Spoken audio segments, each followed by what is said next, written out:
platform to facilitate networking and information sharing, peer learning, collaboration, and participation in policy dialogue as a contribution to advance the meaningful engagement of African youth in agri-food systems. FAO recognizes the need for inclusive digital transformation, as well as the importance of ensuring inclusive and equitable access to digital technologies for all by developing digitally skilled rural communities. Young people are best placed to acquire the knowledge needed to uptake new technologies, make agriculture value chains more tech-savvy, and spearhead digital transformation in rural areas. To ensure the transformative power of digital technologies to the benefit of women and youth, we need concrete actions and implementation at the field, institutional, and policy levels. Still, there are much to be done. Concrete action to address the digital divide and enhance digital infrastructure, traceability systems, and single window systems in developing countries so that no one is left behind. Strong coordination and cooperation across countries and borders are required to facilitate digital trade and to make it contribute to more efficient, inclusive, resilient, and sustainable agri-food systems. The forum has brought together policy experts, women, youths, and private sector players to exchange and share knowledge and experiences in leveraging digital solutions. Without further delay, distinguished guests, ladies and gentlemen, let's hear from our experts, women and you. Thank you.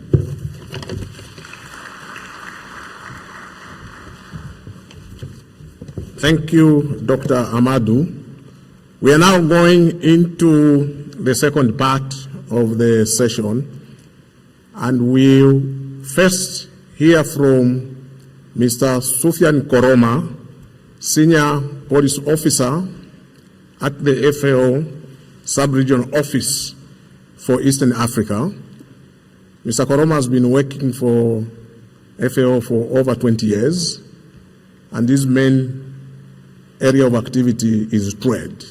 So he's going to set the scene, and after he has spoken, I'm asking him also to sit here on the podium, on stage, so that he'll be part of the panelists. Mr. Koroma.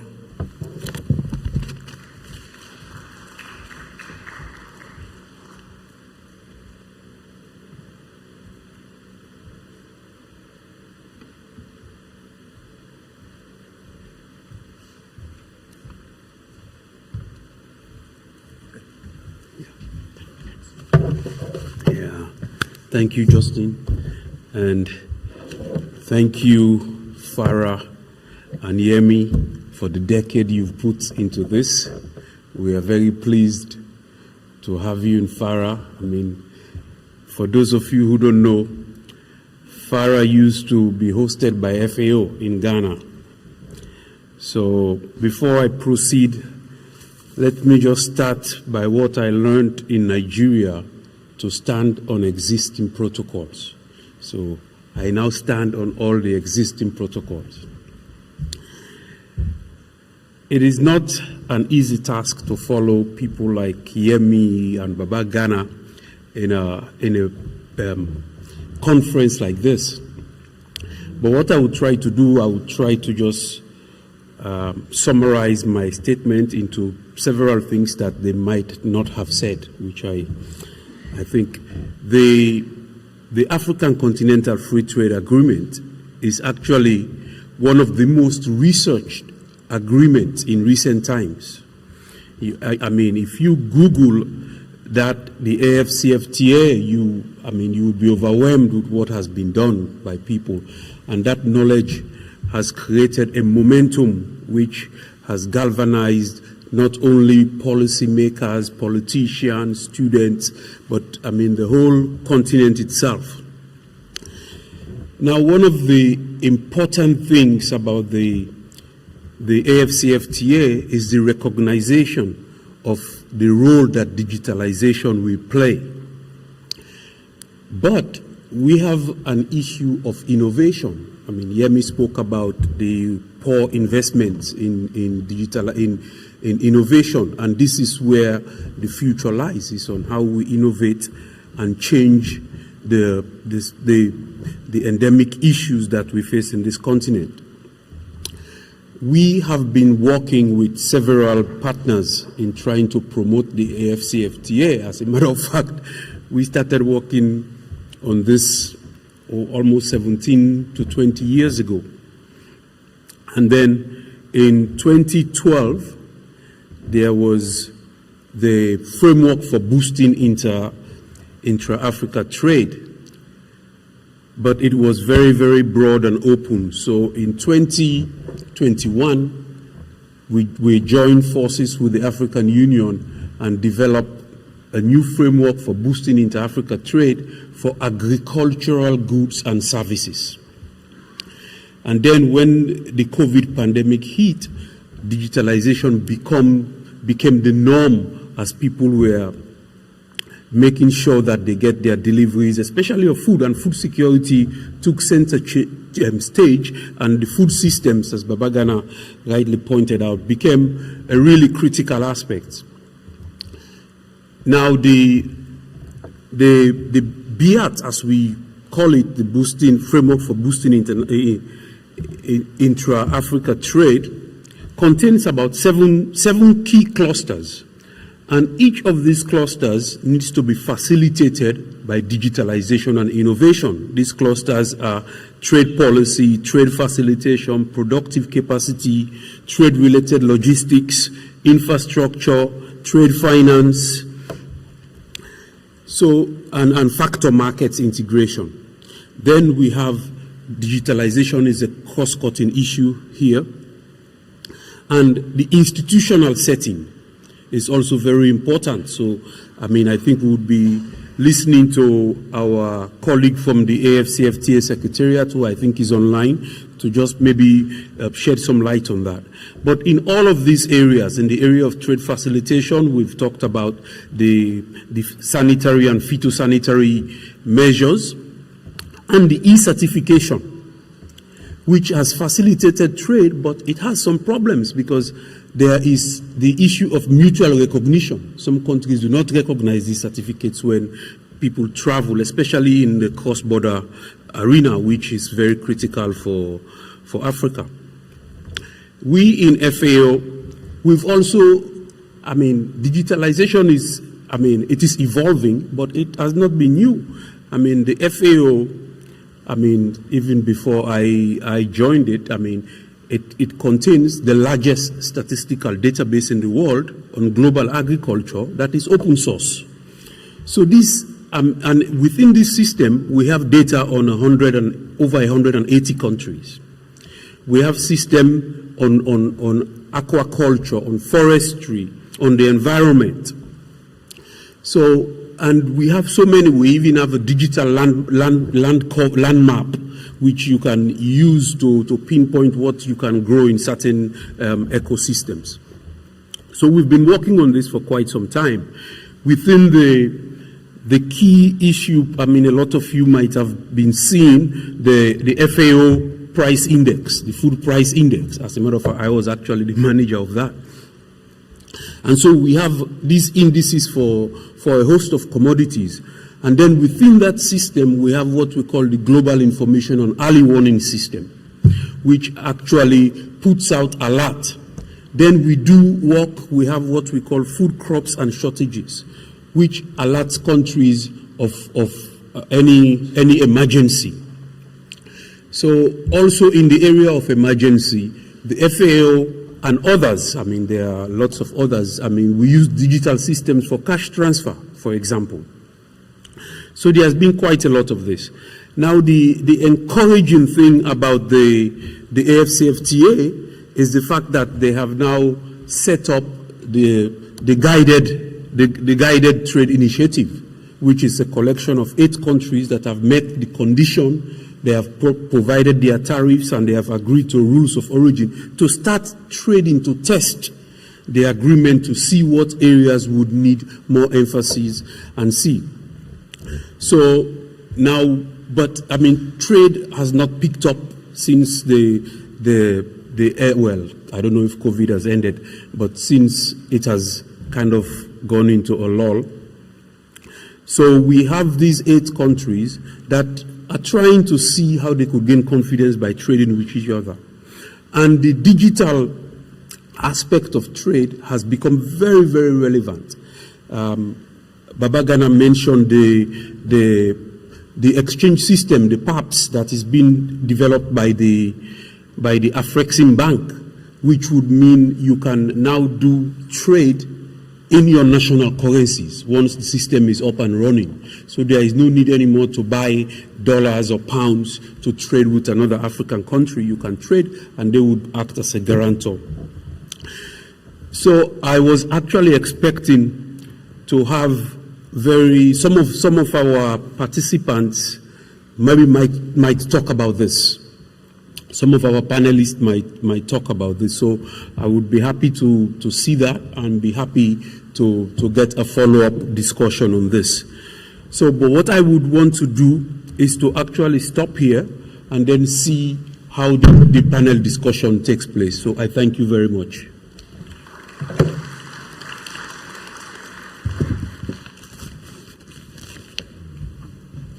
Sure, please take a seat there. Thank you very much. You saw me running up and down. I'm running 2 houses. I'll go to this house and the virtual house. So I need to ensure that my relatives, my family members are indeed present. We are now going to get into the panel session. And before I call upon the panelists and introduce them, let me indicate that we will have a closing statement that will be delivered by Mr. Bubakar Ben Behassan, who is the Director, Markets and Trade Division in FAO. He will, of course, join us through the virtual platform. I'm going to call the panelists. Those that are in the room are going to come here. But let me first start maybe introducing the ones that are joining us virtually. We have Madam Birame Sok, who is the CEO of Kwei Incorporated. She's joining us virtually.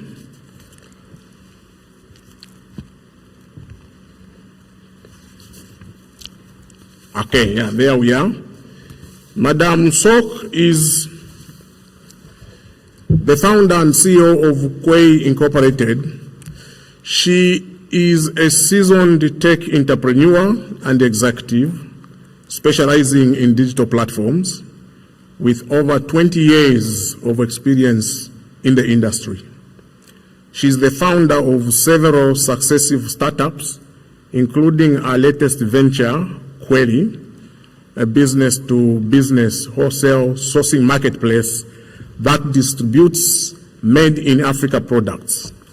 Additionally, she founded Founder 5, a venture builder that focuses on startups with high growth potential, where she offered support to entrepreneurs across different fields.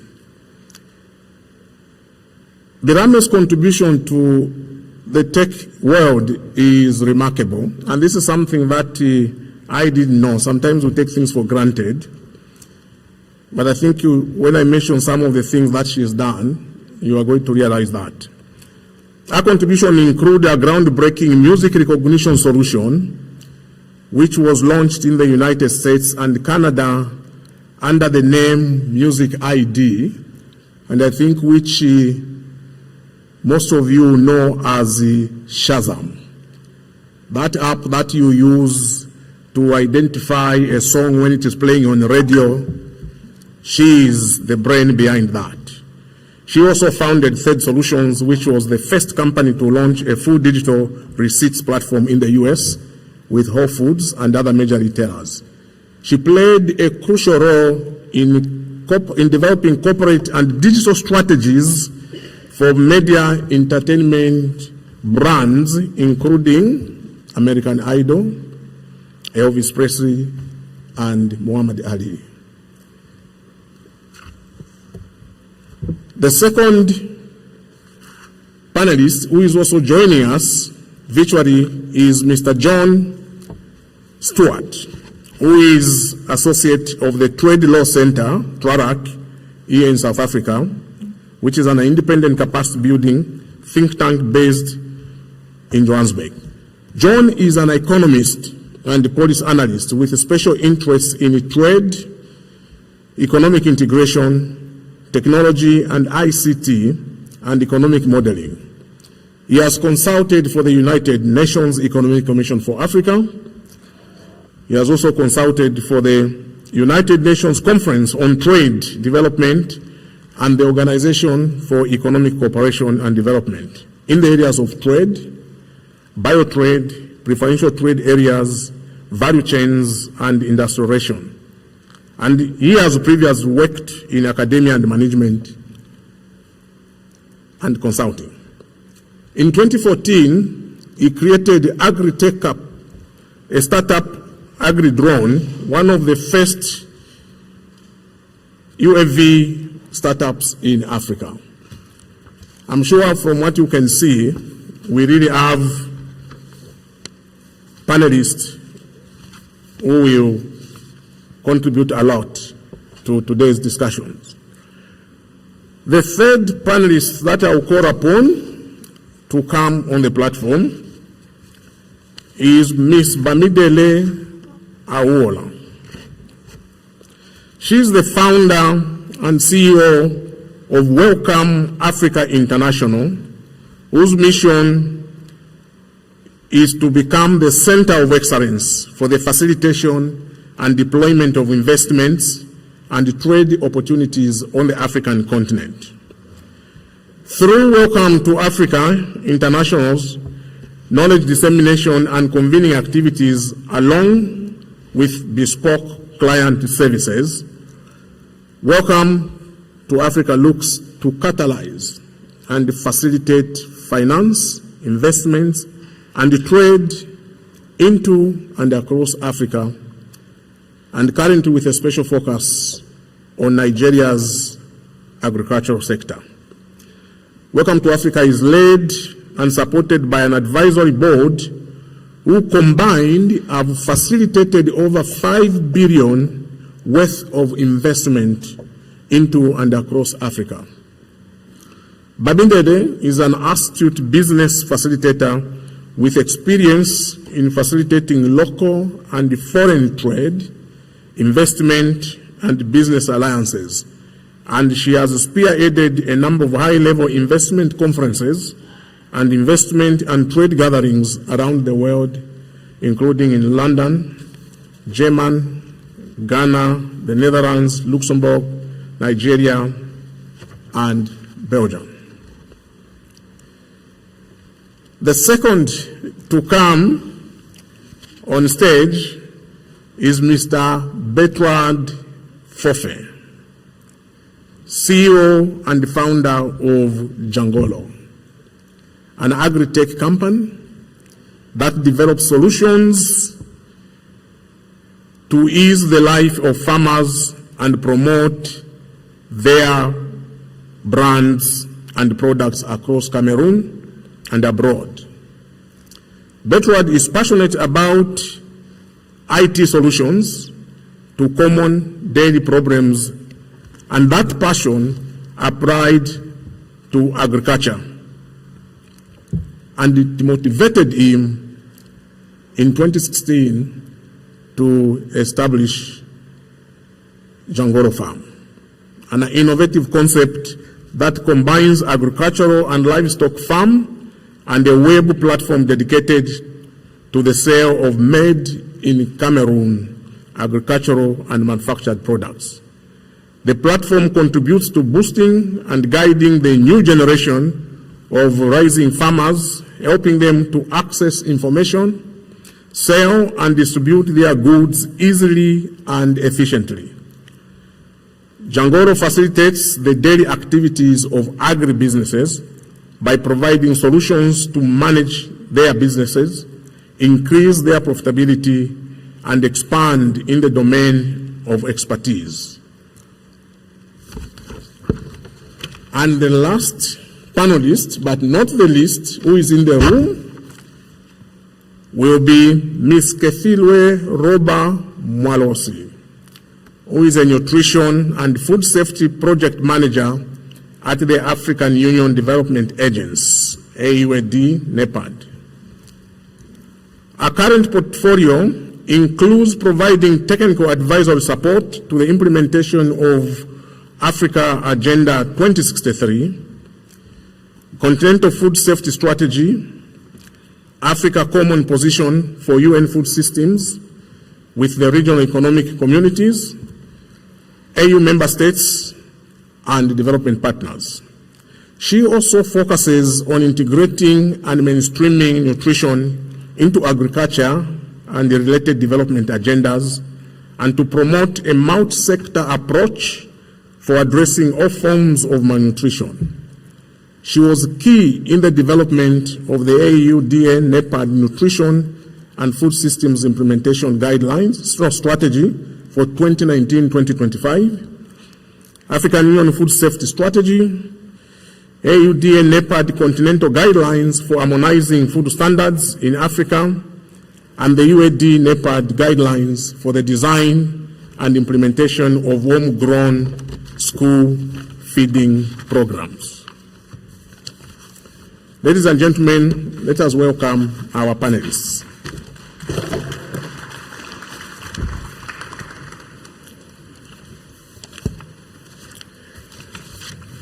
The panelists are going to be answering a series of questions. I can see they are already smiling. Let me start with Kefirwe. Ineffective food control measures and other non-tariff barriers act as major obstacles to trade beyond tariffs. Therefore, one aspect that is key to intra-regional trade is improved and harmonized food control systems at country, regional, and Africa-wide level. Without harmonization, digitalization of trade may result in different challenges. What initiatives are in place to ensure harmonization and improved food control system in the African free trade area? Thank you very much. Thank you for that question again, and also I'm grateful to be here today, thanks to FAO and FARA and the organizing partners. For the African Union Development Agency, which is NEPAD, we have actually developed what is called the Continental Guidelines for Harmonizing Regional Food Standards. We actually realized that without harmonizing food standards within the RECs, it will actually be like, not implementing the ACFTA. And as you know, this year the AU heads of states have actually declared the year as the year to accelerate the implementation of ACFTA, and has NEPAD is actually supporting the RECs, different regional economic communities, to really harmonize the food standards. For example, in SADC have actually developed or harmonized different fish and fish products food standards, and from ECOWAS, they have developed or harmonized more than 47 food standards, and the list is still ongoing. For example, in ECOWAS, they don't have any harmonized fish standard, and I thought that in ECOWAS we consume a lot of fish, for example. Therefore, ECOWAS would be one of the leading RECs to actually develop a harmonized food standard relating to fish. However, in SADC they have actually done it, and I feel like they should actually learn from other RECs how they've actually done or harmonized food standards relating to fish and fish products. So therefore, as ADNEP and AUC, we also launched what is called the Food Safety Strategy. Last year, our Commissioner, Madam Sako, launched the Food Safety Strategy also to really support the AU member states in developing or improving the food control systems measures in place. We do also acknowledge that there are other existing tools that can also be used within the AU. For example, we do have FAO risk assessment tool that member states are using to really look at what are the risk factors in terms of harmonizing food standards. We also have developed what is called the sanitary and phytosanitary framework to support the member states in terms of boosting and promoting inter-Africa trade. And I think this platform is very relevant that we should actually discuss how we can actually support more member states to ensure that we boost our regional trade going forward. I think I'll stop now. Okay, thank you very much. I'm still coming back to you right now. Thank you. Yes. Now, my follow-up question will be like this. We get involved in developing tools, guidelines, and everything, and rarely do we look at their adoption or use. Now, you say that you have developed the guidelines. How is the adoption? Are they being used? Do you have any information on that? Thank you very much. Actually, before we developed the guidelines, we conducted situation analysis studies in ECOWAS, COMESA in the Southern Africa, EAC, as well as SADC and IGAD. We had a consultative meeting to understand what are the key priorities that we can do together to really facilitate trade within Africa. And for example, in ECOWAS, they welcomed the idea. We had a discussion to understand what are the common food consumed, for example, in ECOWAS. And as you know, like I mentioned, they have developed more than 47 harmonized food standards, such as cassava and maize. And in COMESA, for example, they haven't really harmonized maize. And you know, in COMESA, East and Southern Africa, we do consume a lot of maize, but they haven't actually harmonized the food standard relating to maize. So these guidelines actually being piloted by COMESA, for example, to really ensure that it guide them to speed up the harmonization of the common community there in COMESA, which is maize, for example. They have done other food communities such as fish and tomato recently in SADC, and therefore the guideline is to really promote more of the food standards to be harmonized in their respective regions. So it is actually working, and it's just a tool to guide the regs going forward. Thank you very much. It is extremely important that the regulatory frameworks, the tools and the standards are in place. Otherwise, digitalization of trade in Africa could face a lot of challenges. Let's listen, I think, we're going to listen from John, because John has been involved. He has joined us virtually. He has been involved very much into issues pertaining to digitalization and trade in Africa. And my question to him is, how has COVID-19 transformed the digital landscape in Africa in terms of innovation and new investments, particularly in the agricultural value chain? That's the first part of the question. I'm going to throw a second part so that as you answer the first part, you are also thinking about the answer to the second one. Where in the agricultural value chain would you say that digital technologies have had or could have potentially the greatest impact? Yes, thank you, Chair. I'm going to start with the first question: how has COVID-19 transformed the digital landscape in Africa in terms of innovation and investments, particularly in the agricultural value chain? Well, there's several areas. One of the first is we know that the pandemic led to a rise in e-commerce. This was because of the low contact aspect of e-commerce and the fact that we had lockdowns and other restrictions on in-person shopping and in-person interaction. So there was a surge in e-commerce platforms, and this was as true as well for agri products, and there were various developments and innovations around this.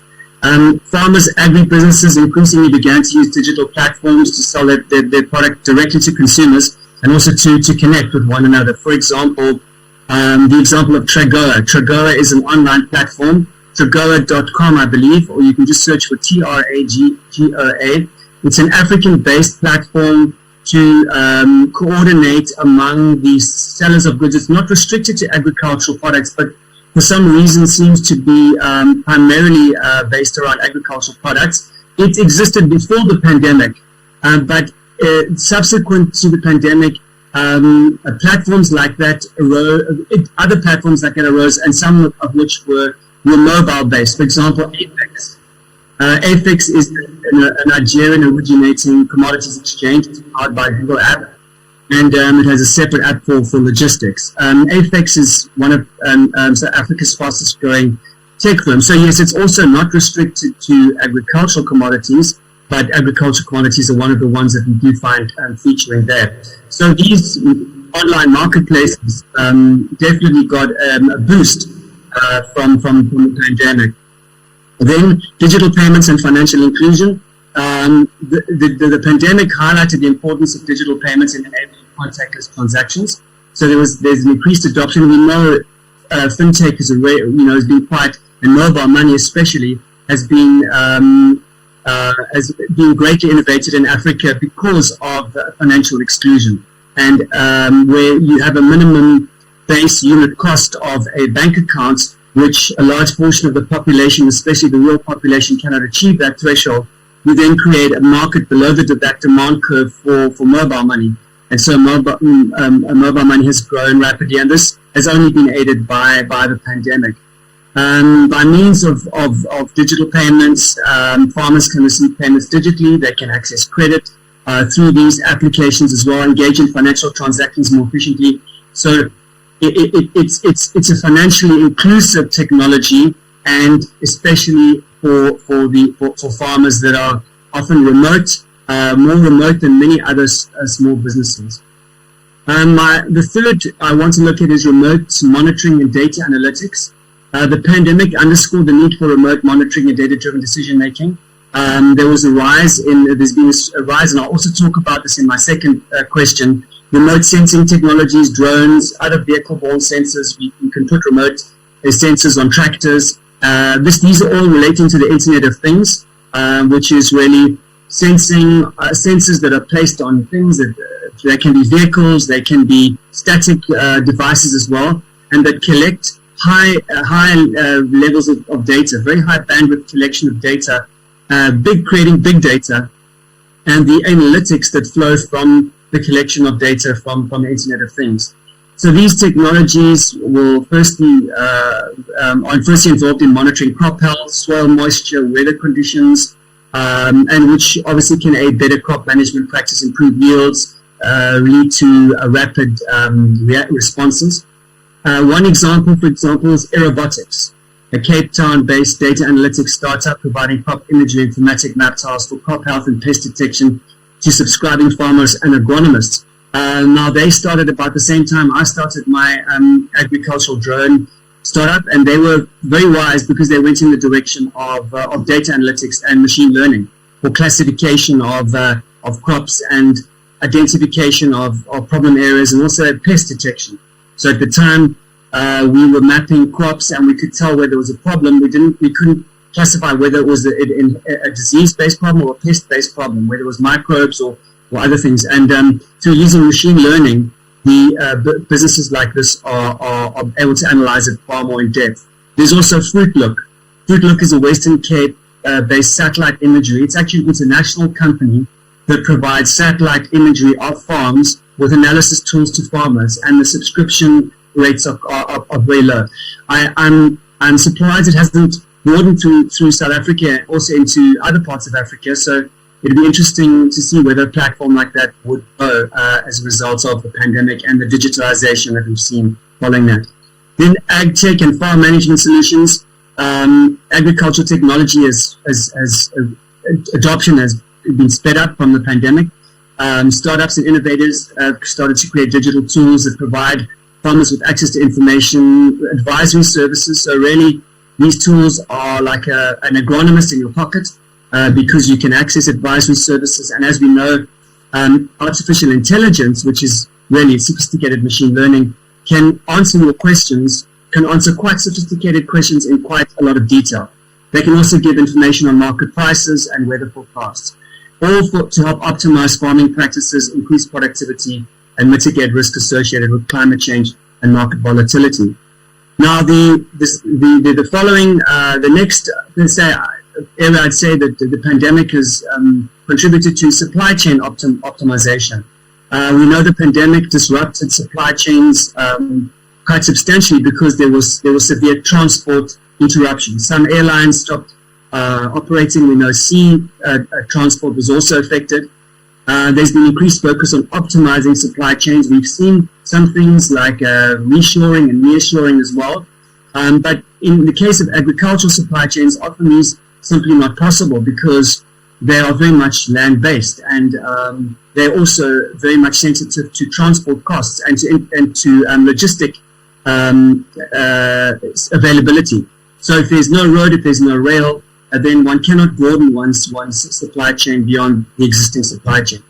One technology that's been used to optimize supply chains is blockchain technology. It started off with cryptocurrencies, but we've seen that blockchain can be used in so many more applications. And so, whereas I'd say with the blockchain level, we're at the conceptual level, the problem, and it's been conceptualized in many things, such as for verifying education certificates, not just in agriculture, but in many areas. The main problem that's preventing blockchain further rollout is simply the amount of data storage, and it's a peer-to-peer network as well. And so, whereas in Africa we very much, most of us use the internet through mobile devices, not through desktop and laptop devices, and that's a bit of a constraint. Then capacity building and knowledge sharing. The pandemic underscored the need for knowledge sharing, capacity building, and this existed before the pandemic, but I think the fact that a lot of training could not happen in person forced people to go online to look for online training. And there's a huge amount of information sharing out there. Farmers and agronomists have found out that they can access information online that is not available, say, possibly in print or in any other way. And so that has really assisted as well. The final one is in investment and startups. The pandemic drove increased attention and investment in digital agriculture startups across Africa. There was a surge in funding from venture capitalists and investors for ag tech. And a couple of examples of these are Khula, Khula. It's an online marketplace for agricultural products. AgriCool, a digital crowdfunding platform for agribusinesses. AgriIntel, an online platform for the dissemination of agrochemical information. Home Farm, a developer of Internet of Things powered hydroponic growing systems. And Now, which is another marketplace platform for offering farm-produced food products. So, in summary, I'd say the pandemic did not originate some of these technologies and these innovations, but certainly spurred an acceleration in them for a variety of reasons, the reasons which I've mentioned. And as we saw with the big shift to e-commerce and business to business and business to consumer e-commerce, these shifts are semi-permanent, or they work their way into the trend changes, and they don't get reversed. They don't get fully reversed. And so I see this as a positive. The pandemic brought very many negatives, but I see this as positives for Africa and for ag tech in Africa going forward. Thank you, John, for that comprehensive response to the question. Thanks a lot. Are there any questions from you, the audience, to any of the panelists that have spoken so far? That is Kefi Edwe, and of course we have Sufyan there and John.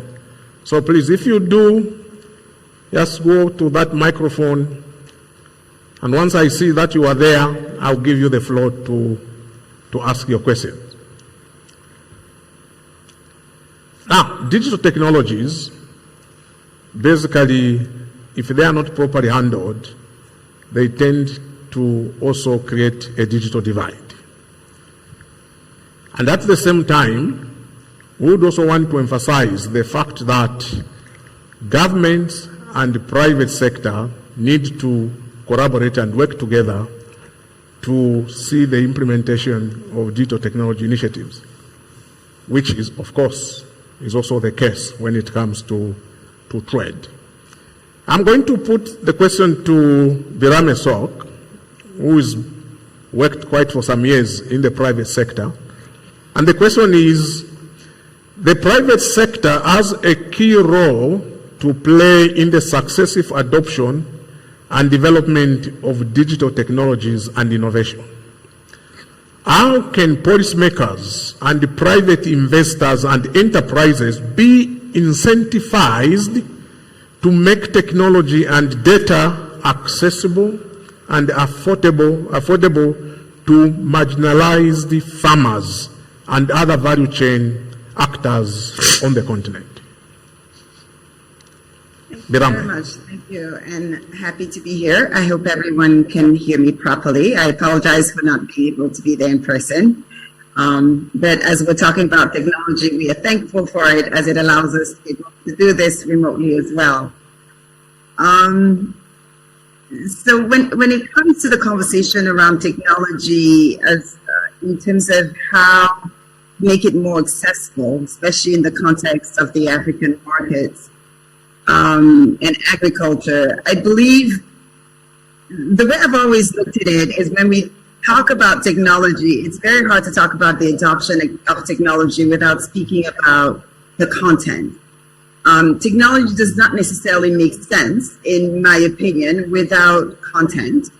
And when I speak about content, it can come in the form of training, in the form of information, or in the form of intelligence.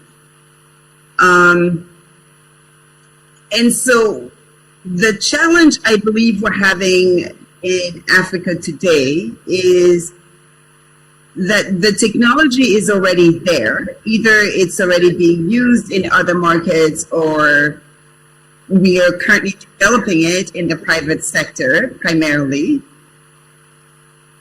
But the content may not always be relevant to the markets we're serving. And I believe the public sector can do quite a bit of work in helping bring some cohesiveness around the content through standards. The previous panelists did speak about standards within the food sector. And I believe that these standards also need to be implemented around technology, the content that's being shared that goes beyond just trade, but everything that relates to the agricultural sector itself. And so it's very interesting because a lot of conversations we have around technology and accessibility of technology, especially in remote areas, in rural areas, we tend to speak about the cost of technology, of data, of just the service. We tend to speak about the lack of understanding maybe or acceptance, cultural acceptance of certain technologies, but I don't believe that to be as true, knowing that today when we look at the adoption of just, let's say, social media platforms, when we look at the adoption of mobile payments, what became very relevant was the content. As we look at social media, this is content that people are able to create in their own language that reflects their own culture, who they are, and how they communicate. When we speak about mobile payments, this was the ability to exchange money based on content, which is the amounts that made the difference. Sending money via mobile money allows you to send very small amounts, which is a reflection a lot of the way we do business here in Africa. And so when we speak about the agricultural sector itself, I believe it's important that we look at what is the content that is currently needed that technology can in fact support. I believe that the challenge around cost becomes automatically addressed when you're able to show the value that we're able to get. For instance, if we're able to support a farmer through an application, a technology-driven application that allows them to now have access to market outside of the market they focused on in the past, and multiply their revenue, the cost of access to that technology no longer becomes a challenge. It just becomes an operational cost, a part of doing business. So I believe standards is a very big piece. I've always spoken about the fact that there is a need to implement some semblance of the National Retail Federation or the which had developed specifically in the United States, had developed specifically the Association for Retail Standards, for Retail Technology Standards, which is called ARTS, where members in the private sector, the public sector, all participate in this particular organization and work together on very specific standards within the technology sector for retail. And I believe that it is time that we do that for agriculture, knowing that agriculture funnels a lot of the products that we speak about when it comes to retail today. And so that is something that we are working on ourselves at Kweli, knowing that we support, we built the technology to be able to push trade of made in Africa products outside, within Africa, but also outside of Africa. But very quickly we realized that the products that are currently available through our smaller suppliers and so our small suppliers are just not meeting international standards, but also there are no standards within Africa to follow, and therefore it becomes very confusing and there's no strategy around it, which makes it difficult to grow. So I've touched on a lot of different topics just to answer a simple question, but hopefully it gives you a sense of the way we're thinking about it. Thank you very much. In fact, you raised a key issue that I would want even to address further. And John, if you are there, I'm throwing this question to you. Birame raised the question of content. And you have been working on startups and you've been involved in various initiatives using digital technologies in trade. What has been your experience regarding maybe accessing content that is relevant to trade or to the activities that you want, but when that content resides with a government institution? Mostly I'm referring to Africa, because access to content, much of which could reside in government institution, is key to digitalization of trade in Africa. Have you had an experience with that, and what has been the challenge or the positive things coming from that? Yes, Chair. That is has been quite a big issue.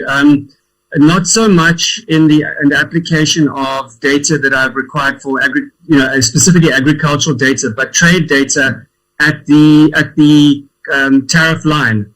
And this data is very important for analyzing, for really understanding preference trade area utilization, which as we move into the African continental free trade areas, obviously a major concern, because if our existing preferential trade areas such as the East African Community, ECOWAS, SADC, COMESA, that have got free trade, that are already functioning or supposed to be functioning as free trade areas, if there is a very low level of utilization of those free trade areas, then what does that say? That is a bit of a red flag for the AFCFTA.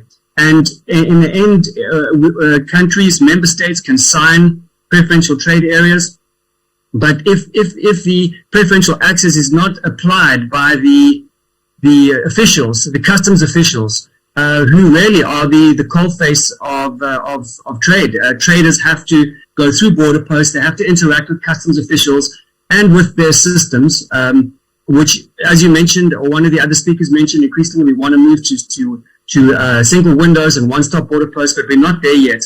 But if preferences are not granted, then really our preferential trade areas are in name only. And the work that I did for the Economic Commission of Africa in 2020 showed that there's a wide variety of quite a lot of variation in this. EAC, the level of utilization is high. ECOWAS, we looked at Ghana and Nigeria, it's not as high at all. There's high level of variation between different actual firms. Now, without accessing the tariff line information, we would not have been able to reach these conclusions. So that's one source of data that's critical, and especially when it comes to agricultural products, because we know that we do have the requirements for cross-border trading of agricultural products are that much more strict because we have sanitary and phytosanitary requirements. They don't apply to, say, tinned goods or non-biological goods, non-biotrade. So biotrade, and more specifically agricultural trade, has the specific requirements to it. And so if that kind of data is very important to have, whether goods are actually passing through border posts, whether preferences are being granted that are on paper, so there's utilization of the preferences, and then also what are the traders' experiences with the border officials when it comes to the sanitary and phytosanitary requirements? Do we have simplified trade regimes, as has been mooted by many organizations, and especially as it affects small-scale traders and women traders at border posts that are trading small volumes of agricultural produce across borders, but which may not be important to the country from a proportion of its total trade, but are very important to those communities that are located along the borders. So I'd say that's one type of data that is curated by a government, by officials and by governmental organizations, that is not freely accessible. We had to pay commercial data providers for this data, and it's very expensive. And other researchers, can't access it if they don't have grants, because the data is just too expensive. So I would say organizations like the FAO, the AFCFTA Secretariat, the Trade Observatory, I know we've posited that the Trade Observatory could motivate members to provide tariff line information. It is very bulky information. You can generate a lot of it, but it's not nearly as large as big data that the rest of the world is capable of dealing with. So you can have web services such as Amazon Web Services that could manage the data, and then it could be distributed through the Trade Observatory. So that's just one example. I'm sure there are others, but that is what has been one that affected me. Thank you. Thanks a lot. Digital divide and the gender. Bamidele. I know Welcome Africa International facilitates trade and investment focusing on the agricultural and also marine sectors. Can you give us examples from your work how the gender divide is being gradually closed or addressed through inclusive digitalization and technology?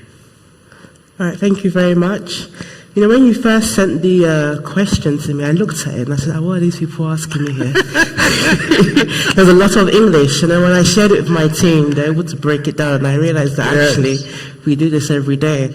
So in our organization, we've used technology and digitization to see how we can, fast track investments into the agricultural space. One way that we've been able to do that is through our Investors Club, which is actually an online platform where agricultural inclined investors subscribe and then indicate their interest to invest. Another way that we do that, especially when it comes to gender, is working closely with women agricultural entrepreneurs. And to that effect, we have like a data room where we have information on the different investment opportunities for women. Beyond that, we also have capacity building programs that we do. We do them virtually, and within those capacity building programs, we have a number of different courses that people take on with respect to financial analysis, business modeling, investment preparation. And what we've seen from doing some of these things, especially doing it online, we've been able to get more women involved, as well as youth as well. So we have a number of tools that we use to kind of fast-track investments in trade, and we've seen an increase from women-owned businesses as well.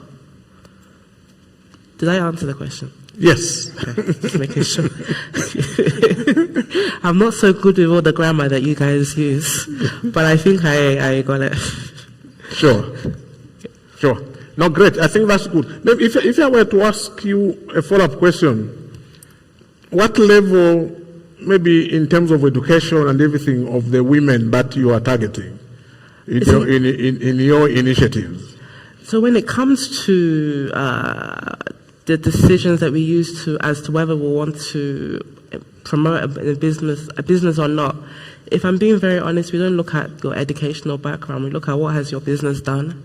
Okay, has your business been sustainable? Have you got credit before? Do you have a governance structure? So we have different investment metrics that we use to decide whether we're going to promote a business or not. Generally speaking, because of the type of service we provide, we tend to work with women or youth that are fairly educated, but they then in turn work closely with the smallholders. So a lot of these businesses that we work with, they're processing or manufacturing, but of course they have to buy the raw commodities from the smallholder farmers, who typically may not have all the education in the world, but can they sell tomato for our companies to process? Yes, they can. Can they sell rice to our rice millers? Yes, they can. So yeah, that's how we go about it. Sure. Okay, thanks a lot. Okay. We will soon be coming to the question and answer sessions. So please prepare your questions for the panelists, those that are here and those that joined us virtually. We heard from John how the positive impact of COVID has been, more so regarding the adoption of technology in e-commerce and trade. And the question that I'm going to pose to Bertrand is basically related to that. Countries are increasingly turning to digital and remote payments systems since the COVID-19 pandemic started. I would want you to give us some notable examples of this trend in the agri-food business, maybe focusing in your country, Cameroon. How are digital platforms enhancing financial inclusion for underserved communities while bringing down the cost of finance and other related services, including payments, order fulfillment, transport, and logistics? Any examples? Yeah, thank you very much for the opportunity. So I'm going to be a bit more practical, a bit more down to the ground with that would be great. With what we do. So, but before that, I want to mention two things when it comes especially to agribusiness, at least in Cameroon, where we operate. You want me to go and stand there so that you can be looking at me? Okay, I want you to speak to them. Yeah, okay. So basically, there are two things. So the first thing is that usually we talk about digitization, and we talk about it in many different contexts, but in agribusiness, the aspect of business, of data management is very important in the sense that we should understand that it's all about collecting data, manipulating data, and making sure that that data is available. Because sometimes we talk in conferences about what is happening, but is the farmer actually in Bagante in Cameroon, how is that data actually getting to that farmer, and how is he actually using it? That's one thing. The second thing that I can also share today from our experience for the last 7 years is that digitization comes on top of an existing process. So because we tend sometimes to say, okay, with digitization we're going to change things, but we spend a lot of time understanding first what is the standard process of a farmer before we put digitization on top of it. And so most of the time we need to improve that in the meantime. So when it comes to Djangolo, our approach is really an approach of the value chain, so that we strongly believe that actually we started by working on improving the life of the farmer, but then we quickly understood that the supply, the impact, I would take the poultry farmer for instance in Cameroon, so the impact of the benefit, the margin that a poultry farmer can actually have is strictly related to how he gets the supply, the entrance, so like chicks, for instance, and also feed. So our approach is basically to interact, to try to connect the whole value chain to allow first data to be collected, and then to be processed, and then to be made available to those stakeholders. So at a practical level, what we do, for instance, is that we have one of our customers that actually buys 1,000 chicken per week from us. And what we do, we receive a contract We receive a clear contract from that company. And from that contract, we actually turn around, we look in our database, and we identify the poultry farmers in the region of that agro-industry. So, and what we do is that we actually split the contract and we provide a contract to the farmers that are in our ecosystem. And from there, we can actually let them know what are the specifications of this contract, and then they get to know what the specification is all about. From there, they can actually use the application we've built to allow farmers to track like how many, what quantity of water am I using, what quantity of feed is supplied, how many vaccines or whatever are supplied, and when, and so on. So we really work on the whole process. And when it comes to the point of the poultry farmer needs to know where to get the chicks. So depending if the farmer is buying 100 chicks or 10,000 chicks, then the price is considerably different, the interest. So what we try to do also is to understand, therefore, the whole value chain. And what we do today is that from the 40 farmers that we aggregate to actually supply the buyer, the off-taker, we know that by aggregating the orders from those farmers, we can actually reduce the buying price by almost 15%. And when we know that, and we have the whole contract through the value chain, we can turn around to the banks and the cooperatives, the financial institution, to say, okay, this is how this value chain is working. We know from the restaurant that is buying from our agro industry, and that is connected to the farmers, and the farmers so connected to the insurance suppliers. When we have all this data, and we have the history of financial exchange among these stakeholders, then we can easily deploy strategies actually to make it so that the whole value chain works efficiently. So this is a bit our approach of doing it, and we are working with some local financial institutions to really make this financial inclusion practical. Okay, great. Follow-up question to you and Bamidele, a quick one. Since you are working with women or providing services to women, what is the level, on a scale of 1 to 5, where 5 is topmost, what is the level of the adoption of technology by the women that you are targeting? Okay. So, like I said, when we kind of work with companies that are already established, so to an extent, the adoption is quite natural. In fact, sometimes we even use technology without even realizing we're using technology. So I guess in Welcome to Africa situation, it's quite high, and I think there's an interest to do more.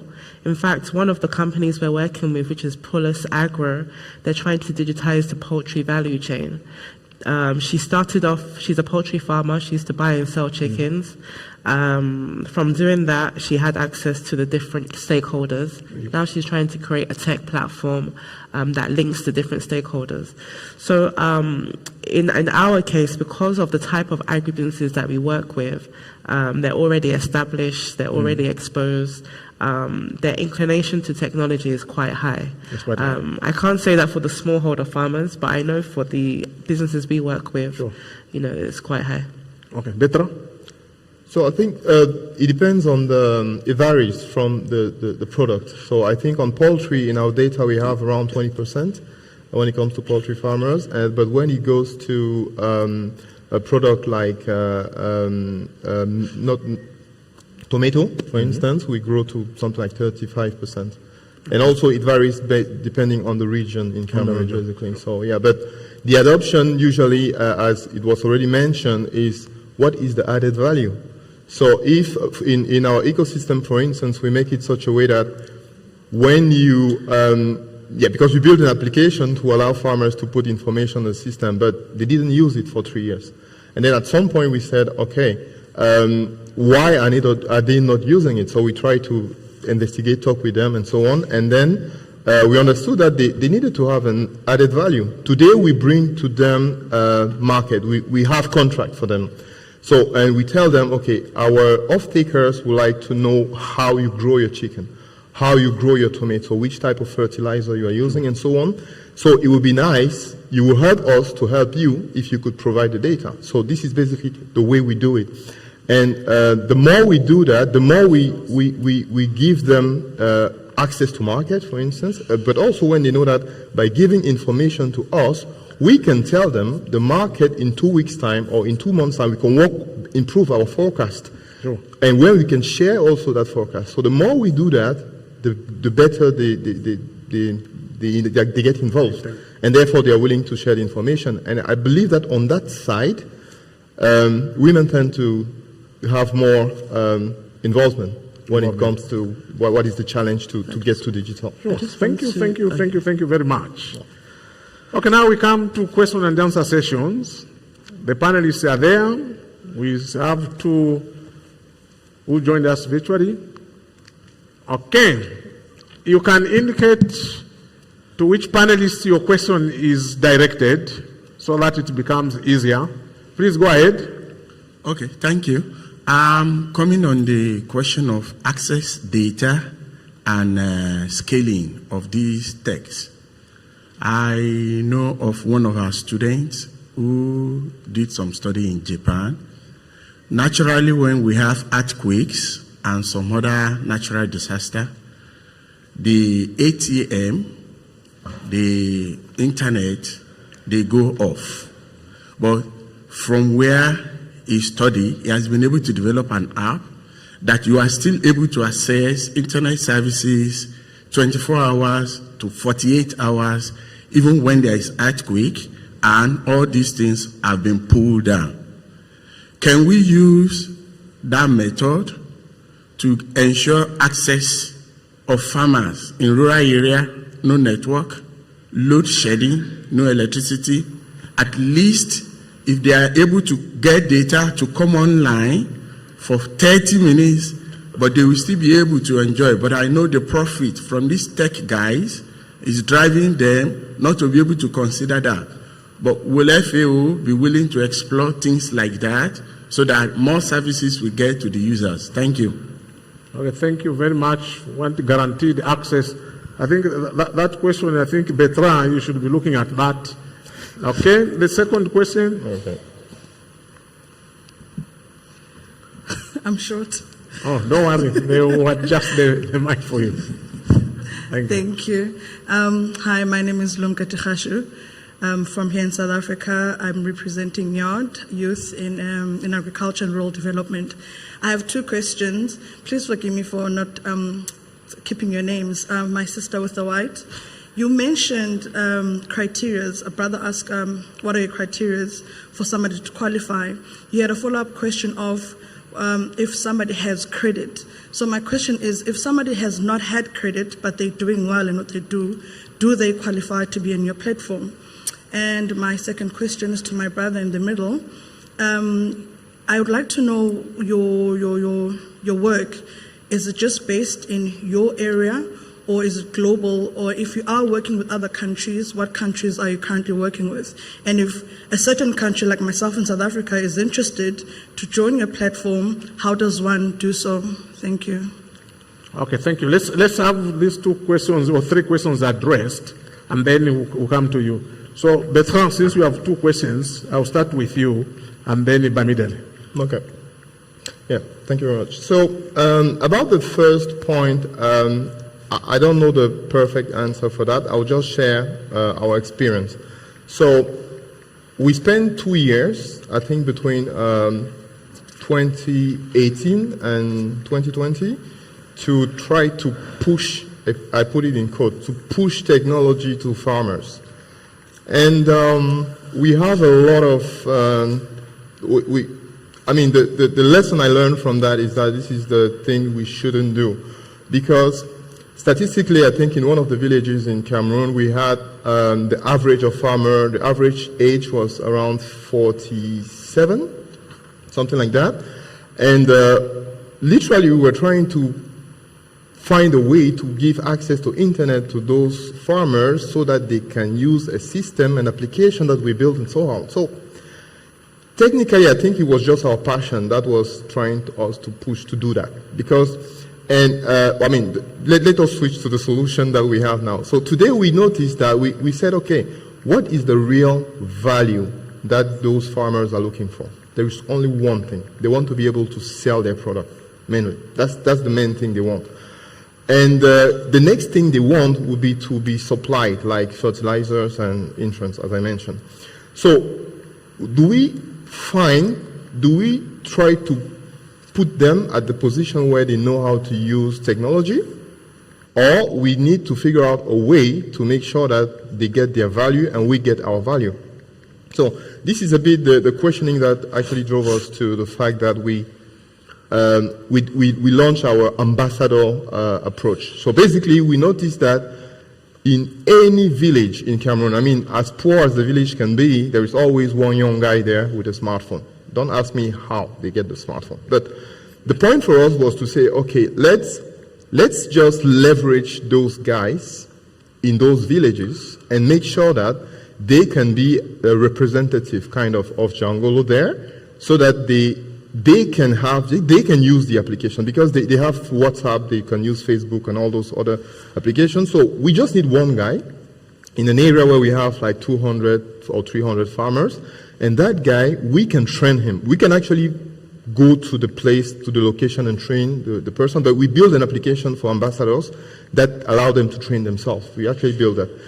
And so the strategy, the way we solved this problem was actually to make it so that they can have, we have one guy there, and he can actually collect information about the farmers, what is produced, the space that is, the land space that is available, when will be the harvesting, this type of information, and we collect those information, and we make also a business model out of it that allows the ambassador to actually get revenue on commission base on all the transactions that are made between our platform and the location. So that's on the first question. And for the second question, Cameroon was actually our pilot phase, because, okay, maybe I didn't mention it, but I'm a solution architect, and I'm 15 years in the Netherlands. So I've started this project 7 years ago, and I'm in between the two countries. And Cameroon was, obviously, because I'm from Cameroon, like our playground, and we are now looking to expand into other countries, because not only we were able to implement the pilot of what we thought could be a good idea, but also we came up with a clear business model on how to do that. And so therefore we are open to expand to any other country, so feel free. Okay, Okay, thank you for the question. So I just want to provide a bit of context to what you asked, and then also speak to some of the successes from facilitating credit to people that didn't have credit, so to speak. Okay, so for a number of years, and even till date, we organized a lot of agricultural investment conferences. And one of the things that people kept complaining about is that the banks were not giving out money, okay? Or even if you wanted to get financing from the bank, it will be very difficult, or the interest rate is high, or the money is not coming on time.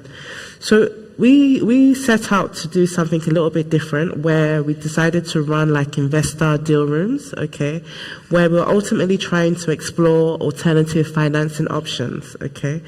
And in wanting to do that, we targeted youth and women, okay, who were established for at least 3 years. They didn't have to be profitable, they just need to be working.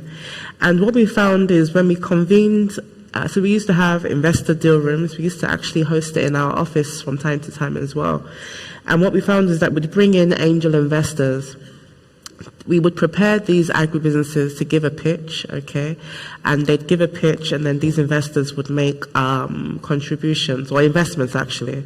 So one of the success stories was about 10 million naira. The exchange rate is always changing, so I don't know what that is, maybe about $20,000. That was to a poultry farmer. She needed money to buy input so that she can then do the chicken and supply Chicken Republic.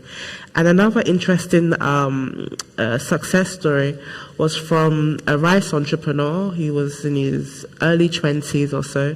He had a rice mill and he had people that wanted to buy rice, but then he didn't have the money to buy rice paddy.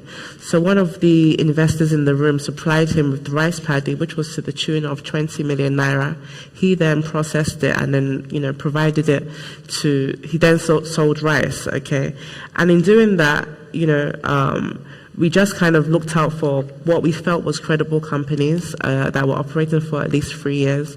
In terms of our criteria, just like I said, it's 3 years. You have to have generated some form of income. You're registered, and we're focused on Nigeria. So if you're South African, sorry about that. But maybe as time goes along and we expand, we can take on other countries. But for now, I really want the company to do very well in Nigeria before we then start expanding into other African countries. And what I can say, I know people always say that, oh, there's no money, banks aren't giving out money, but there is a lot of angel investors out there, and there's always different ways to structure financing. Like I said, using the rice example, the guy needed rice paddy. He needed to buy rice paddy to supply the people that wanted to buy rice from him. He didn't have the money to buy rice paddy, so somebody just gave him rice paddy, okay? And that was an alternative way for him to get revenue once he had sold the rice. So yeah, so we have a criteria. You just need to be established for like 3 years. There's some other metrics, okay? But ultimately, one of the things we're trying to push is alternative financing for the agricultural sector. Okay. We started quite late, but that does not give us the right to go beyond the allocated time. But I have 4 participants there that have got questions to ask. So unless you are on that queue, I will close the queue right now. So please, if you have a question, get on the queue so that I say that's the last person to ask the question.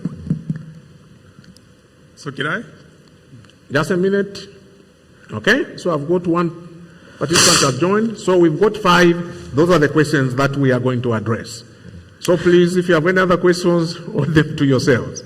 Okay, so let's pick 2 questions and indicate the panelists to whom you are addressing the question. Remember, we also have 2 panelists who joined us through Zoom. Please go ahead. Okay, thank you very much. My name is Jonas Chiamu. I am a consultant.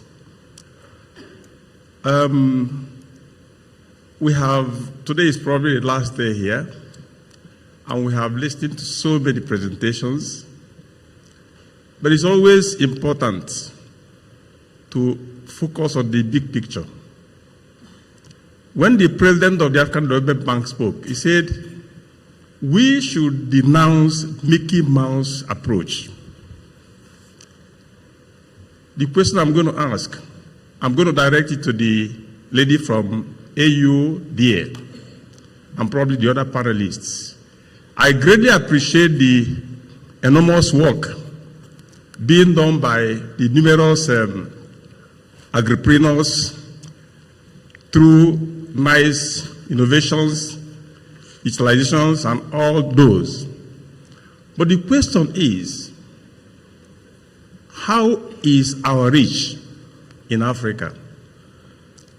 And I'm going to this idea of harmonization of standards. We have been talking of harmonization of standards for a long time. I also remember that even under the program that I worked on at the African Development Bank before I retired, we have been talking of harmonization. And I think it is very important to speed it up because it is affecting intra-African trade. And for so many times, we have been saying, in meetings like this, it is time for us to start bringing the guys, the customs officers. Because a lot of times we reach our decisions as to how to make sure that our borders become accessible.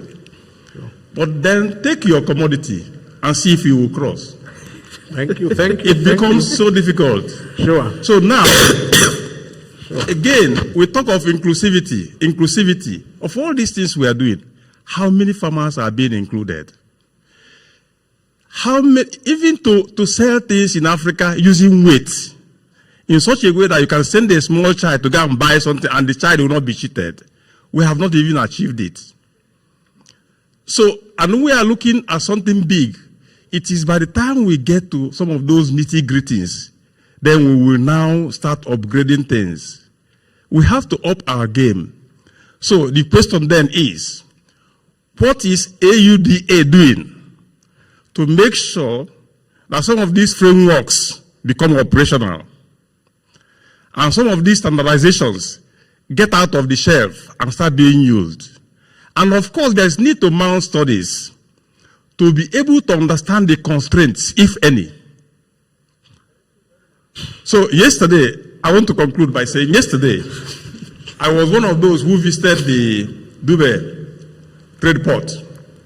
And I saw the beautiful thing they are doing there, funded by the government. But unfortunately, I raised the issue of ethics. I say, how come that we're able to get planting materials through this beautiful process, but the small-scale farmers who require these things most, they are not getting it? It is based on who has made requests. A company, big companies. It's like we're all working for big companies. So we are not inclusive enough. Thank you very much. Okay, thank you. I think Kefirwa is going to address your question of the standards and use. Yeah. Okay. Please be specific. You can provide a very small background to the question, but be specific.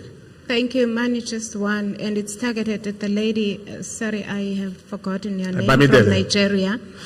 I get a sense that when you talk about digitalization and innovation, you're focusing on the market access and awareness. I would like to find out what kind of technology are you utilizing, if there's any, within the in-farm activities on this poultry value chain, meaning within the growing and the productivity within the farm itself, within the value chain in activities, what type of technologies are you utilizing? Thank you. Okay, I think I'll get a third question.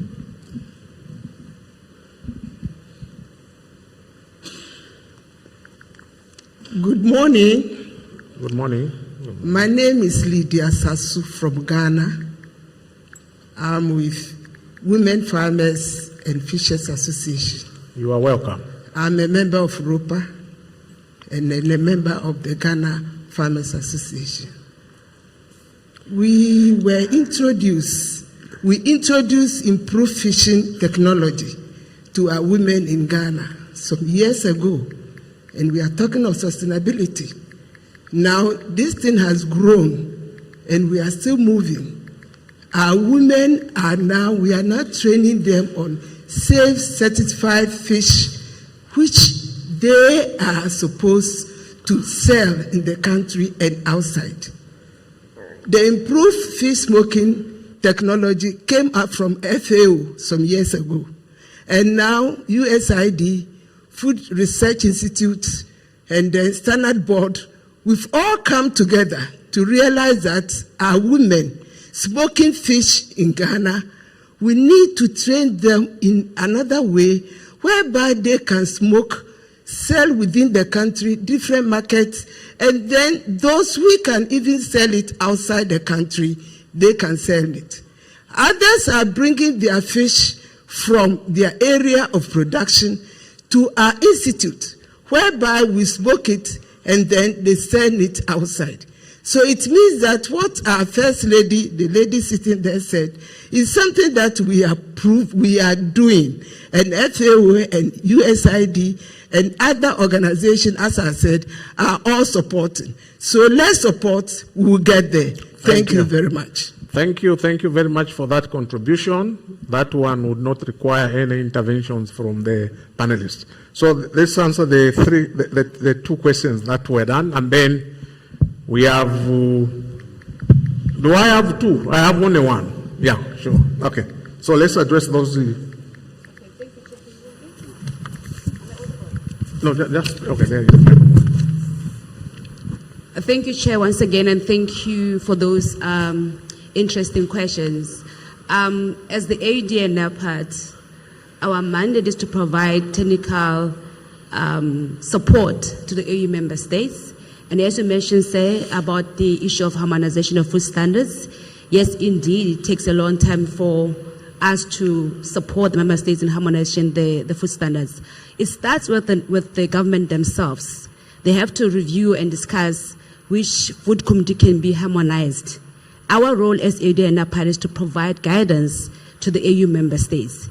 However, like you said, we should really expedite the process, and this is why we are talking to the regional economic communities because they work closely with the member states to really push member states to discuss and agree on which food community should be harmonized. And I've given examples from ECOWAS, where they've actually harmonized more than 47 food communities. And I mentioned that one of them is cassava. It has to be the food that is consumed, or stable food, for the member states to agree which one should be harmonized. In SADC region, for example, the fish and fish products, they do have someone who's deployed there to support SADC member states in terms of pushing for such fish and aquaculture or aquatic food standards in SADC region. And therefore, they have actually harmonized more than 15 standards that speaks to fish and fish products, tilapia being one of them. And are working also with ASO, which is the Africa Standards Organization. And obviously, we use codex to really guide us more. We have to domesticate the codex standards. And also, the member states are the ones that should decide on which food standards they should work on. I used to work in the Ministry of Health in Botswana, and I used to develop or formulate food laws in Botswana. It is a long process to do.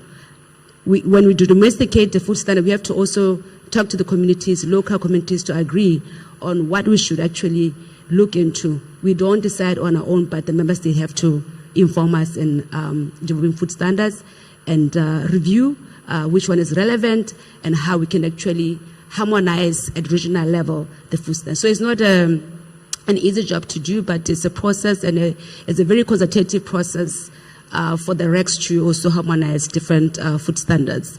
So I wanted to also address an issue of accessibility to data, to say that within the continental region, we do have Pan-African Farmers Organization that also have different data on different commodities that member states can also access in terms of food safety data. We also have the existing government sectors, such as the Ministry of Agriculture. They do have data. We have agriculture extension officers that also work with the governments and local governments to ensure that there's data within the member states. This is also work in progress. Thank you. Bangdele, in 1 minute. I don't know about 1 minute, but I'll try. So just thank you for the question. So it's just very important to note that agriculture is a whole value chain. And just like my colleague said, even if you want to push the whole technology agenda, there has to be an existing foundation. There has to be something there already. I'll give you a quick story. There was a time in Lagos, I ordered a boat from Agege to Apapa. And by the time the driver got to Apapa, there was traffic, the road was bad. He told me to get out of the car and get on a bike. I had to get on a bike. So even though, yes, there was technology, because the road is bad, I had to still go back to the basics, okay? So it's very important that as we try to push this agenda of digitization and technology, we try to ensure that we have the foundation and the logistics are in place in the first place. But to answer your question directly, like I said, we work with more established companies, some of whom have put some type of foundation in place and they've built their own technology. Our job is to help such companies to either raise finance or give them access to finance, so access to markets. They then work with the smallholders directly. As an organization as well, we have our own technologies that we use to engage investors, and then we have a data room where we have information about the companies that we're supporting. And then, of course, we have a number of different tools we use for our outreach in terms of agri-investment promotions and the likes. But just like I said, as we want, and another point that I wanted to make, as we try to push this agenda of digitization, especially amongst the smallholders, I think it's also important to note that, in my opinion, I think Africa has way too many smallholders. I think that we have so many that it's not even a good thing. And hopefully as Africa develops as a continent, we'll have less smallholders so that we can actually be more efficient when it comes to agribusiness in the continent, okay? And as we become more developed, you'd find that the caliber of farmers would also change as well. So yes, it's good to push digitization, it's good to push technology and all of that, but of course the foundations needs to be there in the first place. Okay, the last question. The last question. The last question. Hold on. Who was the last person? Yes. I insist the last question. There's a reason. When I said I will close, there's a reason. The stage has to be changed and set up for the next event. So, who was the last person? Yes, that's why I'm saying that you ask the question. Or you have given it to him. It was before you. Okay, so you ask and then he asks. So right. Within a minute. All no right. Background. All right. So this makes it simpler for me. Yes. I'm anonymous, eh? And I would like to ask the question to the gentleman online. Firstly, I just want to congratulate FAO for open data sharing, especially with information about crops and that kind of thing. I just wanted to know what is the FAO's thinking about data portability, because actually it's very expensive to collect data for smallholder farmer data. But there are so many organizations that are holding the same data, and it's expensive to carry it out. So what is the FAO thinking about data portability? Because it could benefit people like Petra and anyone else who needs data for smallholder farmers, and it would benefit the smallholder farmers. Now, John is not from FAO. All right, no, that's good. But what is his experience? I think he sounds very experienced, so he might be able to interact with the question. Okay, thanks a lot on that one. Yes, okay. Thank you. My name is Stephen. I have two questions. One is on the digital platforms. I have an interest in the gentleman or the lady, just to understand, because in Africa we have very many digital platforms. Mm-hmm. Many of them are not sustainably running. They're still relying on developmental funding. So I want to know from them, are their platforms sustainable? Are they making money out of the platforms? And is there a balance between the beneficiary? Is the farmer benefiting, or is just them benefiting? That's number one. Number two, and this is on the question on trade and standards and rules and so forth and so on.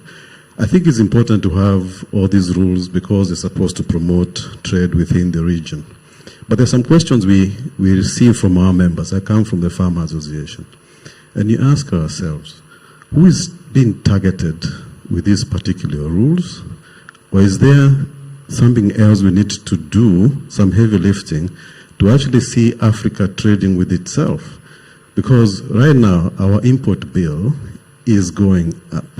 We seem to be importing more and pushing that product into the continent using these rules as compared to using the same rules to trade out and to trade with ourselves. Thank you. Okay, thank you. John, you have a minute. Yes, thank you very much, Chair. I don't know if all of those questions were for me, and yes, I don't speak for the FAO, but what I can speak for in terms of data portability, when it comes to trade data, I've already said what I wanted to say about tariff line data, that we have to be able to access this without paying large amounts of money for it, because it's essential to understand whether preferences are being utilized. But I want to talk about the other type of data, which is the data that we use in precision agriculture, which is maybe more relevant to what we're discussing here. And this is data that's collected from satellites, from drones, and from fixed sensors, or from sensors on ground-based vehicles. How portable is this data? Because this is what I mentioned, when you can have the agronomist in your hand on your mobile phone, and it's getting this data to the client that is essential, because if the agronomist or the farmer doesn't have the data in time, they cannot really react responsibly to the changing conditions. I would say that Starlink is a big factor here. Starlink is the satellite service provider that's being rolled out in 17 African countries this year and 12 next year, meaning a total of 29 countries by the end of 2024. Now that means you can move data from these sensors to web services that don't even have to exist on the African continent, and then they can be then packaged. The data can be packaged and summarized to the mobile device, which is your handheld agronomist. I've got one in my hand here. You can't see it, but that is what I think. If that's what you mean by data portability for the agricultural context and for precision agriculture, yes, it's happening. But we don't have to have fixed line rollout. We can use Starlink. We can use satellite technology, and the data can be managed and packaged elsewhere and summarized through apps. Through these precision agriculture apps that package data from a variety of sources and give the agronomists and give the farmer up-to-date information on their crops. So that's the kind of data I'm looking at. That's more in the realm of big data. But the trade data thing, I already said something earlier about my feelings about that. I hope I didn't go over time.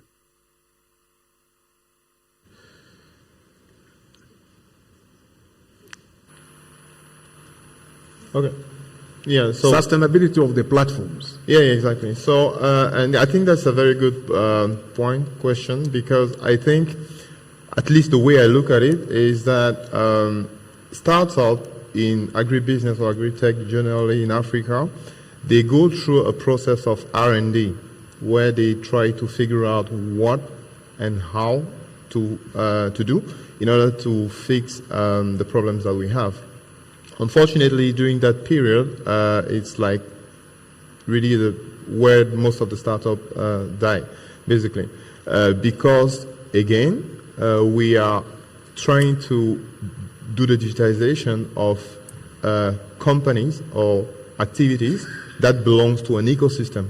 And if that ecosystem is not structured, then you actually end up working on structuring that ecosystem before you start actually doing your job. So the farmers, for instance, they already don't have access to finance. They already don't have access to documentation of the fertilizers they're using. So, of course, if you build a marketplace, if you build a startup that is going to help those farmers, you end up somehow, directly or indirectly, you are going to end up having to deal with those type of problems that they have. So the first part of the R&D is a tricky place, and I think from experience, people who are like more than 4 years in that area, is not sustainable. It's most of the time. It's very hard if you don't have extra way. But then there is a second phase, which is when you figure out to have a business model that will allow you to become sustainable. And I think this is, at least in our case, this is where we are, because our first business model, for instance, was to say access to information. We have the information. We have 70,000 users in our platform, 35,000 farmers, and like 3,000 food processors, and like 600 shops. We put all of them in our ecosystem, and we also have companies in logistics. So the business model would have been very simple, right? To say, okay, we have the data that can save you like a week or a month. So you pay subscription, you come to us, we give you the data, basically. But okay, this is not how it works. So, but the business model, because we have the data, we also have the possibility to make access to market a lot more efficient. Then that's what we introduced, to actually make it such a way that through the process of improving the data that we have, we also have some income coming from the marketplace. So, yeah, for us, it is sustainable, but the condition is that you need to make sure that the R&D phase is as short as possible. Okay, Bertrand.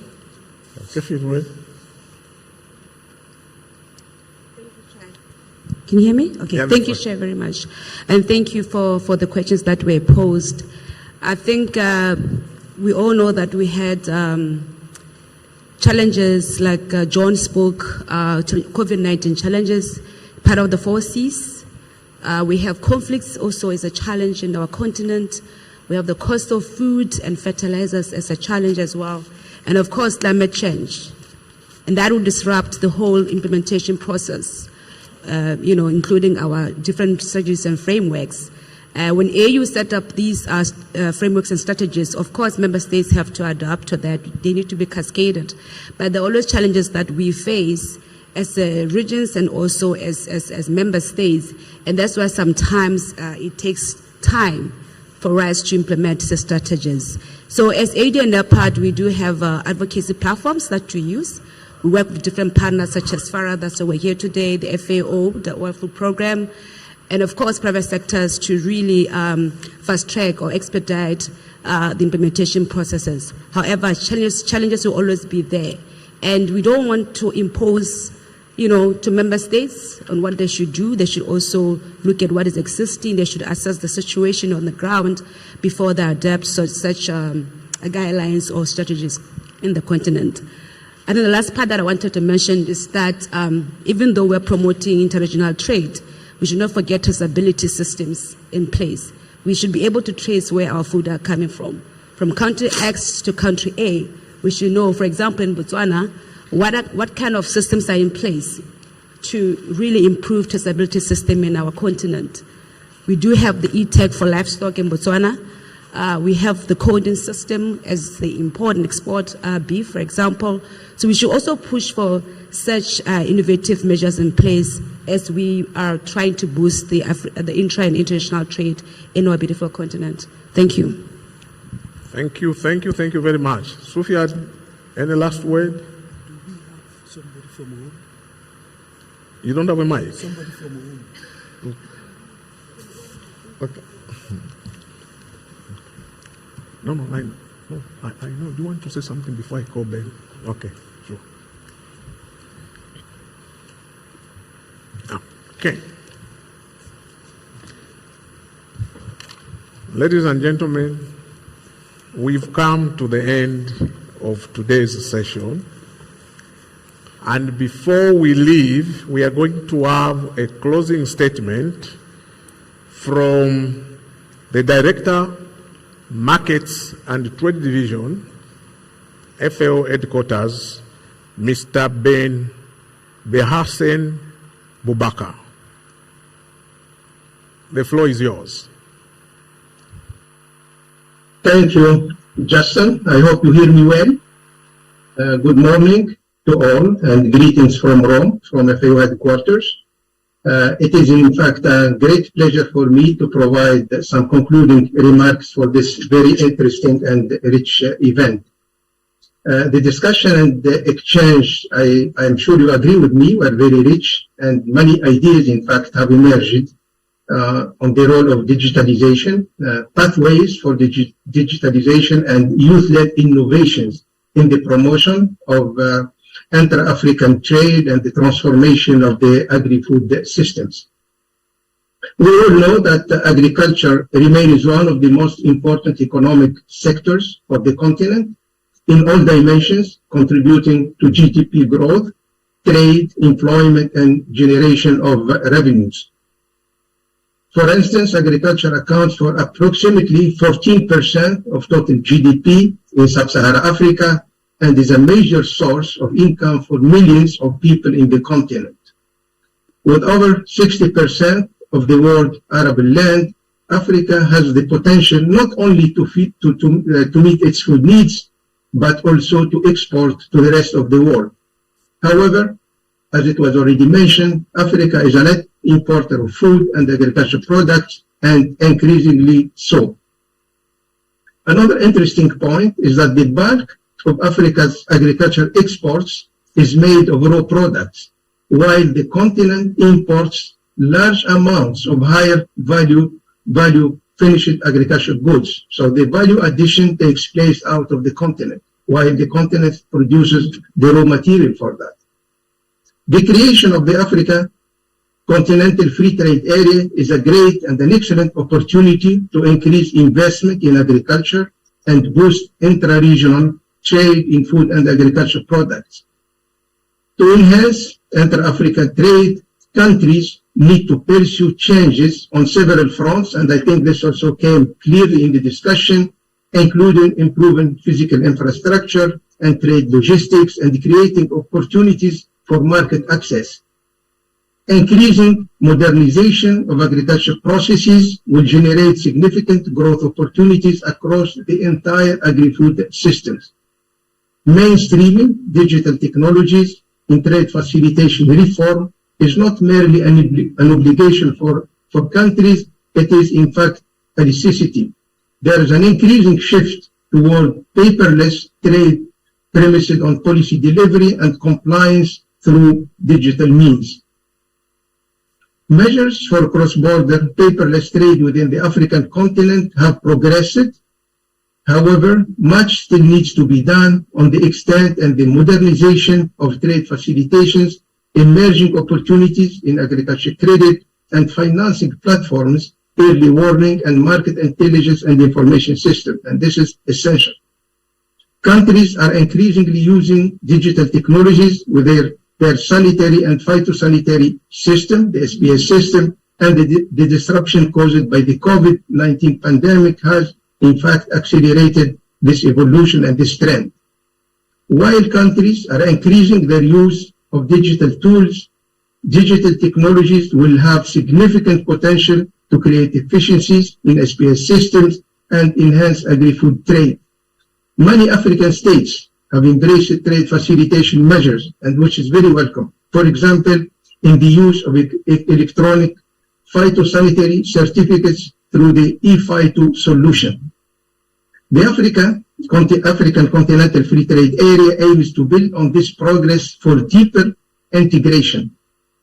Despite this gains, significant challenges remain in expanding the use of digital technologies in agri-food trade, including mixed capacities to adopt to those technologies. Successful expansion of the use of digital technologies requires good planning and long-term and sustained investment, as well as sharing of expertise and building trust in these tools. Targeted financial assistance and capacity development at individual, institutional, and enabling environment levels can provide support to countries currently lacking the appropriate capacity to adopt these tools and scale up their utilization. COVID-19, with all the negative impacts, has demonstrated the vulnerability of the agriculture sector to local, regional, and global disruption, along with climate change-induced weather risks that are expected to become more frequent and more intense. We are witnessing that every day of our lives. Digital technology is another important empowerment tool that could enable a greater participation and improve economic security for both women and youth. While digital innovation in agriculture is likely to provide opportunities for young, skilled people, technologies such as mobile money and mobile banking, and we heard that also today in the discussion, which are expanding financial services delivery, are helping to close the gender gap in terms of access to financing. Yes, there are challenges, but there are also positive signs of current and future growth in the number and scope of women and young agriculture entrepreneurs in the continent. We must promote this and create the enabling environment for them to grow further. With this, I wish to thank all the speakers for the great discussion, for sharing their perspective and ideas, and for all the participants for taking time and being with us today in this important event. I hope you found the event interesting and informative. And last but not least, I wish to thank my dear friend and colleague Justin for the great moderation of this event. Congratulations, Justin, and all the best again from Rome. Thank you. Thank you. Thank you. The session is over.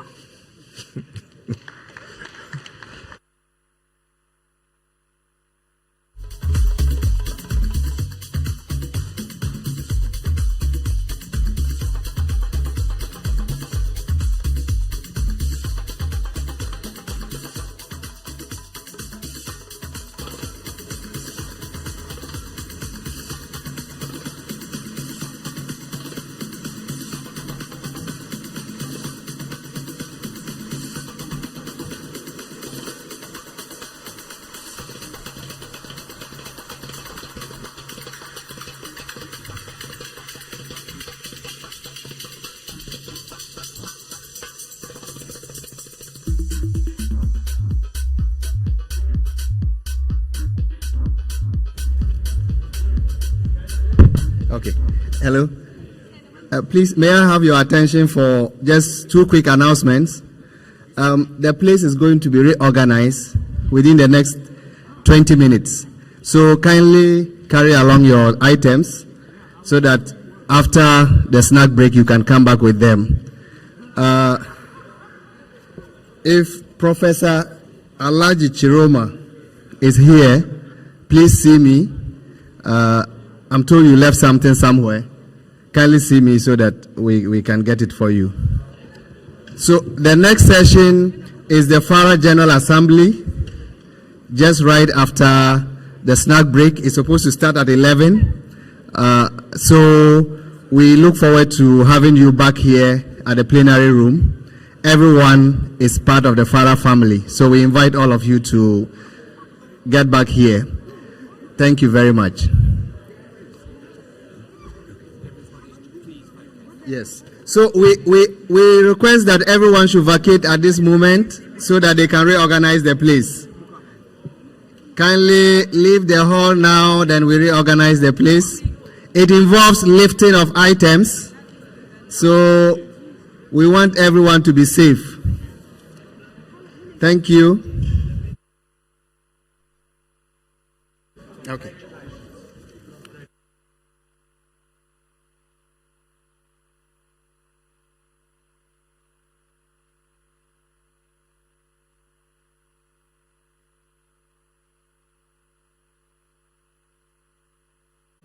In fact, and that is not very different in the case of FARA. As you would see as we move on, it is the General Assembly that will actually even ratify the board. That basically means the General Assembly is endorsing the board and giving them the authority to go on. And we'll be seeing how important this whole function is. So, I want to thank all of you who are here to be part of this very historic General Assembly, because it is also the General Assembly where we will be going through the change of baton. So a lot of things are going to be happening here, and I just want to excite you that this is going to be a very interesting General Assembly. We are behind time, so we'll go straight on to the business on hand. And the first person I will call to give us the official welcome is the chairperson of FARA, Dr. Alioune Fall. And I'd like Dr. Alioune Fall to come over, and let's appreciate him as he comes. Yes. He has been a stalwart in the whole FARA process, and he is going to be giving us the welcome remarks. I'm going to tell people, okay, you don't use this. Thank you, Atakran. So this is the finale, just like you say. If it was football, I was going to say Senegal is going to win. But it's not football, so it's just speech. So, okay, thank you very much. So also on whatever we're doing today, let's keep it short. Speech, everything, because people are leaving this early this afternoon. So let's do it. So I'm going to make a very quick remarks, starting with all protocol observed. Really, all protocol. I have a lot of representative of this. We always witness your being here since the beginning for 3 days now. So I wish to thank you again for setting aside time to attend this important meeting. This is the General Assembly, just been said by our brother Atakran. The Forum for Agricultural Research in Africa, FARA, is organizing today its 9th General Assembly, after the virtual one we organized in 2020. The General Assembly is FARA's highest government body, sitting every 3 years. The General Assembly ratifies the selection and appointment of FARA's board directors and elects the chairperson and vice chairperson of FARA on the recommendation of the board of directors. The General Assembly also ratifies the selection and appointment of FARA's executive director. What makes this year's General Assembly so special is the fact that both the chairperson and the executive director are outgoing. So the main objective of today's meeting are to ratify the appointment of the chairperson of FARA, ratify the selection and appointment of the new executive director, ratify the composition of the board for the period 2023 to 2026, and finally endorse the strategic direction of FARA for the next 3 years. It is worth remembering the period of the COVID-19 pandemic, during which field activities were at their lowest. I'm thankful to God that we have emerged from those dark days, and we must admit that the pandemic has also increased our resilience to shocks. But as we're recovering from the pandemic, the war in Ukraine exacerbated the food insecurity on the continent. Today, as we come to the conclusion of the Agribusiness and Science Week event, I would like to take a moment to congratulate the outstanding individuals who have been honored with the Leadership in Agriculture Award. Dr. Papsek is here representing all the laureates. The remarkable contribution serve as an inspiration to us all and remind us of immense potential that lies within the agriculture sector. Throughout the 4 days, we had the privilege of hearing from various partners during plenary sessions and side events who shared their experiences, insights, success story, vision, and upcoming programs. The authorities who attended the event show also their willingness to transform African agriculture to eradicate hunger and malnutrition on the continent. Exhibitions were focused on agribusiness to show what science, technology, and innovation could offer to improve agricultural productivity, to transform agricultural products for value addition, and to create jobs mostly for youth.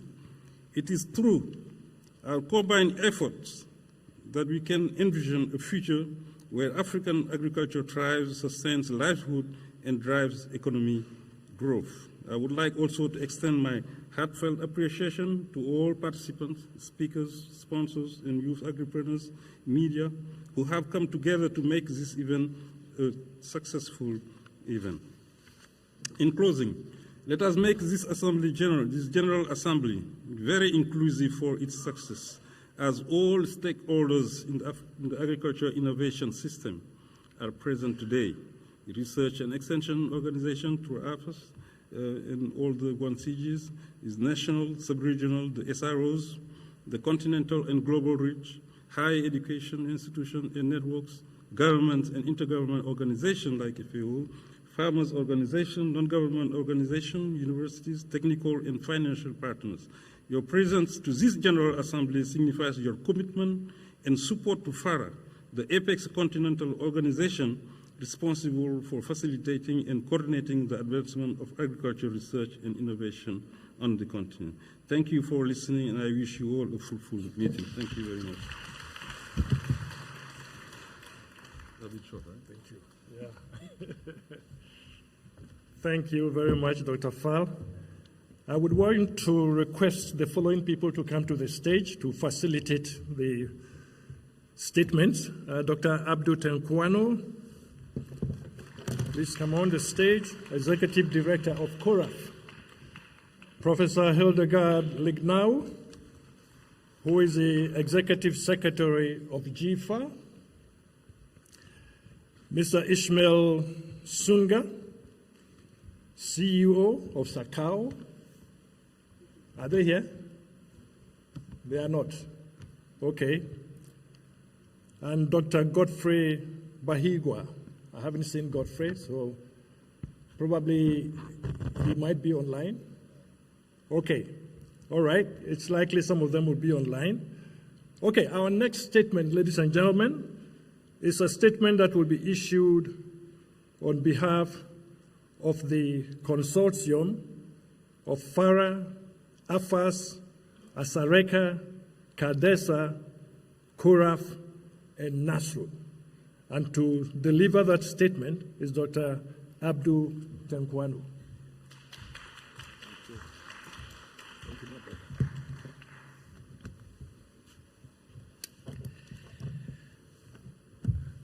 Good morning, ladies and gentlemen.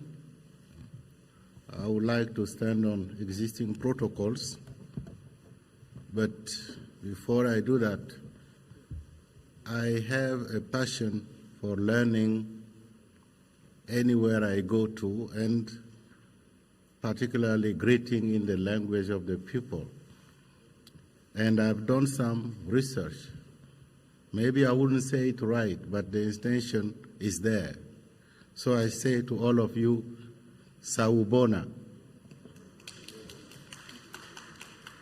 And my research has shown that it means I see you, which literally means more than words of politeness.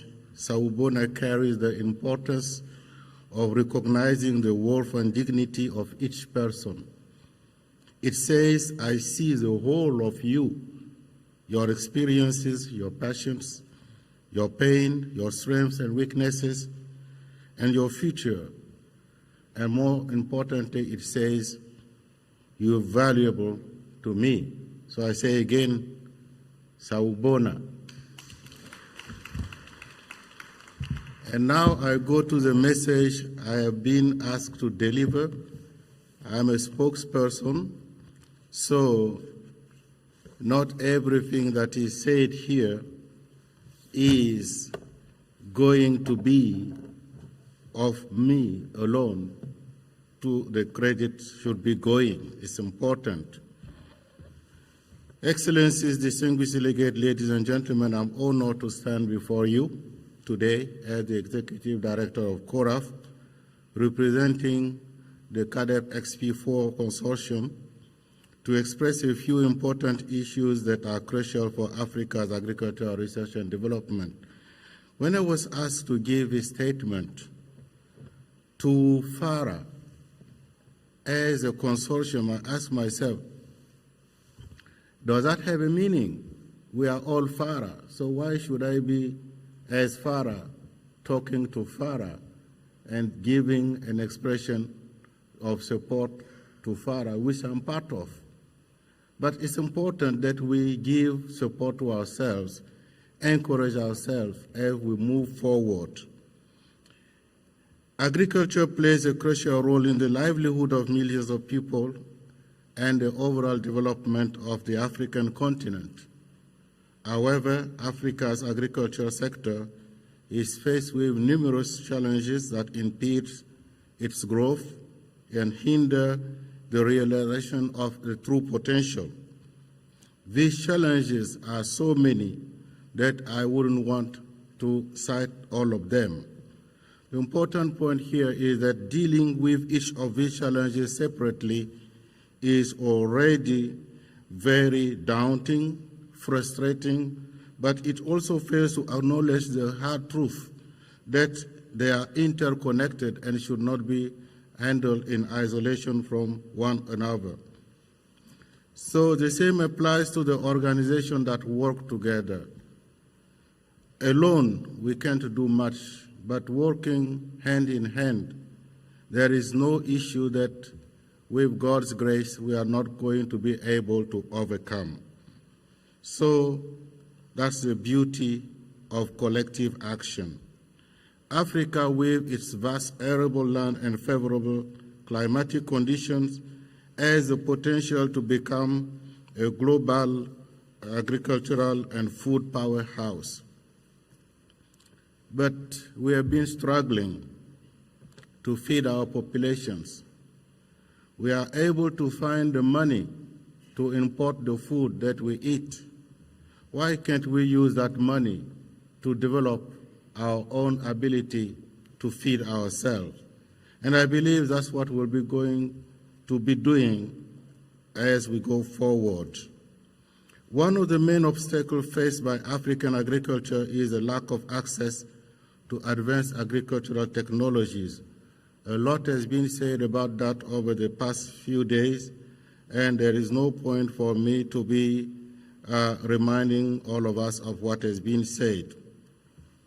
However, it is important to understand that as we take action collectively at the continental level, it needs to be demand-driven, context-specific, and align with the needs and aspirations of the communities we work with.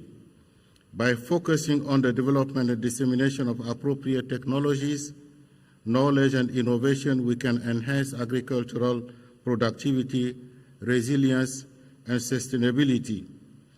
But more than the technologies and the processes, we need to enhance the resilience of the communities themselves. We often tend to forget that nothing happens without the actors on ground, who are the people who have the most stake at us succeeding or failing. Building strong research institutions and promoting collaboration between academia, government agencies, and private sector entities is vital. We have said that. There's no point for me to repeat. In addition, Africa's policy system related to agriculture needs some strong impetus in terms of reform. We have all it takes. Sometimes it's just a matter of putting on paper the right policies and enforcing them in action so that things can happen very easily. Why can't we move goods from one place to another? Simply sometimes because we do not involve the customs. They may not understand that a seed is not a normal commodity. It has to move quickly to allow us to produce for all. We must also acknowledge the importance of strengthening the capacity of the national agricultural research system. Global research is fantastic. I am myself a product of the CGR, and I know that it is a powerhouse. But until we work with the national agricultural research system, who are there to stay, any progress that we make may remain a progress that is in a dream land. Moreover, we recognize the importance of inclusive and participatory approaches in agricultural research. Inclusion has been discussed in many ways. So let's make sure that we carry everyone along as we move forward. I would like to try and end here with one statement of hope. It has taken the sub-regional organization which I stand to represent today in making this statement a long time to realize that when we put our hands together, we become competitive collectively rather than competing against each other for the same resources. And when we are competitively, we are together competitively strengthened, we are able to get even more resources and deliver on the agenda that we are expected to deliver on. With this, the board chairs has directed us to be short. I hope I have been short enough. And I would like to say thank you. And I would like to say that our diversity is our strength. And I would like to end with one more word that I've learned from here, which is Siyabonga. Thank you very much.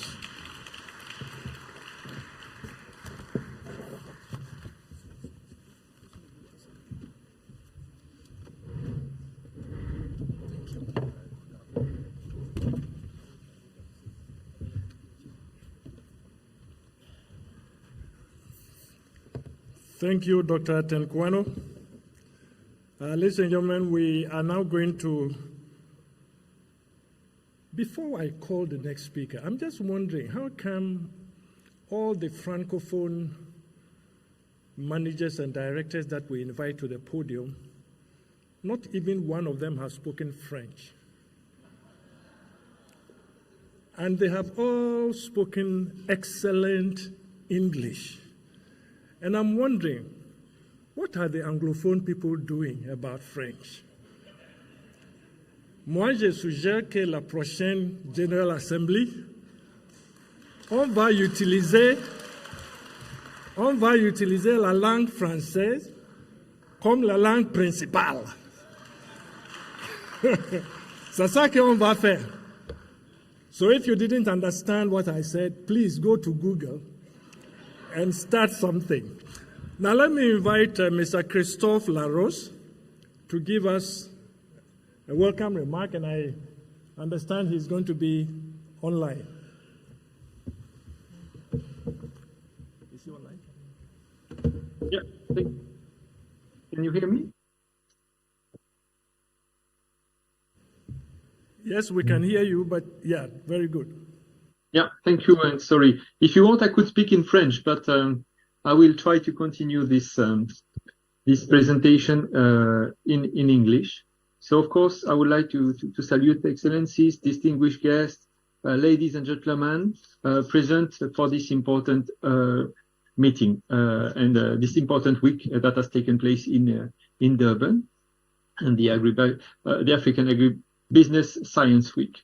I was looking at how old FARA is, and I see that FARA is 21 years old, which makes it, in fact, a young organization that is reflecting the youth of the continent. And what I would like you to wish for FARA, meaning its secretariat and all the members of FARA, is certainly to be an organization that is also fit for the 21st century challenges. As mentioned by my predecessor, Dr. Tenkwano, we are deeply facing interconnected challenges that are affecting largely the agriculture and food systems in all parts of the world, including in Africa. And certainly for the 21st century, we need to be able, through science, technologies, and innovation, to put at the disposal of the actors interconnected solutions. Of course, this week and this General Assembly will have to conclude on important steps, including the renewal of the leadership of FARA at its secretariat level and at its board level, and also to reflect or to start early reflections on strategic directions that FARA will need to take. As we know, there is an ongoing strategy, but there is also a business plan that is coming to an end quite soon. And it's certainly a great opportunity for FARA to prepare itself and to be aligned to the coming challenges and needs that the continent is facing, and certainly to be a solid counterpart of the continental level with the EU Commission, and of course be a voice through its members at regional and national level. I would like simply to underline how the EU has been a long-standing partner of FARA and its members, such as the sub-regional research organization research organizations. We have been supporting FARA and SROs for about, I think, 15 years almost, through institutional support.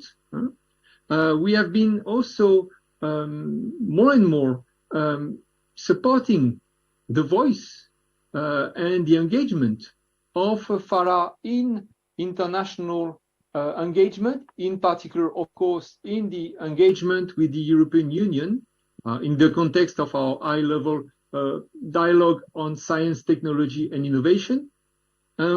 We also are very engaged and still engaged to accompany FARA and its members on one specific elements that, again, my predecessor, Dr. Tenkwanu, raised, which is about the capacities of national and regional agricultural research actors. And to give you an example, we are currently busy developing with the SROs and with FARA an initiative that is to frame at regional level and at continental level actions, mobilizing networks of agricultural research entities to contribute to debates and to science on emerging topics such as agroecological approaches and their potential for productivity and resilience of agri-food systems in Africa. What is very important for us, of course, is the F of FARA. The F is for forum. And it's really essential that the forum works at its best. And working at its best is certainly to have a strong secretariat, being able to build on its strong constituencies. So I'm really looking forward to the discussions of today's and certainly the new direction that FARA is going to take for the years to come to really progress in that direction. So I won't take much more of your time, just to thank you, to congratulate you also for the quality of this week that I've been able to follow from Europe, but I understand that it is a very dynamic and very rich event with very strong exchanges and knowledge being shared. So thank you very much again, and I'm looking forward for the General Assembly discussions. Thank you. Thank you very much, Mr. Christophe Laros, INTPA of the European Commission. You indicated that the EU has been a long-standing partner of not only FARA, but FARA and the SROs. Those of us who are part of the forum, you emphasized the F in FARA. I want you to know we appreciate that support that the European Union has been giving to FARA, and in a lot of instances, that really represents the backbone of the process that FARA has gone through and what FARA has achieved.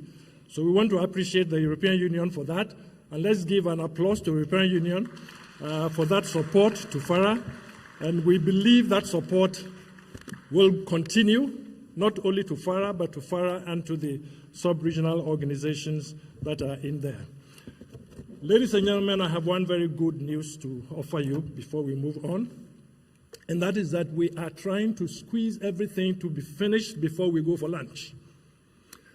That means that I am appealing to anyone who comes to deliver to be very brief. We don't want to break, go for lunch, and then come back to continue the business session. So we're trying to do everything. That means your lunch will be delayed a little bit. But then after lunch, then you are free to do other things. I hope that is acceptable to all of you. Thank you very much. So at this point, we are going to move straight into the business session. We have two business sessions, and the first business session is what we are moving into. And for that, I'm going to call on the chairperson of FARA to come and give us the board's accountability report. Remember, I said the General Assembly is a very powerful organ. So now the board has to tell us what have they been doing as a board before we agree to allow them to pass on the baton, or we keep them for another session. So, thank you very much. Yeah. Well, I mean, it's easy to synthesize what the board have been doing all this year. We did everything, and we did it well. So, ladies and gentlemen, distinguished guests, all protocol respectively observed, it's now my pleasure to report on the work carried out by the board of FARA since the 8th General Assembly held virtually in November 2020. Let me start by stating that it has been a huge privilege and honor for me to serve you as a chairperson of FARA and the FARA board directors for the past 3 years, and as a vice chairperson for 4 years prior to ascending to the chair. I was at FARA with Charity Kruger with the former board chair of FARA when I was entering in the FARA board chair. The last General Assembly was held at the height of the COVID-19 pandemic. The COVID-19 pandemic demonstrates the game-changing impact of science when it is collectively mobilized. You may recall that before COVID-19 emerged, we had been battling invasion of desert locusts and full army worm. In addition, we have the war in Ukraine. In the midst of these adversities, we see opportunities concerning increasing recognition of the role of science and innovation in addressing development challenges and opportunities for making concrete steps toward food self-sufficiency. Ladies and gentlemen, I am pleased to report that the Board of Directors, appointed by the 8th FARA General Assembly in November 2020, ably superintended over the governments of FARA on behalf of the General Assembly over the past 3 years. I will now outline the main government achievement over this period. Number one, the board held its stationary meeting through which it ensured that all strategic decisions by the Secretariat were properly authorized.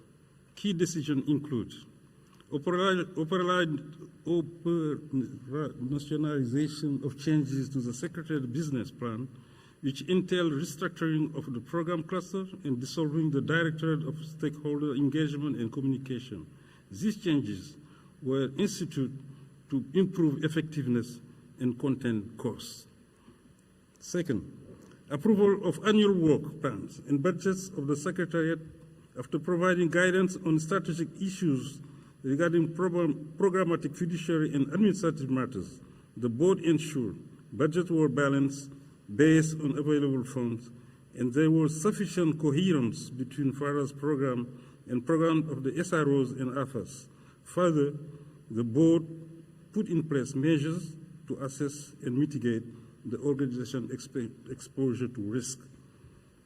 Third, the approval of the change in office premises to a more affordable facility whose rent the government of Ghana has since been paying for in accordance with the host country agreement. In this regard, I would like to seize this opportunity to acknowledge the financial and diplomatic support extended by the government of Ghana to FARA.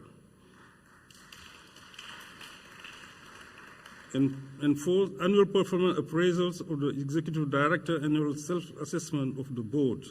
These tasks designed to continuously improve the performance of both the ED and the board. The second measure I put, appointment of the external auditor of financial years 2021 to 2023. In addition, the board received and endorsed the external audit reports and ensure all issues raised in the management letters were fully addressed. That was done. Third, the board has championed and practically supported the FARA Secretariat to forge a stronger partnership with the Sub-Regional Agricultural Research and Innovation Organization, the SROs, ASERECA, CADESA, COROF, and NASRO, and the African Forum of Agriculture Advisor Services, AFAS, under the framework of the CADEP XP4 consortium, and the activities are going on right now. The first bullet for this, under the CADEP XP4 partnership arrangement, FARA, the SROs and AFAS are collectively joining forces to improve the coherence and efficiency of the intervention, which are aimed at improving the effectiveness of national agricultural research and innovation system. Dr. Abdou Tenkwana talked about it in his word and in his statement, and it's very, very important to the point we are right now with FARA. Second bullet, the partners in this consortium are negotiating a joint memorandum of understanding that will formalize the partnership and streamline the modalities of engagement. Number four, still on the subject of partnerships, the board inspired and actively supported the Secretariat's leadership in capitalizing on the latest reforms of the CGR to reset the partnership between the CG and African Agricultural Research and Innovation Organizations. These efforts have culminated in the action plan for operationalizing. This one, French is easier than in the English. The so-called Abidjan 2 communique, which was launched on Monday this week. We all witnessed that communique and that action plan was really launched. The outcome expected from this action plan is more impactful partnership from the perspective of African institutions and the beneficiaries, meaning we are all going to work to be complement, in whatever we are doing in agricultural research in this continent. The fifth point is the board voted candidates for award for the FARA Prize for Leadership of Agricultural Research and Innovation in Africa. The purpose of the prize is to recognize and celebrate outstanding achievements in the domain of agricultural research and innovation. The 2023 laureates for this prize were presented with medals at the opening of the Agribusiness and Science Week on Monday this week. And the living one is Dr. Abdoulaye Seck, who is here with us today to this General Assembly. Sixth point, the board oversaw the search of an incoming executive director. This task was scrupulously executed over a period stretching over a whole year. The incoming executive director will be presented to the General Assembly for the ratification of his appointment. Finally, in the past few weeks, the board concluded the process of nominating the incoming chairperson, new board directors, and continuing board directors. These team individuals will be presented to you for your ratification during this assembly. So, ladies and gentlemen, I am very pleased to report that the board has not incurred any significant government challenge in the past 3 years. I thank the directors of the board for their strong commitment to upholding good corporate governance of FARA and for the diligence in executing their function. We have worked very well together as a cohesive team. I wish to gratefully acknowledge the support extended by the funders of FARA, notably the European Commission, IFAD, African Development Bank, Afrexim Bank, TED Fund Nigeria Government of Ghana, Catholic Relief Services, BMG, Bill and Melinda Gates, Government of Germany, USAID, and NORAD. Without your financial contributions, FARA would not have had any progress to report. Most importantly, I thank you, the member of the FARA Forum, for the support in various ways, because of all our activities were carried out in partnership with forum members and partners. All in all, I'm pleased to report that FARA's government system is robust and responsive to changes in the operating environment. Thank you for listening.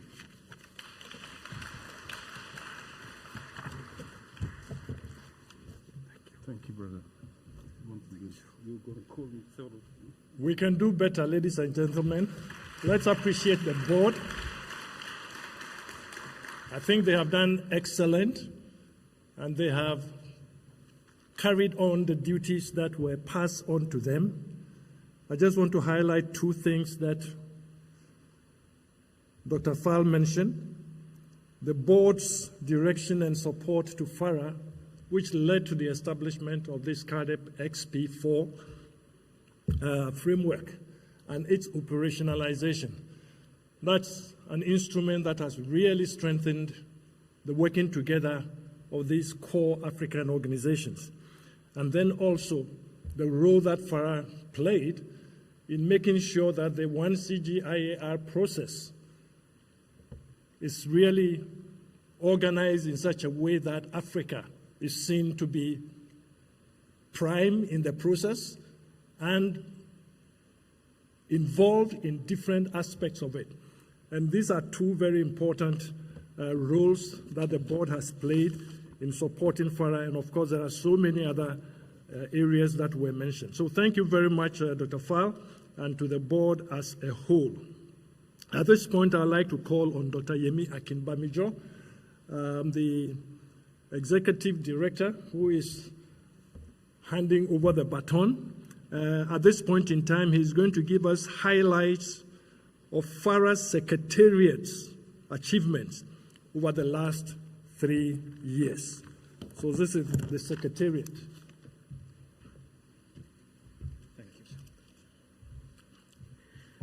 Thank you very much, Dr. Atakra.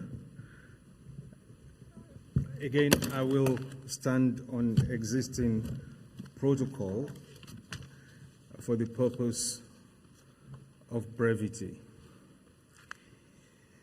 I will be indeed very brief because of time, and to speak to what my board chair has given an overarching report of what the board has done in the last 3 years, and that also cascades into what the Secretariat has been able to do in the last 3 years. But let me start by paying tribute to the government of Ghana, who, against all odds, ensured that FARA continues to be able to play its role the way it should by providing what is just normally described as the enabling environment. And I want to specifically recognize the presence of the representative of the Minister of MESTI, who is here with us this morning.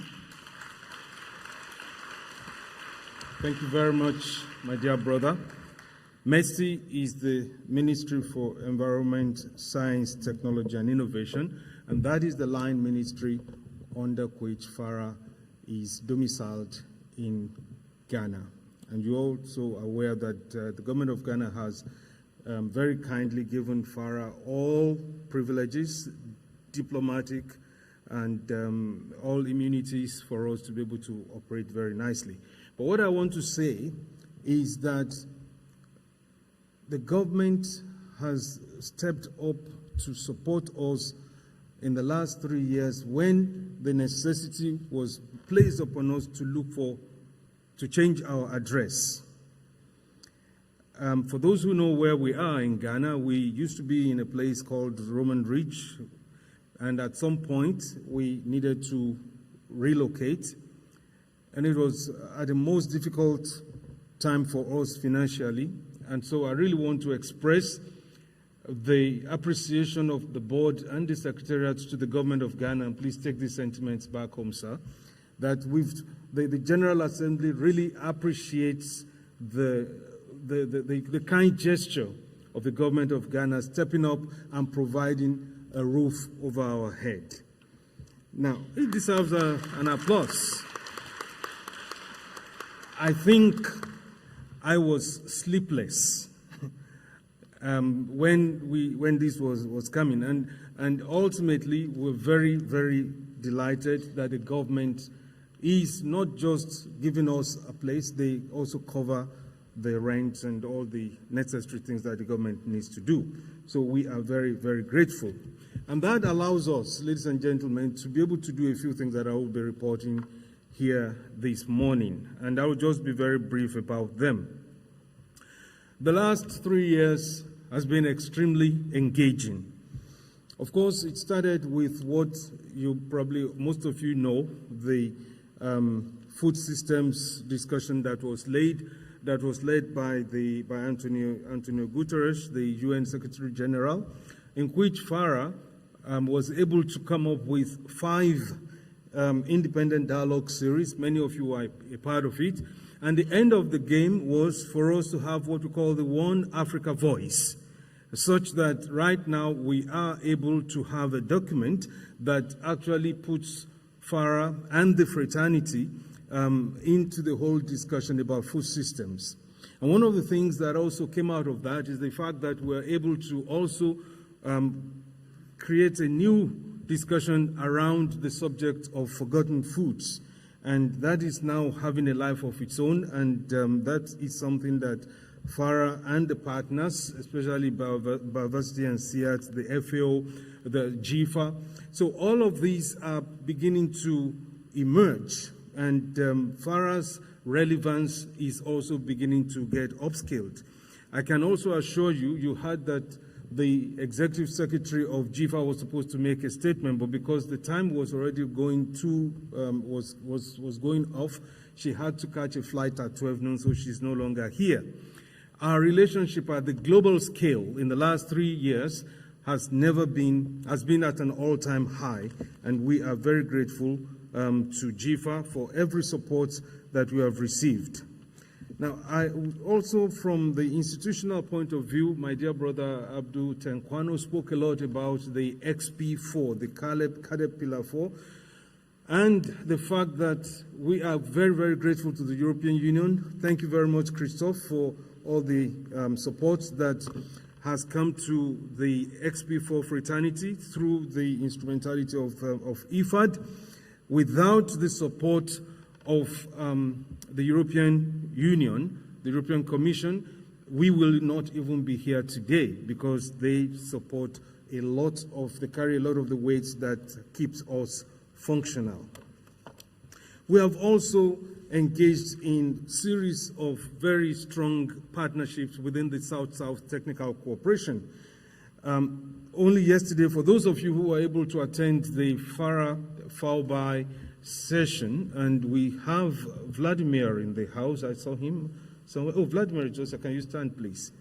Ladies and gentlemen, this gentleman, and we also have Professor Guillermo. Is he still around, or he's gone? He's gone. So we have worked very hard to address the capacity deficit on this continent. We have risen to the challenge, especially when it comes to postgraduate education, to kind of address a scenario where people just go to postgraduate school to cram and pour, And you come to a scenario where, people are brain rich and pockets empty.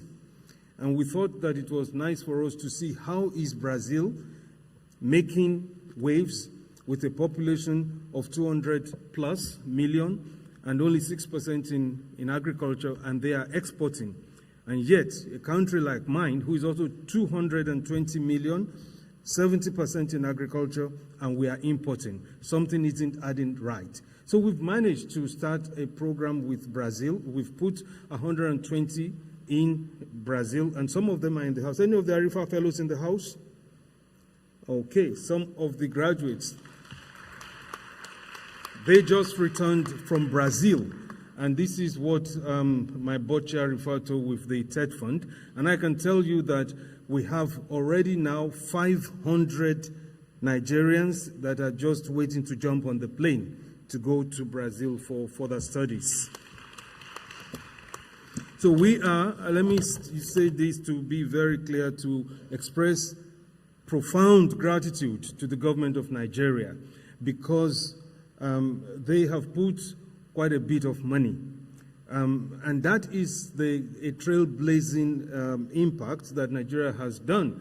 These 500 that are just waiting to leave, it's going to cost about $18 million US. And government of Nigeria is up to that task to fund that initiative.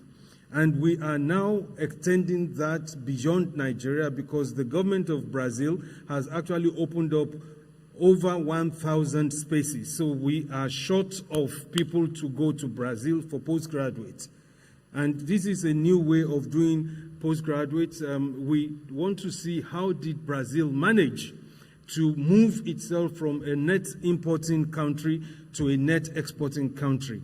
So all the things that we are trying to do is to see how to make our graduates fit for purpose in the agriculture sector. You will realize there are so many people with agricultural degrees, and they are in banking, they are in real estate, they are in everything except agriculture. So we are addressing that. I also want to say that we have proven technologies that have been developed. A lot of partnerships have been strengthened and formed. A lot of IPs, innovation platform, has been established. We've done a series of policy briefs, and we've mobilized quite a bit of resources, especially in the context of the XP4. We have strengthened a lot of systems, and especially in the national agricultural and innovation platforms. We have worked assiduously with the African Development Bank in the context of the Freed Africa, where FARA coordinates the CDTO, the Commodity Development and Technical Outreach? Thank you. A lot of acronyms in the house. And so we've also, what that has done is to also fuel the energy that helps to shift technologies away from the shelf to where it is most needed in the hands of the farmers. So we've made farmers having access to relevant information, and we've developed a lot of evidence-based policies. And in that context, for a few years now, actually I would say for the last 10 years, we started engaging with European Union on what is called the high-level policy dialogue. And I recall that before I moved from the African Union to FARA, one of the last things I did was engagement with this new initiative of the high-level policy dialogue that was initiated between the African Union and the European Union. And now, in that context, the FNSSA was set up, and for the first 5 years, the European partners led that coalition of about 35 institutions, 18 in Africa and the rest in Europe. But what has then happened in the last 3 years has been a drastic shift where FARA was designated to lead this coalition of bodies that oversees the food and nutrition and the FNSSA that is being pushed in the context of the high-level policy dialogue. And we have now transitioned, and this is important, we have now transitioned into a much more long-term scenario, and that was discussed already in the context of this week, that we are going to be having what is called the IRC, the International Research Consortium, which will be the de facto modality of partnering with Europe on a long-term basis. And FARA is very well positioned to work with the sub-regional organizations to have this going forward. We have also had a lot of the AR4D institutions who are strengthened for research management and governance. We have the program called the AIRT, which is now going on in East Africa. It's going on very well. But I also want to say that for the first time in the last 3 years, we have done a lot in terms of knowledge management, such that there has never been anything like it on the continent. Because we recognize that there is a lot of power if we can harness our knowledge and digitize this knowledge, and we've created who we call the knowledge management champions. Many of them are now certified in Eastern, Southern Africa, Western Africa, all over the continent. We are developing a new narrative in managing knowledge for agricultural growth. Time is running out on me, but I would now want to speak to some of the outcomes before I speak to the issue of the action plan that was launched a few days ago here.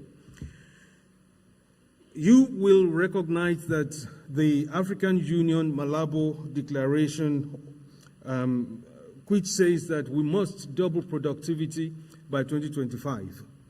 This declaration will be 10 years next year.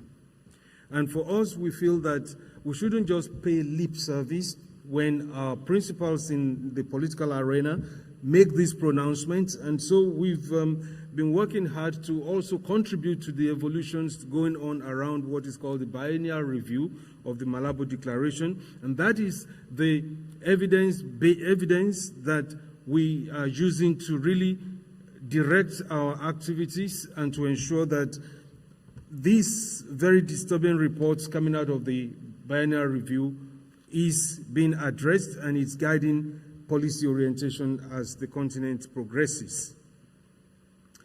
There's been a bit of a work around post-harvest loss, and some of the key areas that we have also been working is the building of resilience to climate change, and I would speak very briefly about an initiative called the ACSAF, the African Climate Smart Agriculture Framework, that has been put together by a coalition of partners, especially also recognizing very, very much the support of the Catholic Relief Services of the U.S.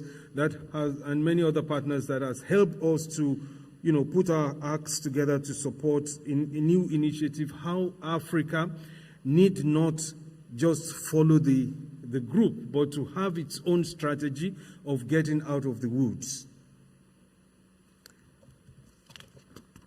In closing, I will also let you know that we have done quite a bit of work with the youth, and in this meeting, in this GA, we will be talking a little bit about the youth engagement and the hackathon. A bit of work has also been done in the gender space, and we've done a lot about the collective action that was initiated by GIFA. And then in closing, you've seen what was launched here a few days ago with respect to the action plan. Now, the action plan in itself is the end of a very long, lengthy, drawn-out conversation with the CG. And you saw here when Professor Sibanda introduced the 3 CGs of the Africa-based CG centers. And for the first time, when Dr. Atakra was mentioning them, we have never had it like that, to have such a huge number of the leadership of CG centers being Africans born and bred. And those were, we were not really out to argue for that. What we argued for was, how can we help this reform in a way that the reform makes sense and is relevant to what is going on in Africa? How do we use this reform to strengthen the CADEP? How do we use it to strengthen Malabo? How do we use it to achieve the Africa we want? And we are so delighted that at the end of the day, we are so happy that we now have an action plan. Thanks to the leadership and the principals from African Development Bank, Dr. Akinwumi Adesina, from CG, first by Marco Ferroni and now by my sister Sibanda. And then from FARA, of course, Dr. Aliun Fall. And from the African Union was the Commissioner for Agriculture and Blue Economy and Sustainable Development. So, ladies and gentlemen, in the interest of time, allow me to stop there as a snapshot overview of what has been done in the last 3 years that I have been able to speak to in the last couple of minutes. I thank you very much for your attention, and I'll give you back the floor. Thank you, sir. Thank you so much. This is one of the shortest speeches CME has given. Was it really short? Thank you so much. This is wonderful. Let me just take 1 minute to re-emphasize what you said about the partnership with Brazil and the fact that we are looking at how we can make our graduates fit for purpose for the agriculture sector. Once again, I would like the graduates who have already gone through the process, just stand up, let's see you properly. Those graduates, if you are here, stand up, let's see you. Let's see you. Yeah, very good. So you are the trailblazers, and we are looking forward to many more countries. And there's nothing like free lunch. It's not absolutely free. When he gave that financial figure, he talked about the contribution of the Nigeria government. So this is something that we have to figure out, how this program can be expanded to other African countries also to be part of this process. So thank you. Please be seated. Okay. Now we are getting to the point where we now have to invite Dr. Agre Agumia, who is the Director, Research and Innovations at FARA. Dr. Agumia will be giving us a sense of the FARA strategic direction in the medium term. So we've heard a report of what has been achieved. Now we are looking forward. And Dr. Agumia, who is also the incoming executive director, is going to give us a sense of the strategic direction in the medium term. Your time is very short. You can do it in 10 or 12 minutes. Yeah.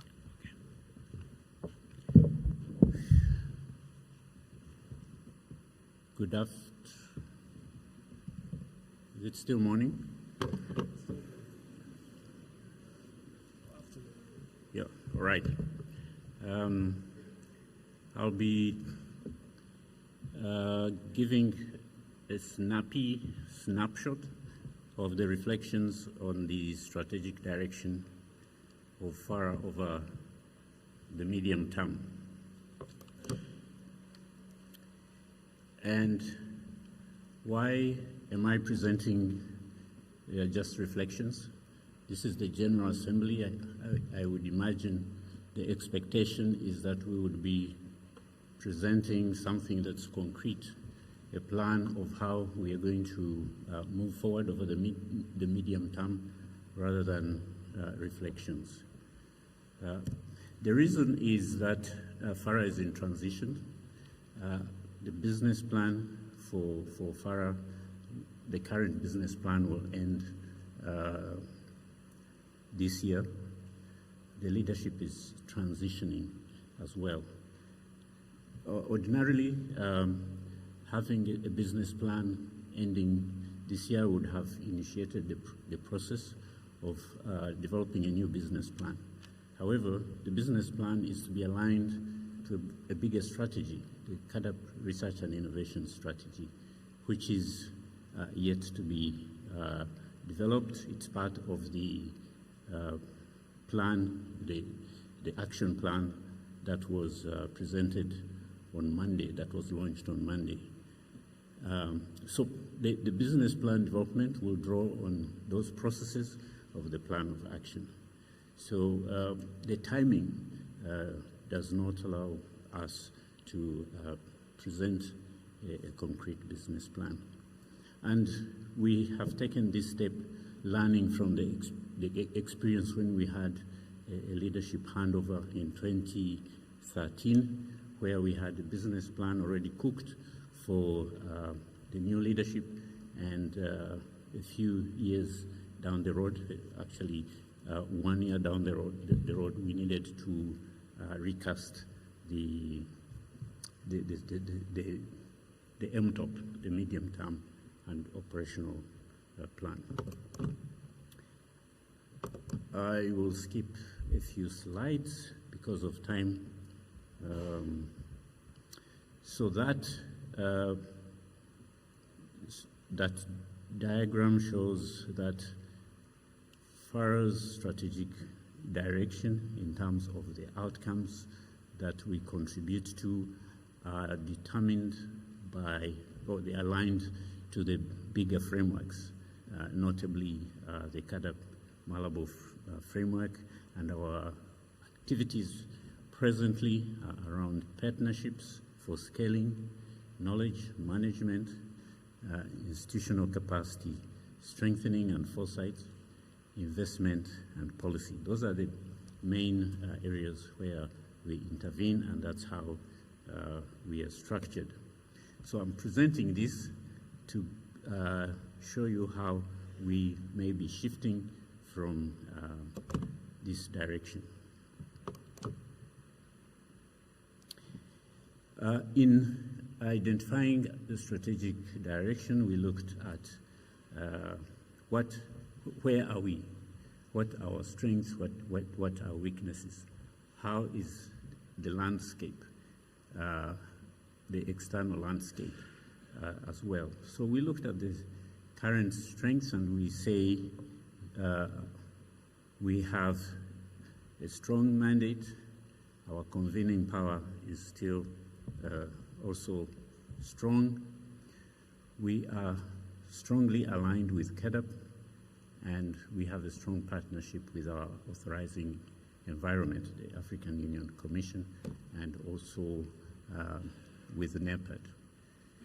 We have consolidated our partnerships with our key partners, the SROs, AFAS, with the CG. We also have strong partnerships with the North. We mentioned the European Commission, Brazil, other partners on the continent, Roof Forum, AATF, the policy institutions like FANAPAN, AGRA, and the others. The partnerships is an area where we are doing very well. However, as I'll explain, we still remain fragmented, and there's a lot of room for improvement on that front. We also have a portfolio of validated tools that can be deployed to enhance the impact of research. On the side of weaknesses, we have continuing problems with funding, and this has caused us to cede some of the space where we see our mandate being encroached on. Fragmentation in the research and innovation system is still a problem. We have made progress on that score, but we still need to move on. Now, I'm presenting the mega trends just to highlight the challenges and the opportunities that we face. I'll not dwell on that. I'll just highlight the opportunities because we've talked about the challenges since Monday. The opportunities we've talked about, the Dakar 2, the Food System Summit, the action plan, the partnership, and then the opportunities that stem from the mega trends. There are actually more resources available for investment, and we have to figure out how to tap them. In the plenary on agro-packs, we had the private sector give a perspective on how we can tap onto the available opportunities. And of course, we have had this week presentations on the opportunities presented by digitalization and other technical innovations. So what are the lessons that our future strategic direction is informed by? It's that the supranatural structures, including the SROs, AFAS, FARA, and the other continental organizations, actually deliver value. The value is through economies of scale, that there is power in collective voice, as we saw in the conversations and engagements we had with the CG. However, for these structures to work, which mainly deliver value through stakeholder and multiple partners approaches, the coordination is hard work. And for coordination to work, leadership is critical, and having a mandate for that leadership is very important. We've also learned that subsidiarity works, but it is context specific. It's not a broad brush kind of thing. And it also depends on common understanding, and crucially, it depends on trust. That we need several things: capacities, investments, policies, knowledge, partnerships, and priority settings are key pathways for value addition at supranational level. And indeed, these are the functions that the supranational national organizations provide. Oh, I am not moving. So, what are the implications for FARA and other supranational organizations? Is that there is a bigger role for science in addressing the megatrends, and the role cuts across several areas to increase productivity, as they are highlighted on the slide: nutrition, food, self. So several purposes. Some of them cancel one another out. So we need to have we need to have a system that addresses multiple objectives, which is the systems approach. And there's also an increasing emphasis on sustainability, and we need to deepen the relevance of regional integration. So this calls for increased investment, increased capacities, increased cooperation and coordination among institutions. institutions at national level and institutions at supranational level. We also need to emphasize multi-stakeholder engagements and again focus on coordination with clear engagement rules. These are the factors that have informed our thinking on the strategic direction.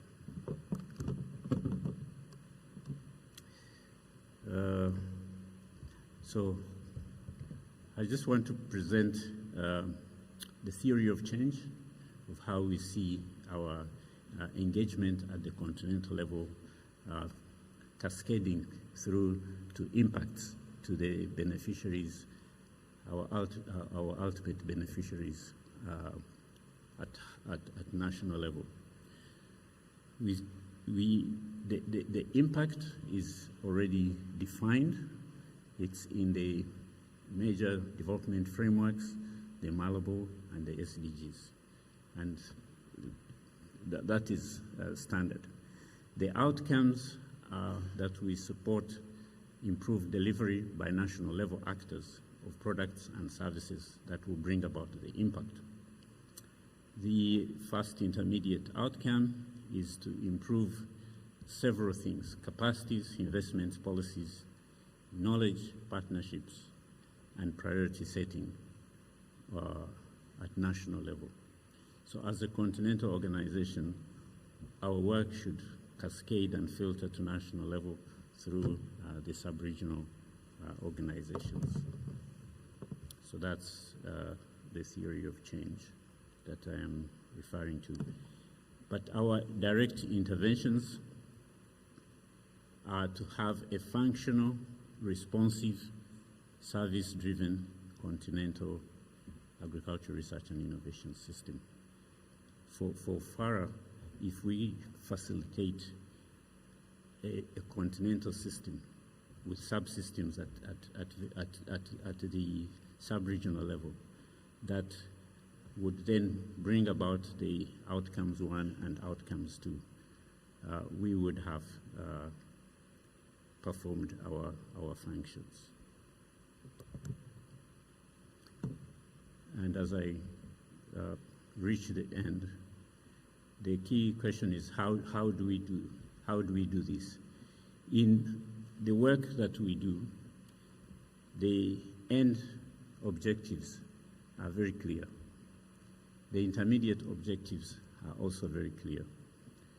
What is often a challenge and what is often unclear is around the how. How do we achieve the ultimate objectives? How do we achieve the outcomes? And what is highlighted there are the changes that we would like to see. Would like to see that FARA's value addition is self-evident and that we are able to communicate that value addition. That FARA is trusted to play its coordination and leadership role. The issue of trust, we have spoken about it.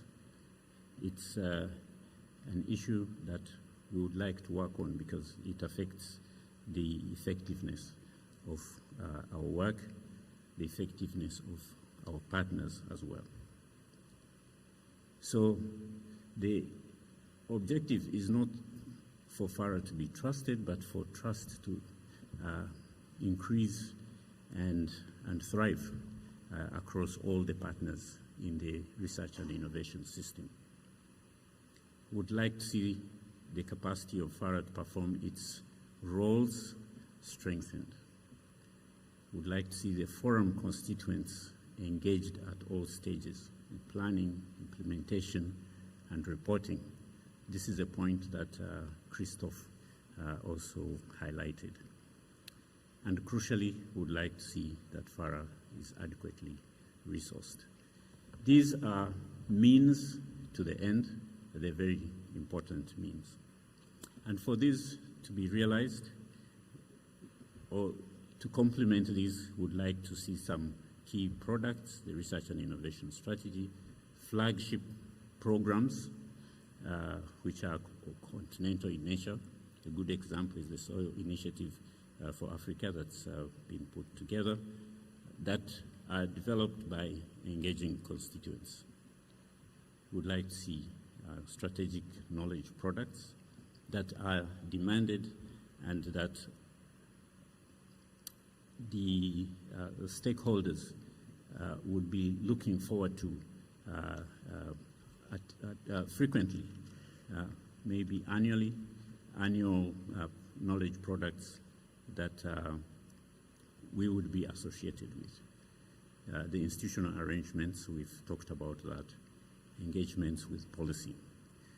We would also like to see our own version of NATO emerge and become something that we practice. NATO in this case means, no, we would like to see ourselves move away from NATO. NATO is one of the words I've learned this week. It's no action, talk only. We would like to see ourselves move away from that kind of orientation. So in conclusion, the immediate next steps that FARA will proceed with is the institutional assessment. That is the first action in the action plan with the CG. We have initiated an independent review of the business plan, the current business plan. Would like to complete that, as that will inform the formulation of the new business plan, bullet point number 4.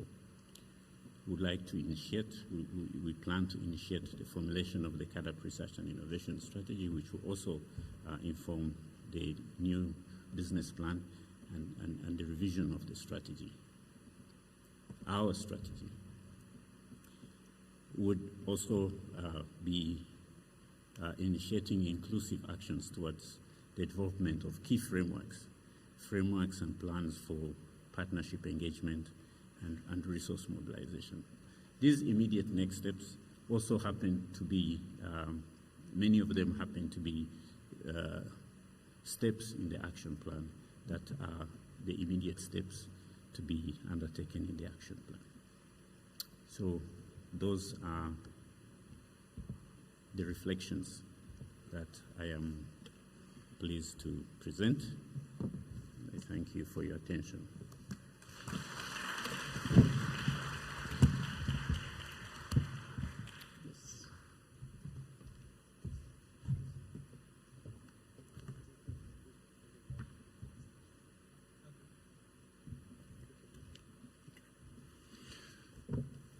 Okay, thank you very much, Dr. Agumya, for very insightful delivery.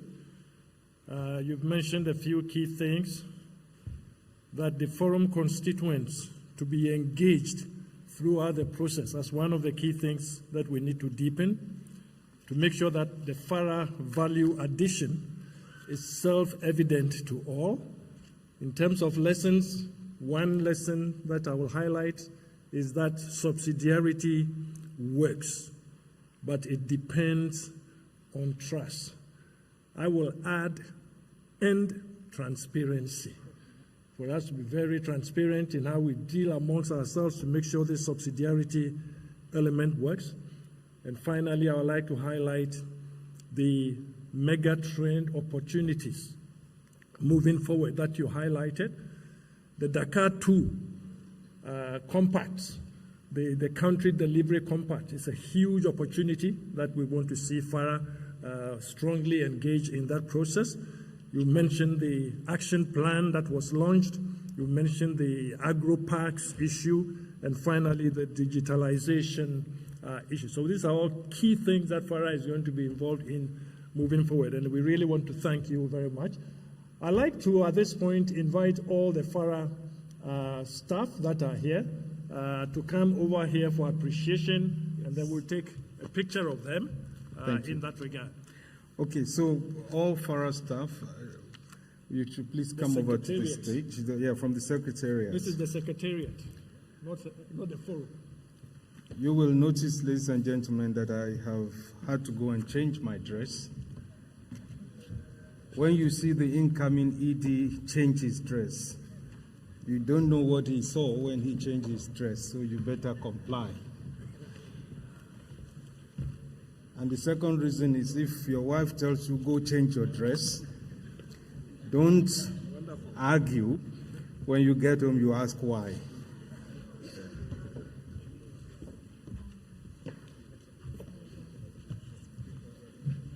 You're all welcome.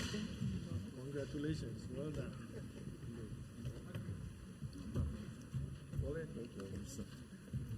Congratulations. Well done.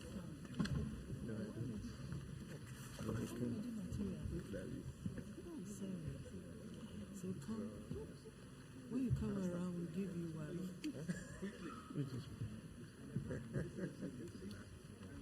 Okay.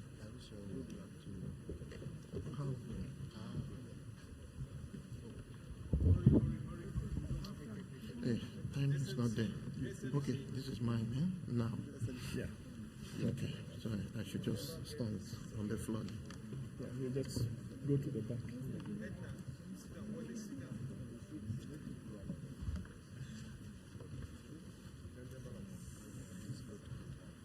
Please make sure you are in there.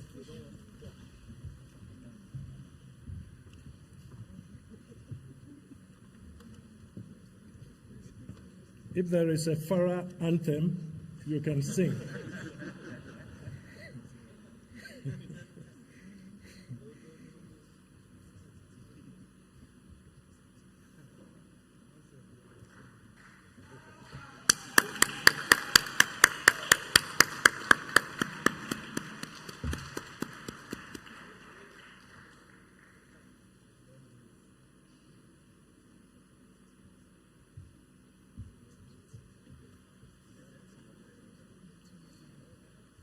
Very good. And then just before you go, just see the two of you, please come forward.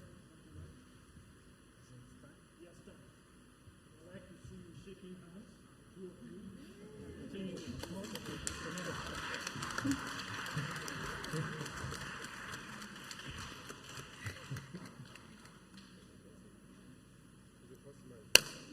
Very good, very good. Thank you. Congratulations. Congratulations. Wale, don't go because you are going to be next. Okay. Next. Okay, now we're going to receive a very brief synthesis of the outcomes of this 8th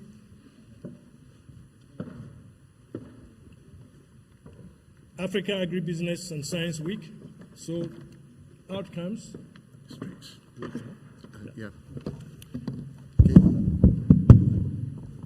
Yeah, thank you very much, distinguished ladies and gentlemen. I learned that so much time is not on our side, so I will be very quick and smart, go straight to the point. My role is to give the summary report of the African Agriculture, Agribusiness and Science Week event that we've had in the last 3 days. So the team, as we all know, is linking science, innovation, and agribusiness for resilient food system. You observe that there are 3 keywords in that, linking science, agribusiness, and the resilience of our food system. And you've been in the fraternity for a while, you will know that these are key issues that are confronting the progress of the agricultural sector in Africa. And so in 3 days we've been discussing. And I learned that this morning also the FAO group still discuss this carefully. Let me quickly give a demographics of what happened here in the last 3 days. The attendance is quite good, and it really showed the convening power of FARA. A total of 1,610 individuals attended this 3 days event. I think you can give us a round of applause.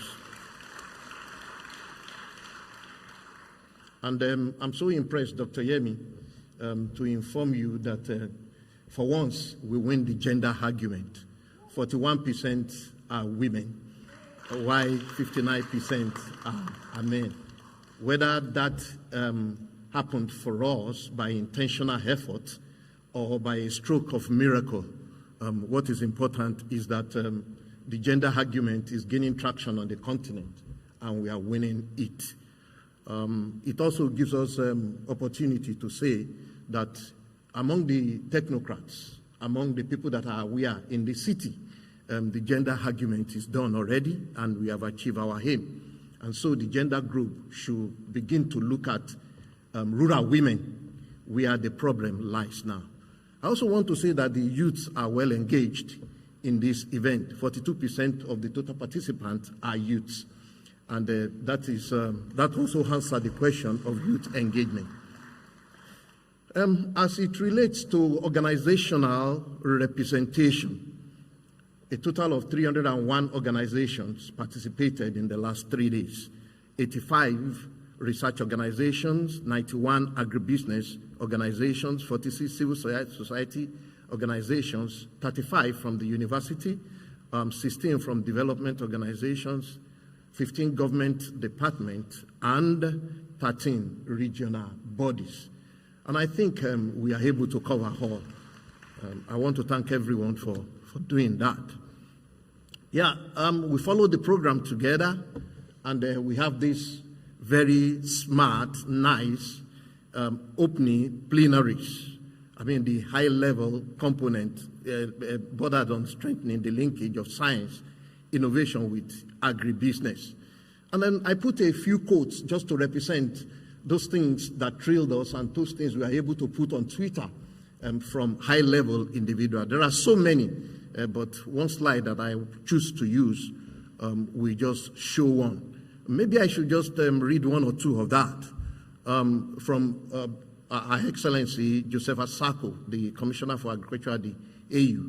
She said, "Science is a priority agenda for Africa agriculture growth."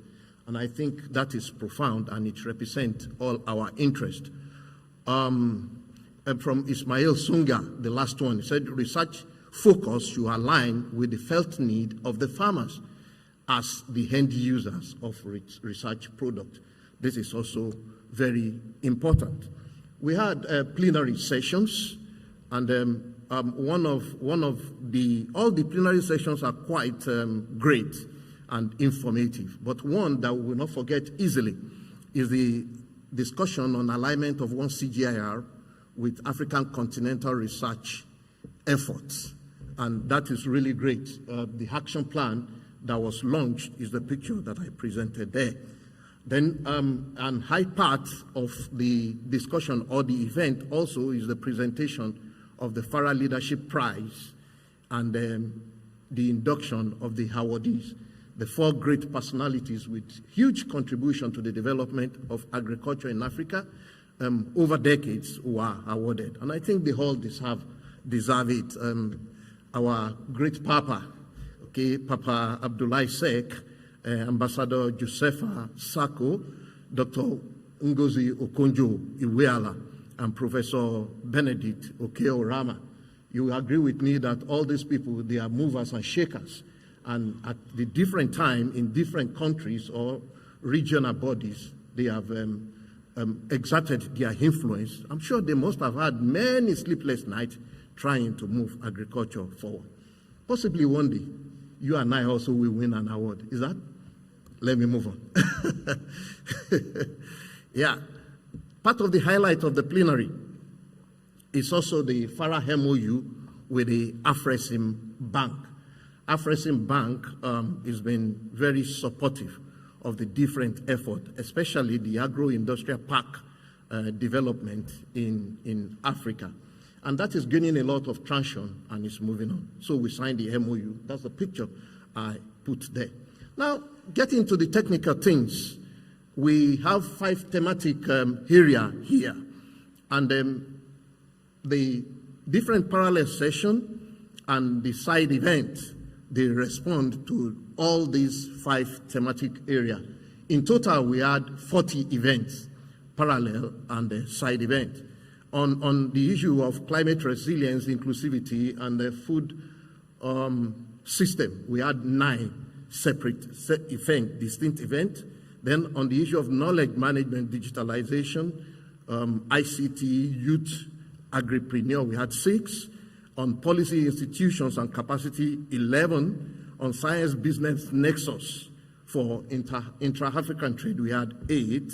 And the nutrition sensitive and gender responsive farming system, we had 6. Now, time will fail me to go into the details of each of these, but I already put them in the section. This is just a listing of the parallel session on the 6th and on the 7th. But these key messages from the team that is coming out from all discussion, we harmonize them into this brief. It's quite important for us to know as it relates to building climate resilience, inclusivity, and nutritious food system.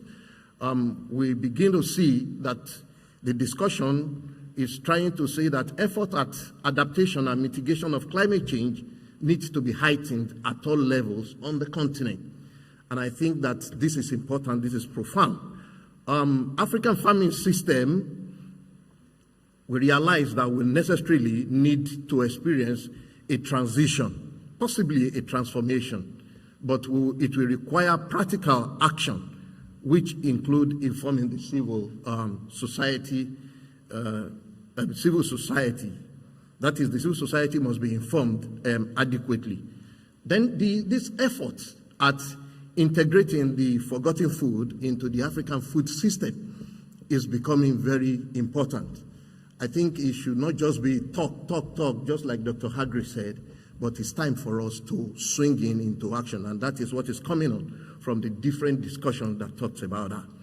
On the issue of on the team, digitalization, knowledge management, and youth entrepreneurship, it became clear from the different discussions that knowledge management is still in its infancy in Africa agriculture, and there is the need to identify the best practices in designing and delivering regional learning alliances for knowledge management.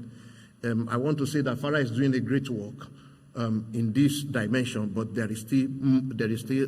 we still need to do more. The need for public investment in infrastructure and coordination of action to structure pricing of agricultural commodity and incentivizing good natural resource management also is becoming very, very important, and we need to bring this to the fore. Then there is the need for an intentional effort to ensure that digitalization and associated ICT-based technology respond to agriculture in Africa. Maybe I should take 20 seconds to amplify that.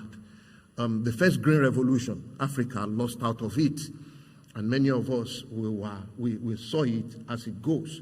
I understand that the biotechnology revolution also came, and it's almost slipping out of our hand for different sentiments. Now it is IT-based revolution.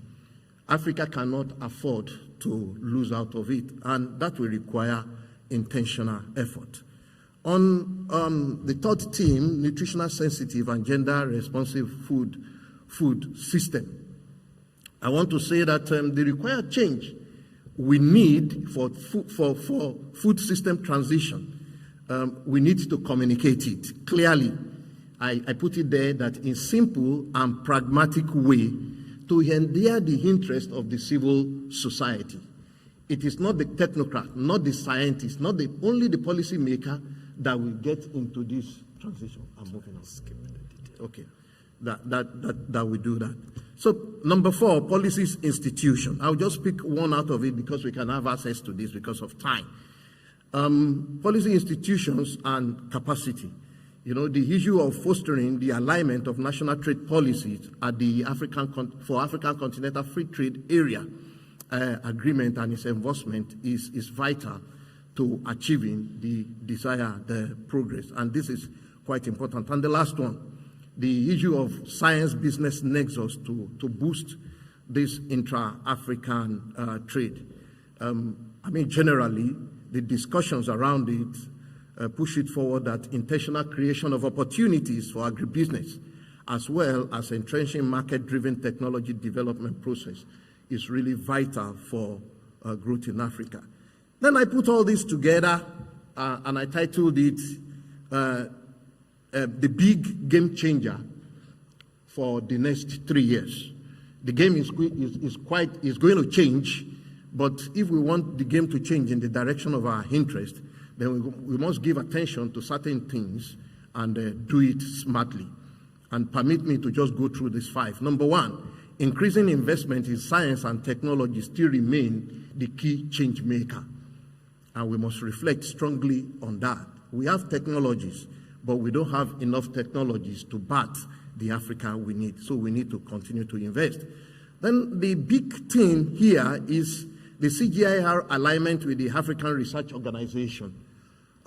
It portends, it carries the potential to bat a great change. And I think it should not stop at the action plan that is launched, but we must take the action plan and run with it immediately. Well, the devil is in the details. And I tell you, the devil here is the 1.8 million budget. How do we raise this 1.8 million immediately so that we run and get this alignment to deliver in the direction of our interest? The third one, we need intentional enhancement of digital solutions. I have amplified that. But I believe that between now and the next Africa Agricultural Science Week, this is going to bat the type of positive result that we would like to share in the next 3 years. Then 15, science and technology as an inseparable continuum to drive agricultural development is vital. You know, science innovation with agribusiness should form a circle and they should flow into one another. As you learn lessons in technology, it filters into businesses and it rolls on. And the last one, the big crave for food and farming system transition. You agree with me that there are several models. And you know, these models will only endure interest. It will be halfable in Africa if the model is going to deliver best income. I mean, very good livelihood for the end user. On that note, let me just stop that. This is the summary of what we discussed in the last 3 days. Thank you very much for listening to me.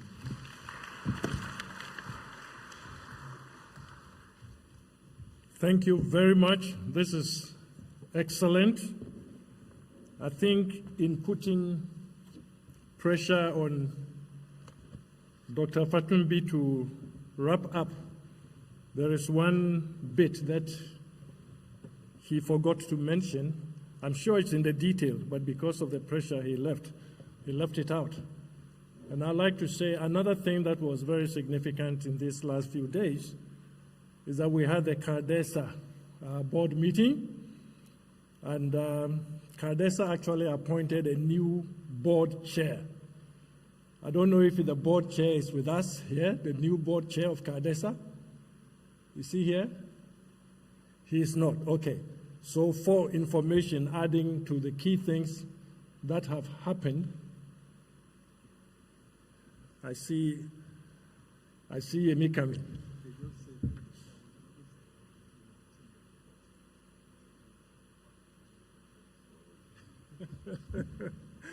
Okay. The other big omission is that the summary report missed out a very important item, and that was the keynote address that was delivered by none other than the president of the Africa Development Bank, in which some very strong key points were raised. So please update that report so that we get a key sense of those elements also. Excellent. Ladies and gentlemen, I really want to ask all of you to stand up and stretch your legs. Just stand up wherever you are and stretch a little bit. I want to assure you that you will be having lunch. The only thing we have done is shifted lunch by 1 hour. So instead of 1 o'clock, we'll be going for lunch at 2 o'clock.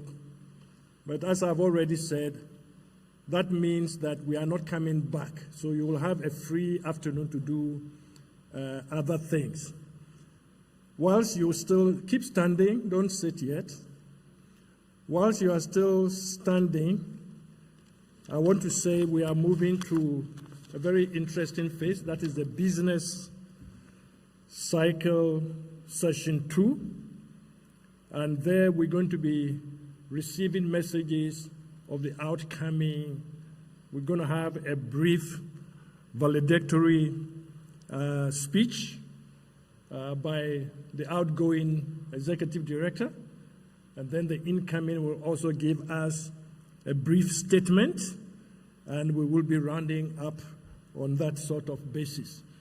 We had scheduled some other statements that we will have to take out just to make sure that by 2 o'clock we are all there for lunch. So please be seated now, and thank you for stretching your legs. Be seated again. As I call my friend and brother, Dr. Alioune Fall, once again the outgoing chairperson of FARA, to give us a ratification of appointment of new executive director of FARA. So Dr. Alioune Fall, to give us the ratification of the appointment. Now remember I said the General Assembly is very important. So the new executive director is now going to be relayed to us, and the process of ratification is due at this point in time.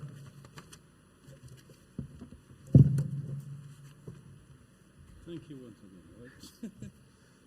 Thank you, my brother. I guess they have the PowerPoint. Can they? That's not, it's not on the screen. Yes. I don't have it myself on.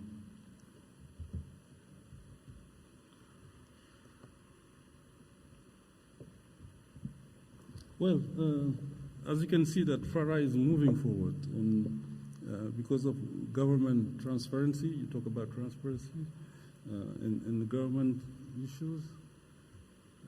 Definitely, no.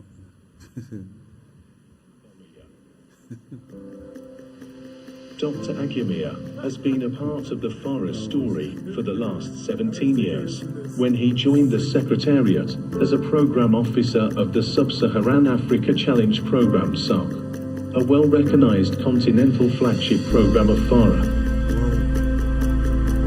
Thereafter, he served in key program and leadership positions in FARA, including as technical advisor to the 2 executive directors. In 2020, Agray was appointed as the Director of Research and Innovation at the Secretariat, where he also serves as the de facto Deputy Executive Director. It is noteworthy that Dr. Agumia has been closely associated with most of the significant achievements of FARA, wherein he has served at the director level for half as long as he has been a staff of FARA. An alumnus of the University of Melbourne, Agray holds a doctorate degree in Geoinformity and Sciences. Agray comes ready with an intimate understanding of the context, configurations, corporate philosophy, and partnerships of the agriculture research and innovation institutions in Africa.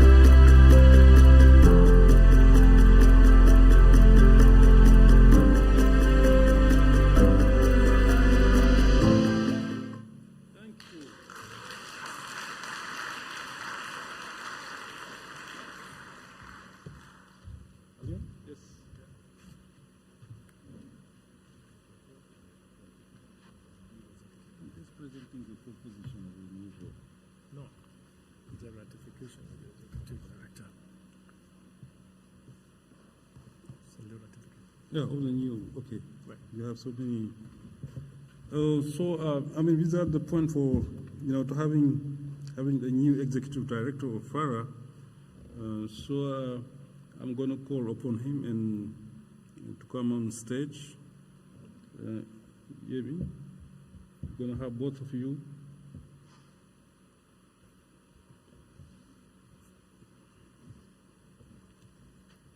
Oh.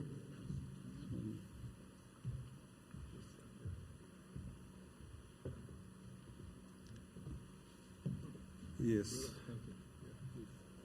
Okay, so we have the outgoing and the incoming. There's no fight.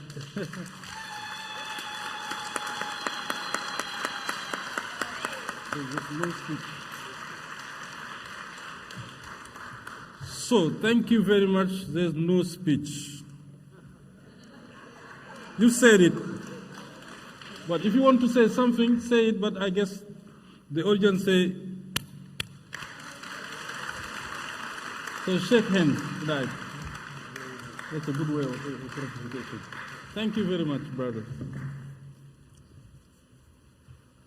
Thank you, Board Chair Dr. Alioune Fall. We now, Yemi, don't go because we will have to ask you to give your valedictory speech straight away. And after Yemi has finished the valedictory speech, then we will call on the incoming Executive Director to also give us his brief statement. Yemi. Yeah. So you said I shouldn't go, but I left my handkerchief there in case it starts raining. I stand again on existing protocols, ladies and gentlemen. I am going to do a bit of surgery on my presentation here, and I have to do it as it evolves. Ladies and gentlemen, nothing has given me greater pleasure than a day like this. And what it simply means for me is that ultimately I have come full circle. It is again with great honor that I stand before this assembly of a cross-section. I think you can leave the PowerPoint. We don't have time. There will be a PowerPoint that we can share at some other time. It is a great honor that I stand before this assembly of a cross-section of key stakeholders of the greatest economic driver of our great continent to give the valedictory statement as the outgoing executive director of FARA. This great house gave me the marching orders at the Accra International Conference Center on the 20th of July, 2013. And I am today standing again with a deep sense of appreciation for the opportunity that I was given and to recount my chances, changes, challenges, and costs. The fence never stands alone. And I had, since I was appointed, I had waited for the day that I was going to be inaugurated with a lot of trepidation and anxiety. But then the day came, and it was on the 20th of July, but it was not until the following Monday that I would sit on the chair that confirmed my endorsement earlier at the General Assembly the previous Saturday. Ladies and gentlemen, that was the summary. The end of the matter is that, very honestly, 10 years to this day, today could have been a mirage. And the truth is that I was consistently under check from day one. But I also did not lose sight, and neither did I lose faith, because I was guided by some simple philosophies. I also recognize the place of divine permission and grace in the lives and callings of humans, and I am obliged to give thanks and praise to God Almighty for granting me this honor at this time in my career. I understand that it is good enough to finish, but it is not enough to finish, you must finish strong. And I understand also that the closure is only for me a new beginning.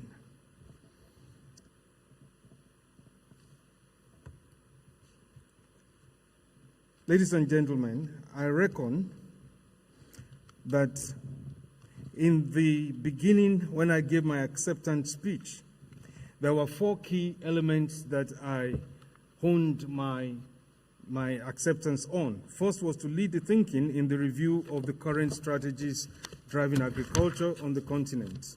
The second was to place the National Systems of Innovation and Agricultural Technology Transfer Initiative at the heart of agricultural development and to strengthen our capacities. And today you've seen the first crop of people whose capacities have been strengthened, amongst others. And then to improve and strengthen the quality of agricultural statistics, and today we have what we call the knowledge management for agriculture, and to provide guidance to the efforts and process in the areas of trade and market access and agricultural products. And today we are talking CAPS, the big changers. I got into the job with all my energies and to do 3 things. First, to recalibrate the house. 2, to rebrand the house. And 3, to reposition the house for impact. I understood from the beginning that it was also time for Africa and Africans to take ownership of the intellectual discourse on the continent away from the outside think tanks and locate it as it should be in the heart of the African continent. This is what the African Agricultural Science Agenda that FARA spearheads is all about. And today, we're not talking about Dublin process, we're talking about Abidjan 1, Abidjan 2, that FARA was extremely instrumental in birthing. Thank you. Now, from the outset, looking out and having a panoramic view of my future in FARA, I understood also that if the past had failed us, the hopes and anticipations of the future, of the food insecure and the perpetually vulnerable people groups of the continent and the future need not repeat the past. There is a discernible wave of change across the continent, and wisdom demands, therefore, that we carefully exploit the opportunities converging at present for the benefit of Africa.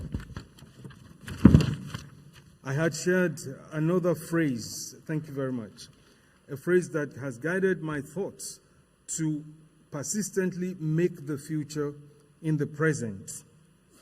And I needed to start with the end in mind.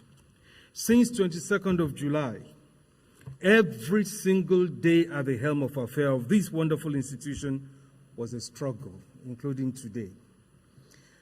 But the trick is this. When you see a swan sitting on a lake, it sits very quietly. You have to look what the feet are doing. There is always a front end and there is a back end.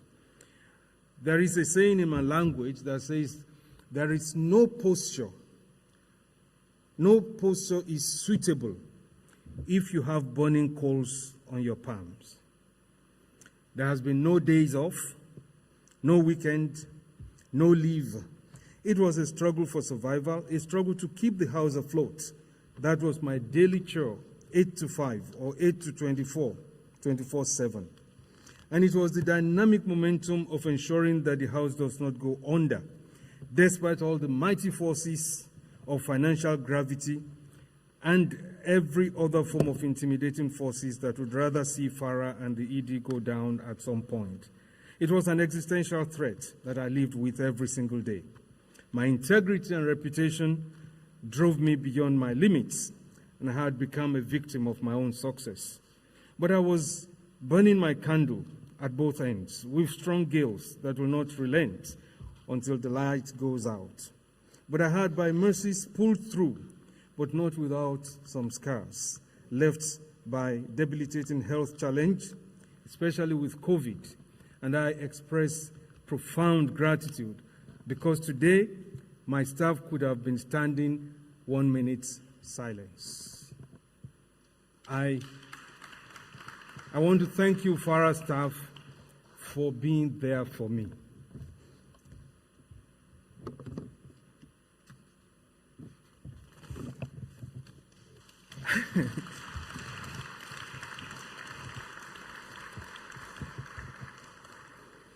Thank you. It's not unusual to express sentiments like this, but those were very difficult days, but my staff was there. And thank you very much for being there for me.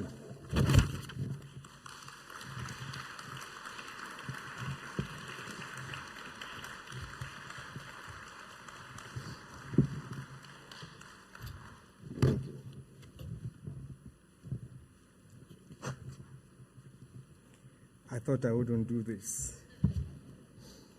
Thank you. So it's been a golden decade for me. And I understand also that the tree bends as the wind blows. It was necessary for us to tweak Malabo when we started. It was very difficult, but we managed. But we were grossly reconditioned by resource constraints. It was akin to the suicidal scenario of sending an infantry to war, to the war front with tanks and armored cars with no bullets. Yet, you must deliver the spoils.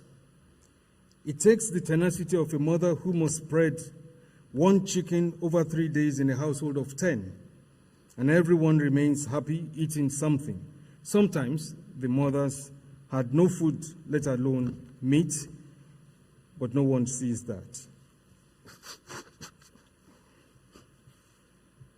One other constraint that we saw was the need to address the capacity gaps that existed in our pedagogic system, and I already alluded to that. And I also would like to say this, that in matters of leadership, I quickly learned that when you stand to be counted, you will be judged by what you did not do, not by what you did. So remember that this is now for you. Remember that if it is sweet, you are expected to share. When it is bitter, you are expected to bear. There was a lot of discussion around focus, FARA. But you will hear a lot more of that. But I dare say that there is a proverb in Wolof. You can ask Dr. Fall to say it in Wolof, I don't know. But it says, an empty bag cannot stand. So many a time we were asked to ensure that we keep focus on what FARA should be doing. We love to do that. But when you are focusing, when you are asked to focus and there is no money, no state puts anything, nobody, all the money you have to raise, you have to shout, you have to do everything to get money, it was very difficult. Okay. There must be a time when we must call for a baraza. It is a home gathering, the marketplace where we need to rediscuss the plights and the modus operandi of the African Agricultural Research for Development conundrum. We must find a way of getting around this. We always seem to have a similitude of success, but we have not deployed the force that births success at the back end. We need to move beyond that. The Bini adage says that you cannot spank a baby and forbid the baby from crying at the same time. But why do we give our backs to be spanked? Why is Africa outsourcing its own responsibilities towards the application of science in its agriculture? And you expect an institution like FARA to thrive and also survive. In the early years, the secretariat front was difficult. I must confess I had been blessed with a great cohort of staff, great complement of co-workers.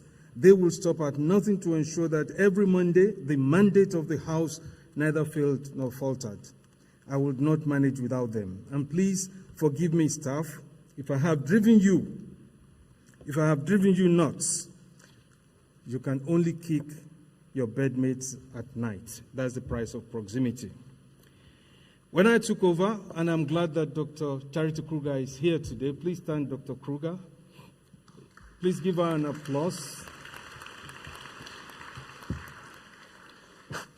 Take a seat, ma'am. We had a very difficult scenario at hand. This honeymoon was very short, and we had to get to work very quickly. I've been privileged to serve through 3 board leaderships, and Dr. Charity Kruger was my first board chair.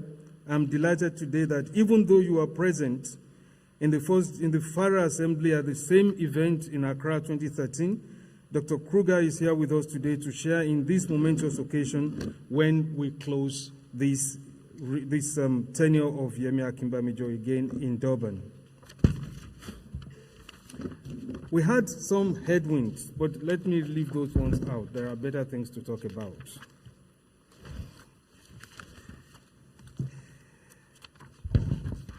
So, in the latter years, the second term was very eventful. As I said, burning the candle at both ends, the lamentation of the worsening capacity to generate science calls for reworking the narrative bottom up, or we may be putting the lipstick on the pig. I understand 4 things. 1, leadership is a tricky business. It is slippery, a slippery terrain, definitely not for the faint-hearted. It is what I describe as the filtered life that must have no dregs. And I learned how not to run a continental organization. FARA, indeed, for me, was a risky experiment, but I'm glad that we pulled through. I will quickly run through a poem that I wrote now for my dear brother, Agri. I love poems. What I call the Spate of Thrones. But then they die alone. Empires rise and fall, they fail the throne. Today, you are a fantasia. Tomorrow, the bubble will be blown. The burden, yes, the burden of the lone. Glasshouse dwellers throw no stone. You take the crown, you will live alone. The glitz, the frills will come in their drones. You wish to live, you first, then your clone. But break the silence and hear the moan. 119 months have elapsed since I first took this position, and now it's your day 1, Agri. It's a daunting challenge, and you signed the contract alone. But it will always be unclear how the future would unfold.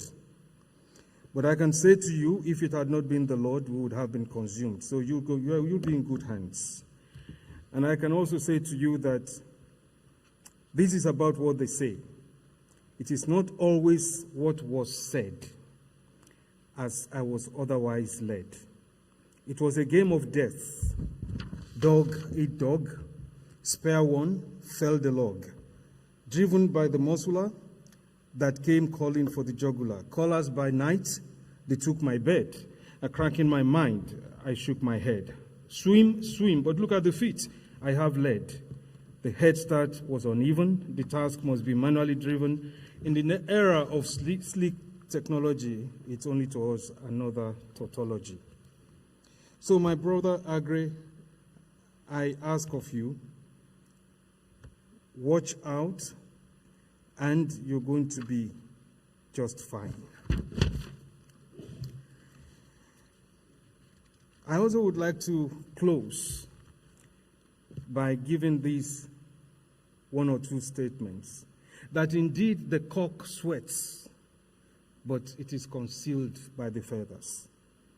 It is not everything that the hunter sees in the forest that is reported at home.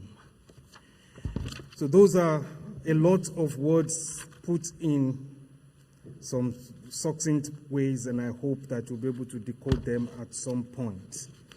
So let me close because of time. Otherwise, I will be pushed out of here. Now, let me be a bit democratic. Let me recall a very important, it was like setting sail all by myself on the very treacherous and tempestuous condition. Okay. A Thai proverb that I learned says, if you are going to the jungle, do not leave the knife at home. I am very privileged and blessed to have a good cohort of staff, and at the home front, I'm blessed with a great family. I have said a lot about my wife, but women in the house, should I still talk about my wife or not? I don't want men to answer that. So,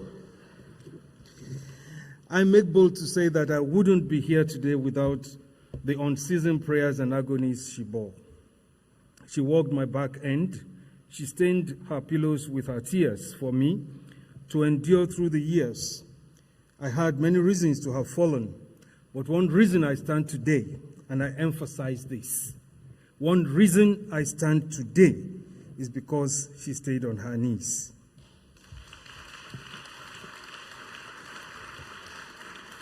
Thank you, Jumoke. She stretched her hands to heaven on my behalf, and she stood alone by the night watch so that I can stand alone during my day, including now. So, Arewa, today you will now have another tick on your earthly mandate. For this, I'll pause for you to celebrate the heart of my home and the home of my heart. She is Arewa, my God-given shock absorber.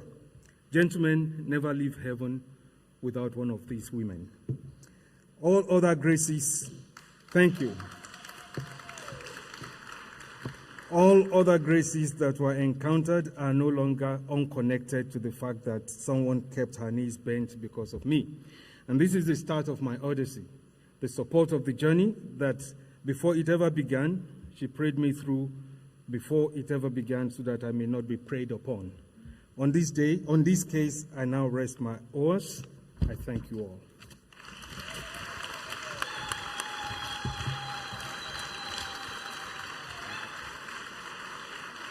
Hold on a little bit. Can we appreciate him? Let's hold on a bit. Yeah.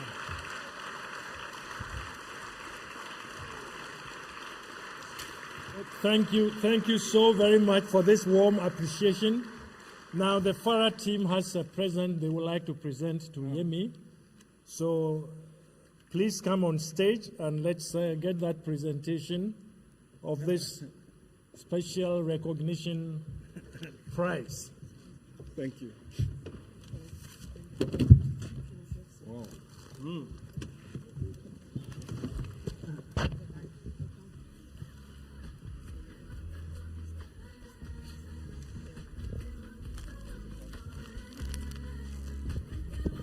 Yeah.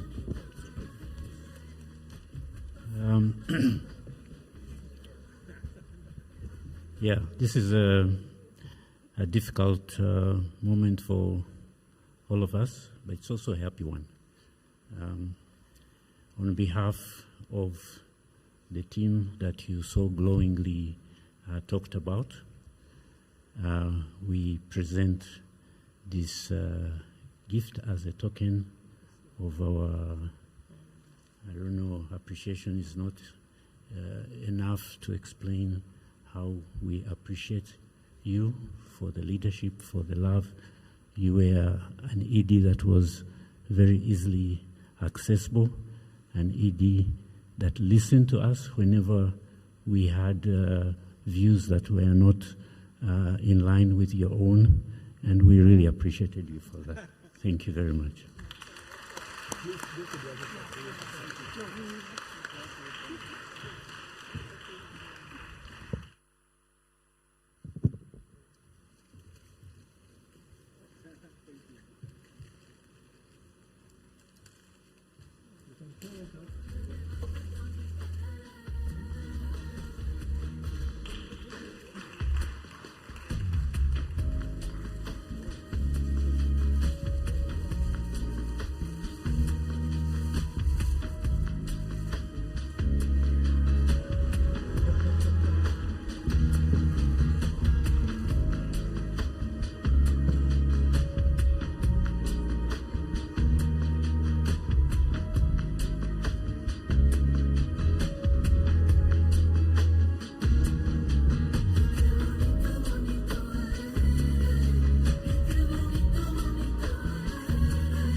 Thank you all very much. And we want to assure Yemi and Jumoke the same God that saw you to this position and gave you the strength is still with you, and He will make sure that your feet do not slip in terms of where you are moving to. You may not know where you are going, but He knows. So go with all the confidence and the boldness that you have this God that will protect your every move. May the Lord bless you, and may the Lord bless Jumoke. Thank you all.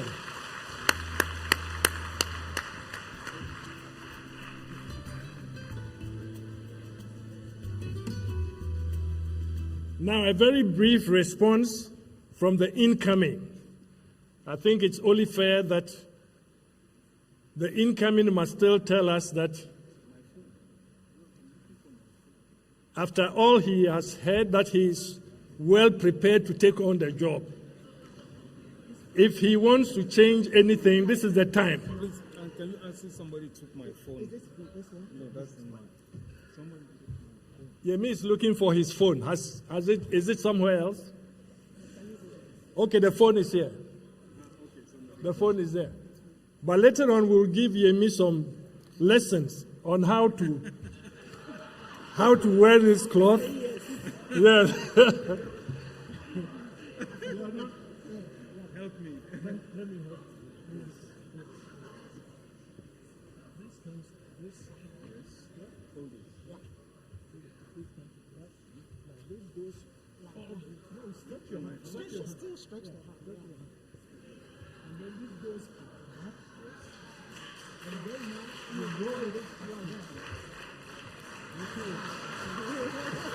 It feels better now.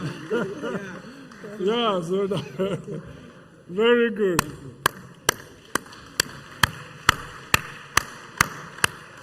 Okay, Dr. Agumia, this is now your turn to tell us where you stand. Yes. Thank you very much, Kwesi.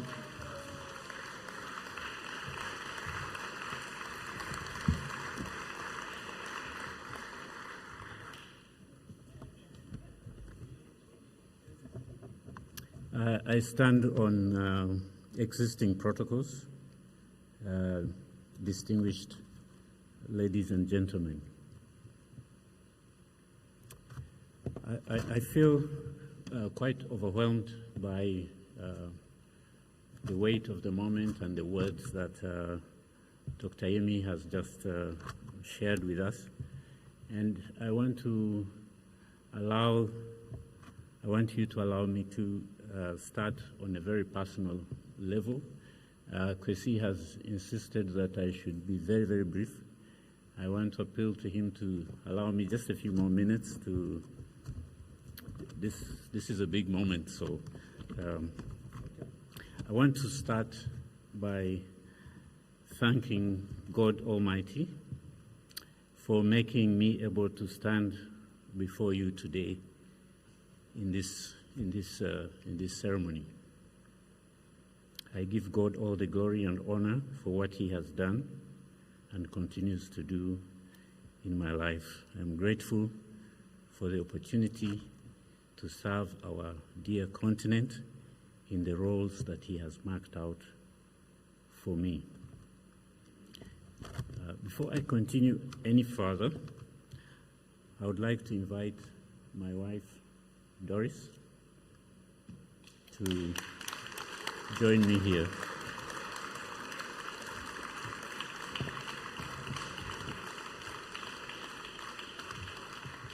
Thank you. On Monday, Dr. Adesina educated us with some data. He said that 60% of the success we men attain is attributed to the women in our lives. This is true in my case.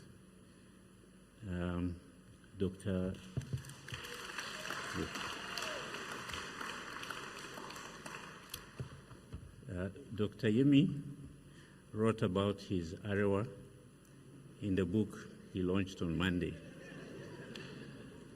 For me, Doris is my Murembo.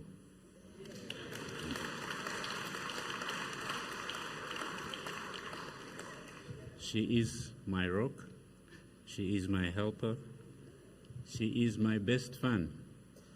Even when I don't see any reason to be celebrated, she's celebrating me. She's also a warrior in prayer. Thank you, Doris, for keeping me grounded. Thank you.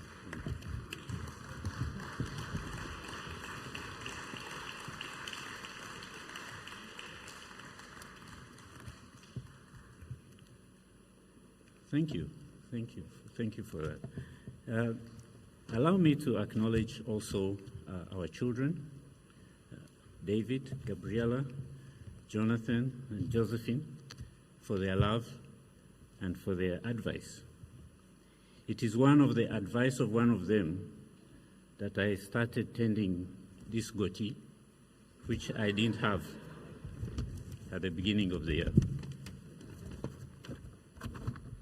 I wish to acknowledge a gentleman called Alan Agawa. He is the head of my traditional clan back home. He's a brother and a special friend who traveled all the way from Kampala to participate in the Science Week and to witness this occasion. Thank you, Alan. Thank you. I would not be standing here if it was not for the confidence that the board of FARA, led by our dear chair, Dr. Alioune Fall, placed in me to take on the huge responsibility of steering the affairs of this very important organization. The board, I thank you very much for that. I would also not be standing here if I did not have the support, the mentoring, and the opportunities and space that my ED offered me throughout the 10 years of his tenure. It is not common that an incoming ED retains a close advisor of his or her predecessor, but Dr. Emi did this and more. I am deeply thankful to you and to your Arewa, Jumoke, for trusting me, for being patient with me. Yes, I noticed when I tested your patience, and for challenging me and building my faith in God. I saw you talked about your faith. I witnessed your faith in action. I would not be standing here if I did not have the support and prayers of my colleagues at FARA. My colleagues on the management committee, Amma and Johnson. In the PO, Lester, Anselm, Melin, Edna. Cluster leads, Wole, Ben, Kweku, Razak, Karen, Christopher, Kafri. There's other support. If I would have the time, I would mention all of your names. I would not be standing here if it was not for the mentoring and favor I received from the founding ED of FARA, Professor Monty Jones, who gave me a lot of opportunities to grow. I also acknowledge my dear friend Irene Anofrimpong, with whom we have fought and worked in the trenches. I also acknowledge Dr. Charity Kruger and Dr. Dennis Chettery for the quiet encouragement that you gave me during your tenure. Above all, I would not be standing here if it was not for the support of the implementing and development partners, many of whom are in this room. I thank you individually and collectively for working with me my professional journey. My professional journey up to this point. I would like to highlight the professionals that have worked with me in this journey, just a few of them. The executive directors of the SROs, Dr. Enoch Warinda, Dr. Abdu Tenkwano, Cliff, Lamini, and Professor Soliman. I also want to acknowledge my TC colleagues, Moses, Max, Emmanuel, and Podisi, my CGIR seniors, Harold, our beloved Kwesi, Apollonia, Moses Yambi, Robin Buruchara, Rebi Harawa, and many others. I count on your continued support and partnership going forward. I would have wanted to talk about the things that I would like to see going forward during my tenure. But I touched on these in the presentation that I delivered briefly. The five areas that I highlighted in the last slide are really the key areas that I would like to see change, that I would like to see consolidated. The point about FARA's value addition being evident and us being able to communicate what we do and the impact that we deliver. To be trusted and to foster trust among the partners that we work with. To build the capacity of the Secretariat and to engage the forum, fully engage the forum, so that we are accountable and we are inclusive, and to ensure that FARA is adequately resourced.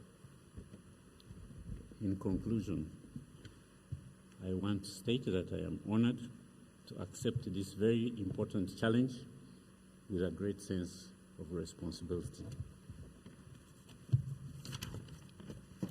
I count on the support of our partners. I specifically count on the support of the executive directors of the SROs, Enoch, Dr. Abdu Tenkwano, Dr. Cliff Lamini, Professor Soliman, the ED of AFAS, Slim, Dr. Slim Nadi. I also count on the support of the other continental organizations, AATF, RUFORUM, FANAPAN, APRI, the CGIR, and other partners.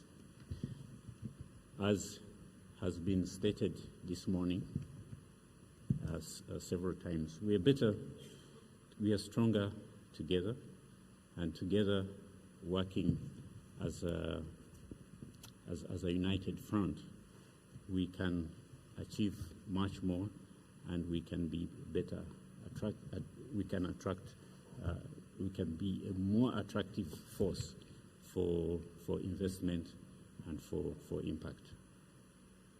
With those remarks, I thank you again for coming to witness this occasion. Thank you very much.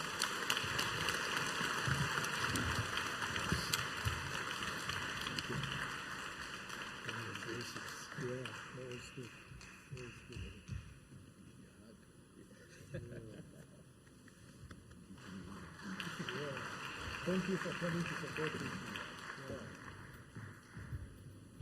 Wow.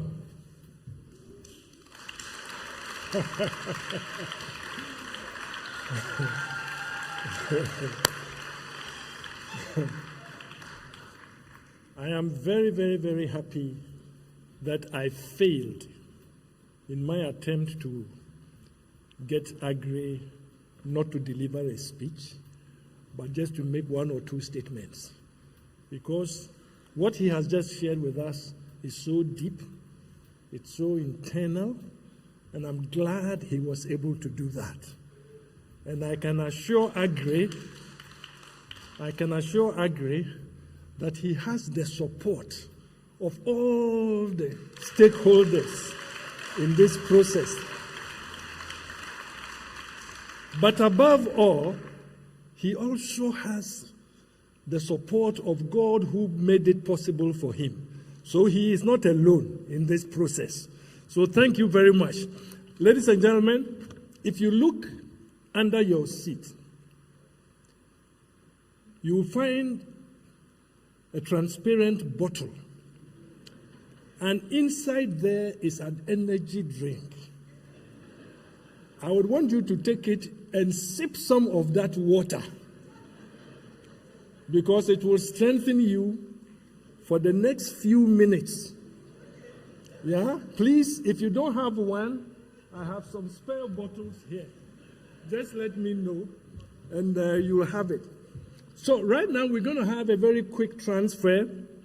We're now looking at the board, and I'd like to call our brother Aliun Fall again, and also, is Ambassador Papsek here?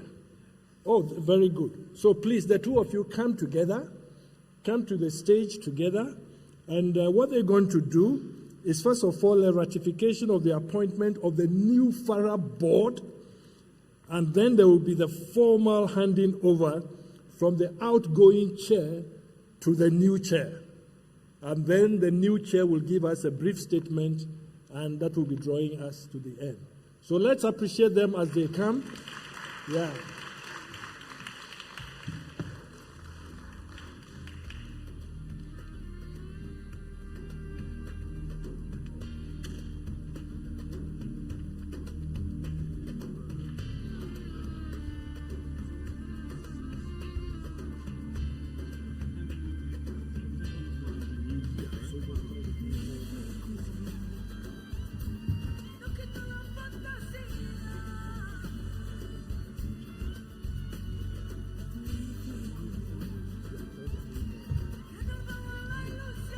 Okay, ladies and gentlemen, we are just at a very crucial moment, and it's important to give honor to whom honor is due.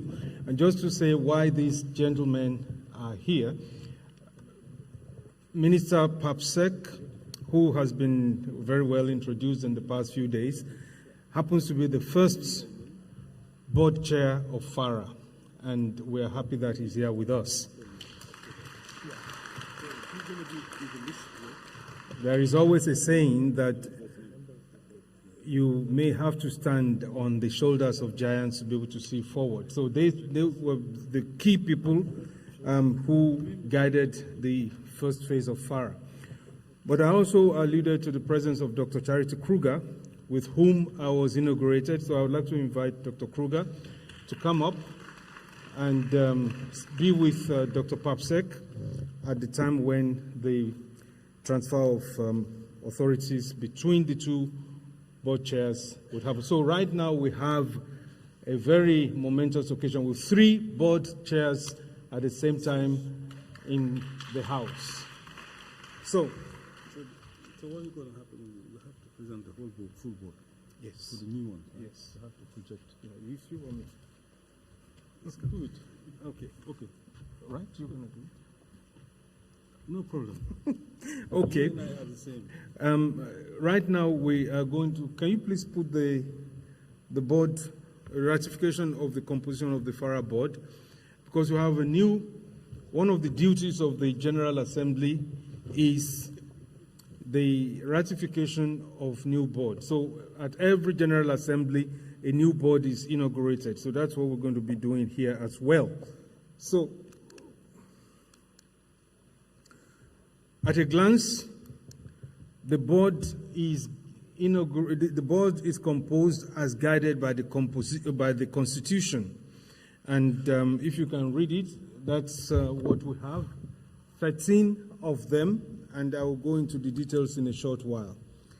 And so we have 13 directors.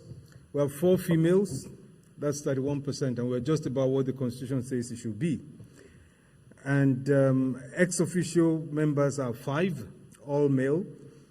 And of the 8 non-ex-officio members, there are 4 that are female, and they are coming from 9 different nationalities.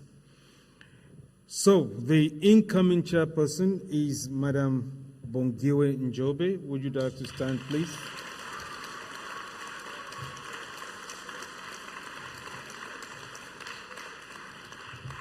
So, Bongiwe,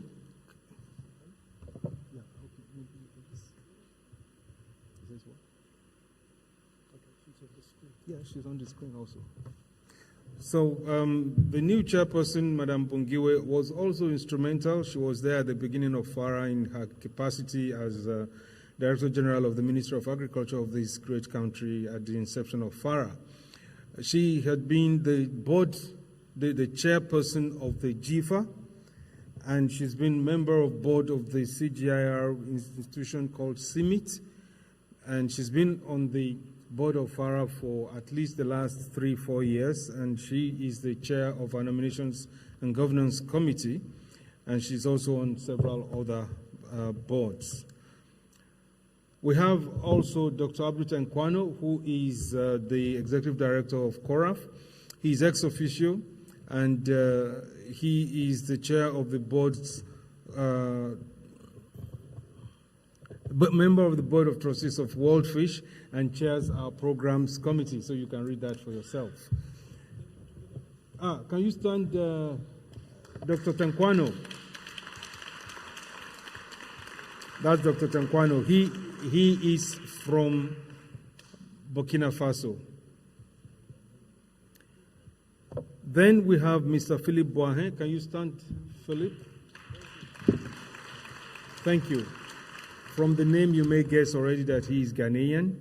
He chairs our Audit and Risk Management Committee, and he's also been a designated member coming from the African Development Bank, one of the seats for the donor representation, the representatives that is stipulated by the Constitution.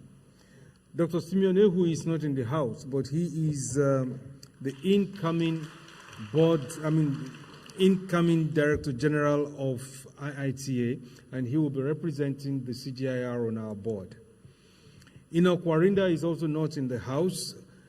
By the way, Ehui is from Cote d'Ivoire. Enoch Warinda is from Kenya. He is the current Executive Director of Asareka, and he is the acting chair of the Finance and Administration Committee of the board. Then we have Professor Cliff Lamini, who is the Executive Director of CADESA, and he is also ex officio. He is a member of the board of FARA and of CADESA. Then we have Professor Mohammed Soliman, who is the Executive Secretary of the NASRO. NASRO is North African Agricultural Sub-Regional Organization. He's been on the board of FARA for quite some time, at least in the last 3 years, and he's a permanent committee for Olive and the Nutritional Experts Committee in the Africa and of the Africa Rice Center. And he's a member of the UPOV, SIHAM, and the National Committee for Food Security in the Arab world. We have in the House Madam Elizabeth Nsimandala, if you would stand, from Uganda. She's a representative of the farmer organization, and she's been on our board and has been the chair of EF. Then another new member representing private sector is Ms. Janet Gombalu. Janet Gombalu is from Kenya, and she comes also highly recommended. We have Mrs. Beatrice Nakachwa Egulu. Beatrice is a representative of the AUC on our board. Her role is to ensure alignment between what the policy makers are saying and what we are doing. And representative of the European Union on our board is Mr. Christophe Laros. You heard him already earlier on, and he's been on the board for quite a while. We greatly appreciate his guidance and support in the House. And then we have Mr. Anthony Boateng. He's also a first-time member of our board.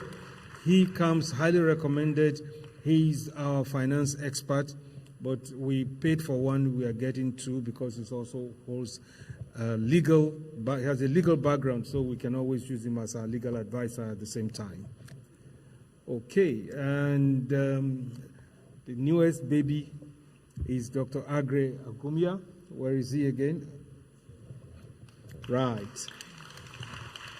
So Agre is the secretary to the board, by ex officio, in an ex officio right, and he will also assume board membership of CADESA, board membership of GIFA, and yes, so that's what he will be doing. Okay, so that's the new board, and it's now for the Assembly to ratify this. Can I ask you to please respectively stand so that you can be, no, not the audience, the board members. And if you want to clap, if you want to acclaim by acclamation, let's agree. Okay, thank you very much. Please take your seats. So that is to say that there are no objections. I like this. We don't have opposition in the House. Okay, so the board is duly constituted, duly ratified, and we have a board chair.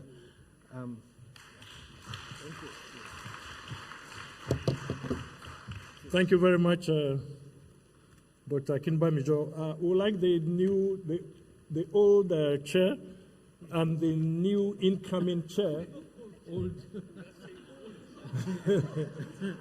When I say old, it's not the age, yeah? No, I'm not talking about the age. He's a very young man, but he's outgoing. Yeah, or the immediate past. Okay, so he will come forward, and the new incoming will come forward, and then Ambassador Papsek will basically help them to pass on the baton. So let's see the two of them there. And we would like to see both Yemi and around and we do the handshake. Yes.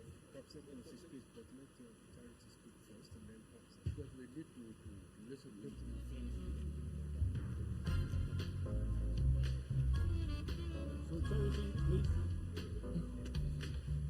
Charity.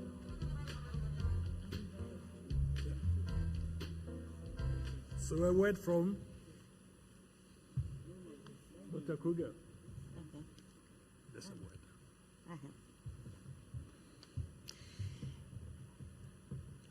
Like others, I am standing on the greetings that have already been granted to you. And it's immense pleasure for me to be here today. I feel like my son is getting married today because both Yemi and Agri feel like they are my children. Yeah, when I became FARA chair, we more or less started from scratch in the sense that we are coming in at the end of an era with Monty having led FARA for quite some time. And also at the time, most of the development partners were changing their focus. So we were the two people that were looked upon to either sink FARA or keep it afloat and make it successful. And I'm happy that through Yemi, we did grow FARA, and it wouldn't be what it is today without his hard work. And as he has accorded his success to FARA staff, I just want to reiterate that is very true. At the time when we came on board, there were some exercises that we did which we were compelled to do to part with some staff members. It was quite a painful process. But those who remained, it's not like they remained even with their pay packages intact. We were not so sure how we are going to pay them going forward. But through the grace of God and the hard work of the whole team, we are here today. Standing here, I can point out three things that make me proud.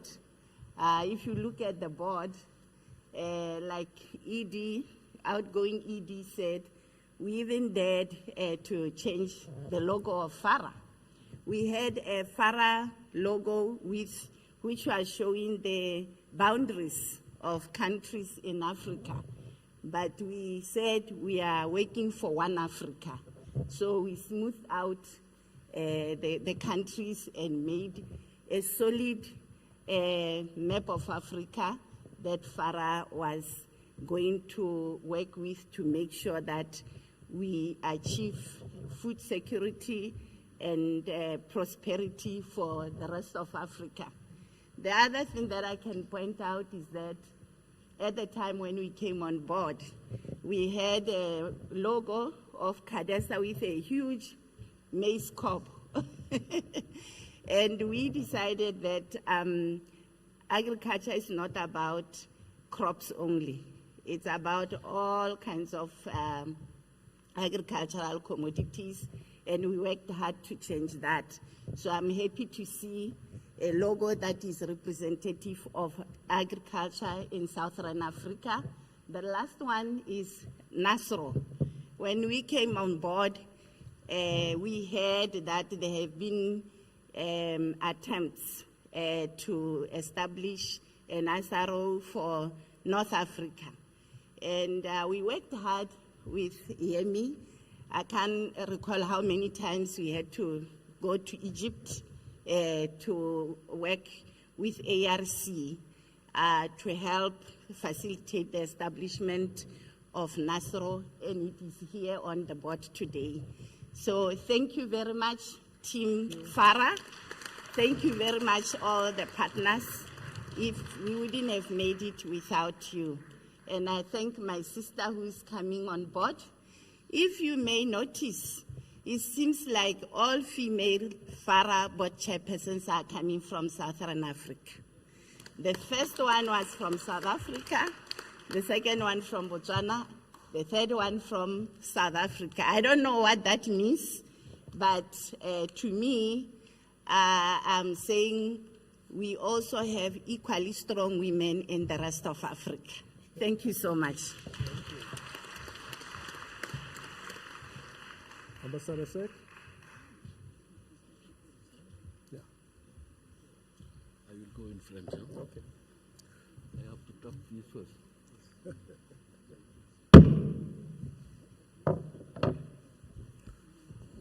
Now it's time to speak French. And I will be delighted to speak French today in order to prove that all of us have to learn French, English, and so on in order to communicate, and the world will be better if we have diversity, is why I would like to speak French. D'abord, je voudrais dire que je suis très content d'être aujourd'hui à cette cérémonie qui consacre le transfert de charge entre Dr Aline Fall et Madame Bongé Diobé. Deux figures africaines charismatiques, appréciées de tous. Je suis certainement bien placé pour me livrer à cet exercice. Simplement parce que je connais le sortant depuis plus de 50 ans. Nous avons fait le lycée ensemble. Je connais aussi Madame Bongé Ndiobé depuis plus de 20 ans. De surcroît, j'ai été dans le board du FARA en tant que nurse et plus tard en tant que représentant des centres CIGR. Tout ceci au nom de la diversité. Docteur Aline Fall de sortant a, comme vous l'avez constaté, fait preuve d'un esprit de dévouement, d'abnégation et de don total de sa propre personne en présidant aux destinées de notre organisation commune qu'est le FARA. Ce qui du reste ne nous surprend guère, car nous avons été ensemble chercheurs à l'ISRA. Il a été directeur général de l'ISRA au moment où j'étais ministre de l'Agriculture. Et il ne me démentira pas, j'ai eu à dire devant le président de la République du Sénégal, en présence des membres du gouvernement, que moi, Pape Ablaye Seck, j'ai été DG de l'ISRA, mais incontestablement, Dr Alioune Fall a été le meilleur DG de tous les temps. Mais l'homme est aussi d'une grande générosité. Il a répliqué en disant « Merci de m'avoir considéré comme le meilleur DG de tous les temps, mais retenez aussi que c'est parce que j'ai le meilleur ministre de tous les temps. » C'est dire donc que c'était un passage de formule de politesse. Que Dieu vous garde, vous avez fait ce que vous aviez à faire. Et en vous félicitant, je dois aussi féliciter Yemi. Je fais partie de ceux qui étaient dans son jury pour le recruter. Au départ de Dr Monty Jones, on était tous inquiets parce que Monty Jones est un homme connu à travers le monde, World Food Prize, père du Nerica. On s'était dit, après lui, qu'est-ce qui va se produire? Mais nous avons misé sur la jeunesse de Yemi, sur son savoir-faire, sa disponibilité, et aussi sur son sourire cardancier qui traduit en tout temps et en tout lieu un optimisme. Nous n'avons pas eu tort. Vous avez fait ce que vous aviez à faire et je vous associe aux félicitations adressées à mon ami et frère Alioune Fall. Alors là, j'arrive maintenant à celle qui entre. Bongué Ndiobé. Madame Bongué Ndiobé a été élue vice-président du FARA en 2003 à Dakar. Il y a de cela 20 ans. C'est au même moment que j'ai été élu président du FARA. Donc, j'ai eu à la pratiquer. Et je dois témoigner ici pour dire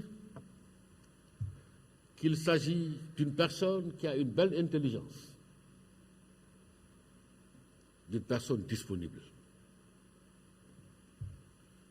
mais aussi d'une personne généreuse.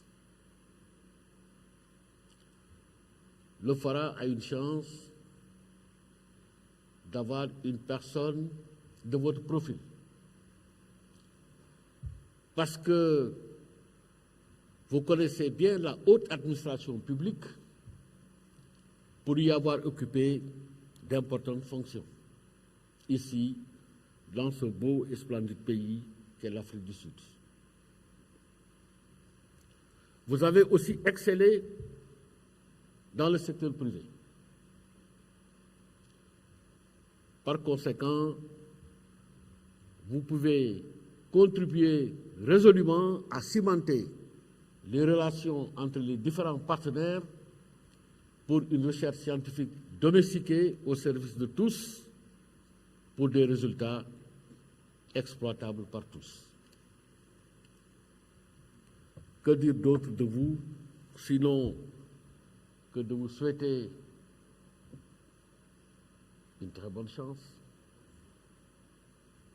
d'avoir une santé de fer pour conduire cette grande organisation que vous connaissez et que vous aimez, parce que vous aimez l'Afrique. Sur ce, en vertu du pouvoir que confère ce marteau et de l'honneur qui m'est fait, je voudrais dire que Madame Bongué Dioré officiellement installée comme présidente.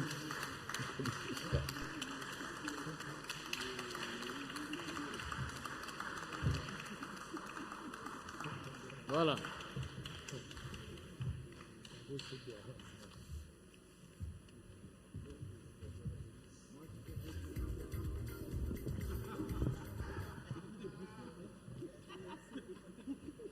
Wonderful. Thank you very much, Ambassador Papasek. So now the power has been transferred. You may not see it, but it has been transferred. Yes.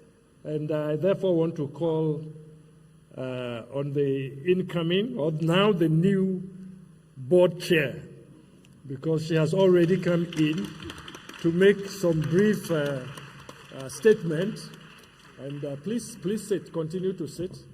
Yeah. Okay. Sanbonan, Abdul clearly elaborated what that meant, so I won't explain it. I stand before you today humbled and honored to accept the prestigious position as chair of the Forum for Agricultural Research in Africa, FARA. I'm aware that this responsibility carries with it a weight of expectation and a profound sense of duty towards the African continent and its agricultural future, which I have. First and foremost, I'd like to express my deepest gratitude to the CARDESA leadership for the nomination and the FARA board, who have supported my nomination and placed their trust in me to lead this remarkable organization. Many of you, and as was mentioned by Dr. Sek, may be aware of my long-standing connection to FARA, having first contributed to its conceptualization alongside three other great and outstanding African scientists.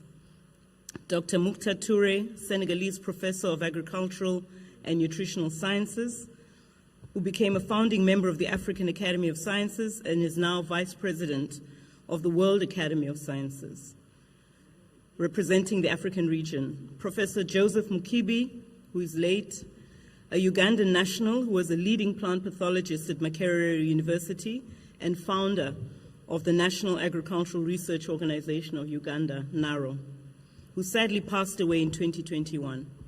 And thirdly, Dr. Kanai Nwanze, a Nigerian national who holds a PhD in entomology, who has served as the director of Africa Rice, as president of IFAD, and was a winner of the was the first winner of the Africa Food Prize. So you can see from its humble beginnings, this organization has been Pan-African.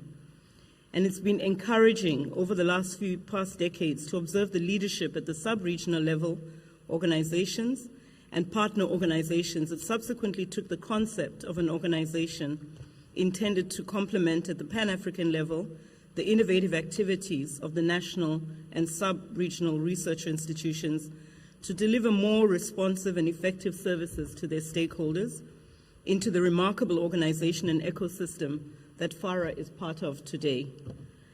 I'd also therefore like to extend my heartfelt appreciation to my predecessors in their tireless efforts for advancing agricultural research across the continent. Special mention has already been made of Dr. Sek and Dr. Kruger, who laid a solid foundation upon which I can build and continue to forge ahead, addressing the challenges and harnessing the opportunities that are before us. Furthermore, it's important to recognize and thank the government of Ghana, who first accepted to host FARA over 20 years ago and continue to provide immense support to the organizations. So it is undeniably a privilege to be entrusted on the tall shoulders, to stand here as chair of FARA and standing on the tall shoulders of the people who have been mentioned and who have gone before me. I will not speak to what we achieved this week because I think it has been covered quite adequately. Just to say that I think the most important thing about this week is that in as much as we acknowledge the complexities that we faced, what was inspiring was that we also affirmed the clarity of the direction of the pathways we have designed and are implementing to take us to the Africa we want. So at this General Assembly, as we've seen, there's serious leadership changes taking place at both the executive and board oversight levels. We've just witnessed all of that. But we also have some changes that have taken place at the board level that you've been appraised of. I am confident that the process of transitioning has achieved the right balance between retaining institutional memory and business continuity and bringing in new thinking, skills, and experiences to the board.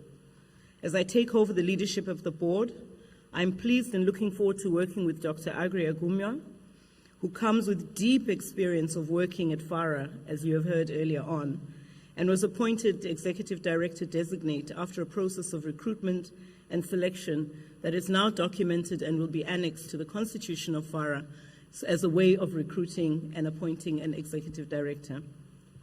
In our respective roles, I expect we will work over the next 3 years to deliver on the strategic vision, build on the achievements to date, and work together to enhance the overall effectiveness of the organization.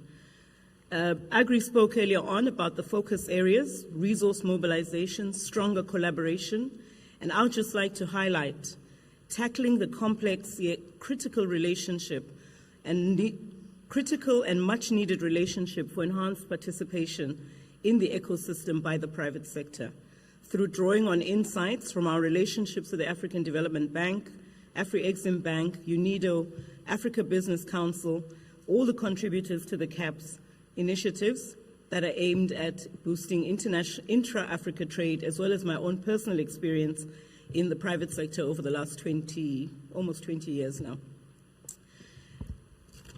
Bon, parfois c'est difficile de lire français, c'est plus facile de parler, mais je vais essayer. Je suis déterminée à promouvoir l'inclusion et l'autonomisation des communautés marginalisées, notamment les femmes et les jeunes du secteur agricole africain. Leur énergie, leur créativité, leur résilience sont bien inestimables que nous devons exploiter pour apporter un changement significant, tous en nous appuyant sur le travail déjà réalisé par nos prédécesseurs.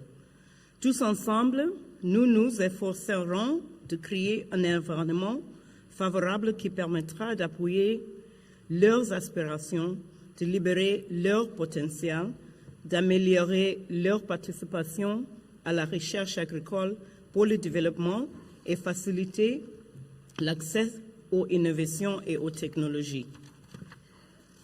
Try. I hope. The challenge I put to Dr. Fall is he speaks to me in English, and then and he wants us to speak French. So when he speaks to me in French, I'll address him as Dr. Fall. When he speaks to me in English, I'll remind him by calling him Dr. Fall.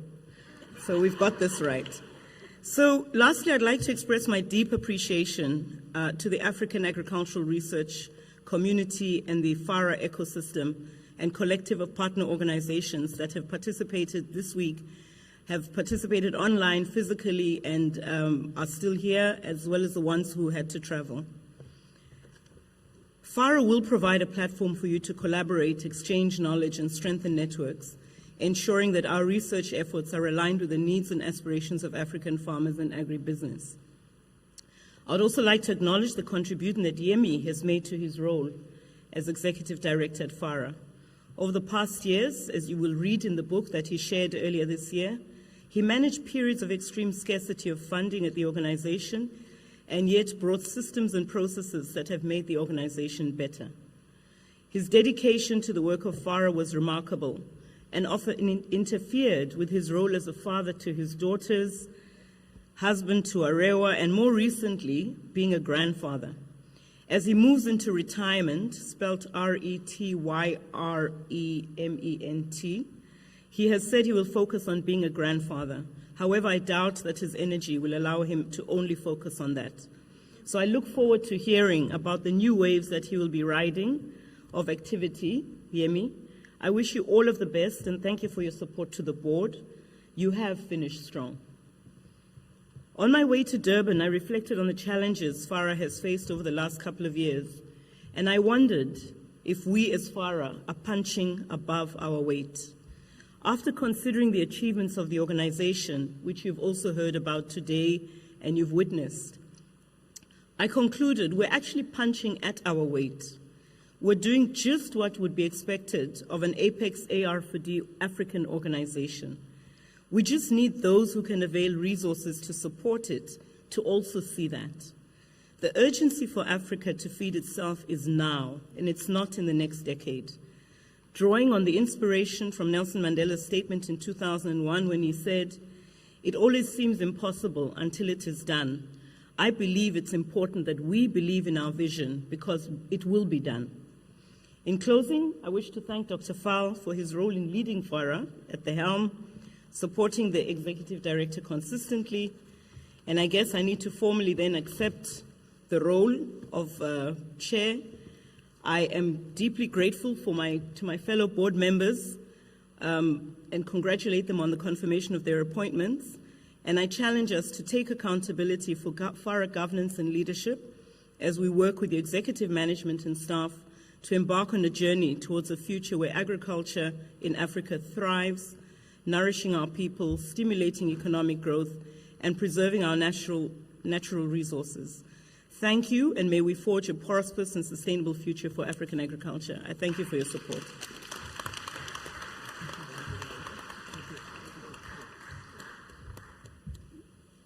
Well, thank you so much. This is wonderful.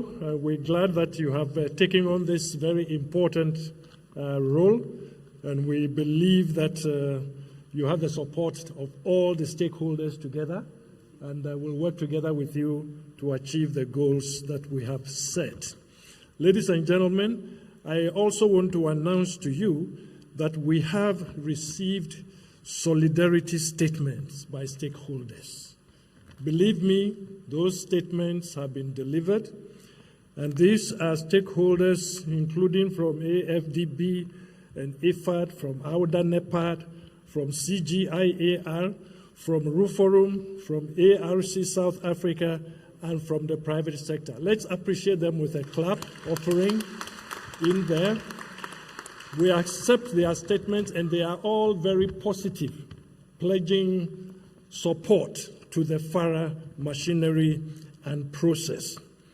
We have also signed Memorandum of Understanding between FARA and AATF, as well as the YPAT team presentation of hackathon winners. We will find avenues to complete some of that, but we want to appreciate the fact that these things have been done, and the collaboration with AATF and FARA is something that we will continue to advance.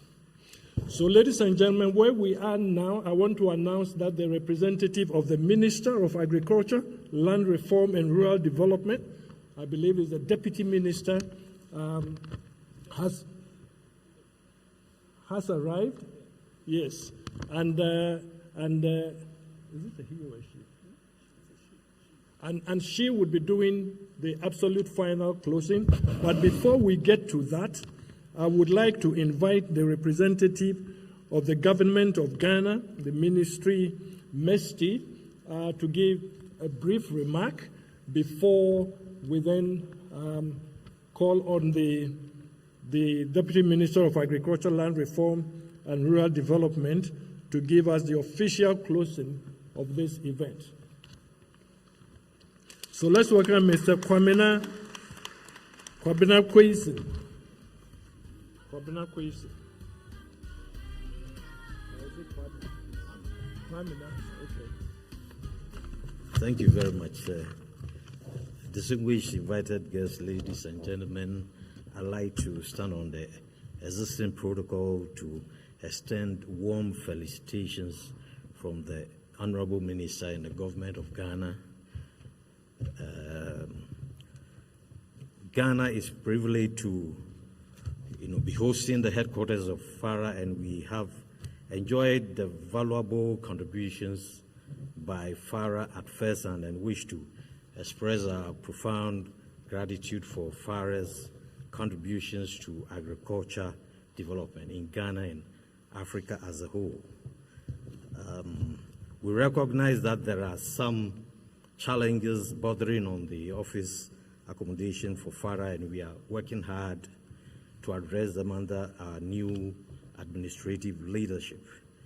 As you may be aware, a parcel of land has been secured at a prime location within the presence of the Council for Scientific and Industrial Research in Accra for the construction of an office complex for FARA, and we have kick-started the processes to make it a reality. Yes. Yeah. Ghana, just like many countries, still has very low investments in R&D and STI in general, and sometimes this tends to affect the speed with which organizations such as FARA are supported to execute their activities. But be assured that Ghana will continue to ensure the annual payment of rent for the temporary accommodation secured for FARA around the Achimota area in Accra.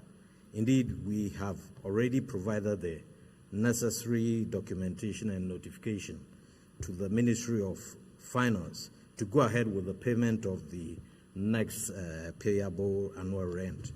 And, we recognize with gladness the existing sterling leadership provided by the outgoing Executive Director, Dr.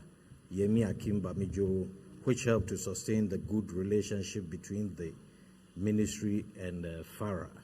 We wish him well wherever he may find himself, and also have no doubt in our minds that the incoming Executive Director, whose appointment has just been ratified by the 9th General Assembly, will hold the fort successfully. We take the opportunity, therefore, to assure him of our fullest cooperation and continued friendship throughout his tenure. On that note, distinguished ladies and gentlemen, we want to thank you for the opportunity. God bless us all. Thank you very much. Yes, I'll meet up with you in a minute. Okay, good. Thank you.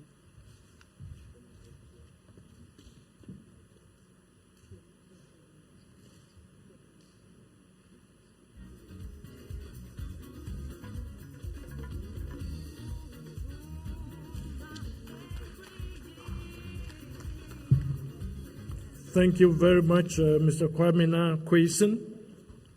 While we wait for the Honorable Minister to get seated before we invite her here, we will have a quick sign-in on that end, and I would like Dr. Akinba Mijo to be there with the AATF Executive Director.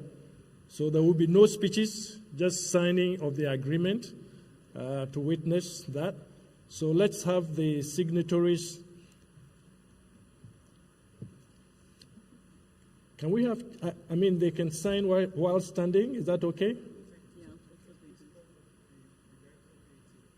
The director of AATF. He's right here.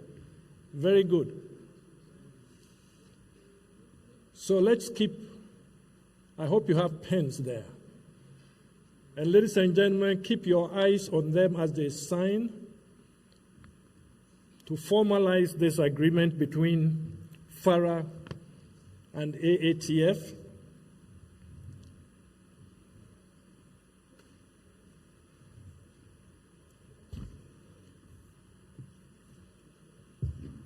Very good. So please go ahead with the sign-in.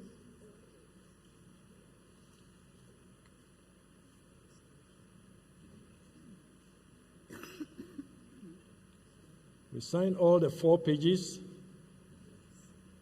and then we exchange.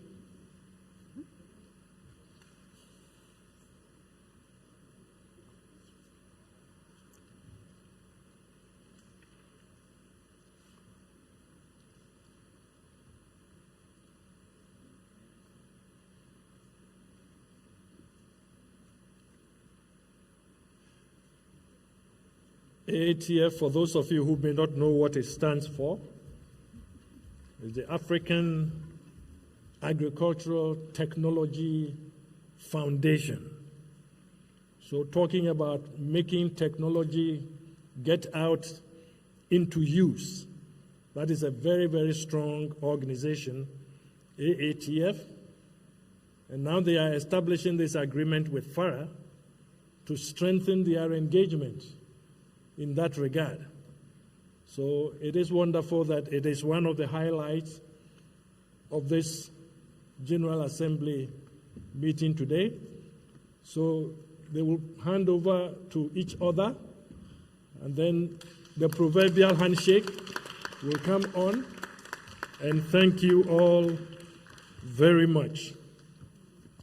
Before I call the Honorable Minister to give us the official closing, I would want to thank everyone that has been part of this process. This General Assembly has been something that has involved a lot of people, all the way from FARA Secretariat to so many other people working from the South Africa end, and so many other agencies that have been involved. There has been resources also provided by development partners that has made it possible for all this to be done. Every single individual that is here has also contributed, at the very least, your availability and your time. And without that, we would have had an empty room because of the contribution of all of us. And forgive me if your organization has not been specifically mentioned.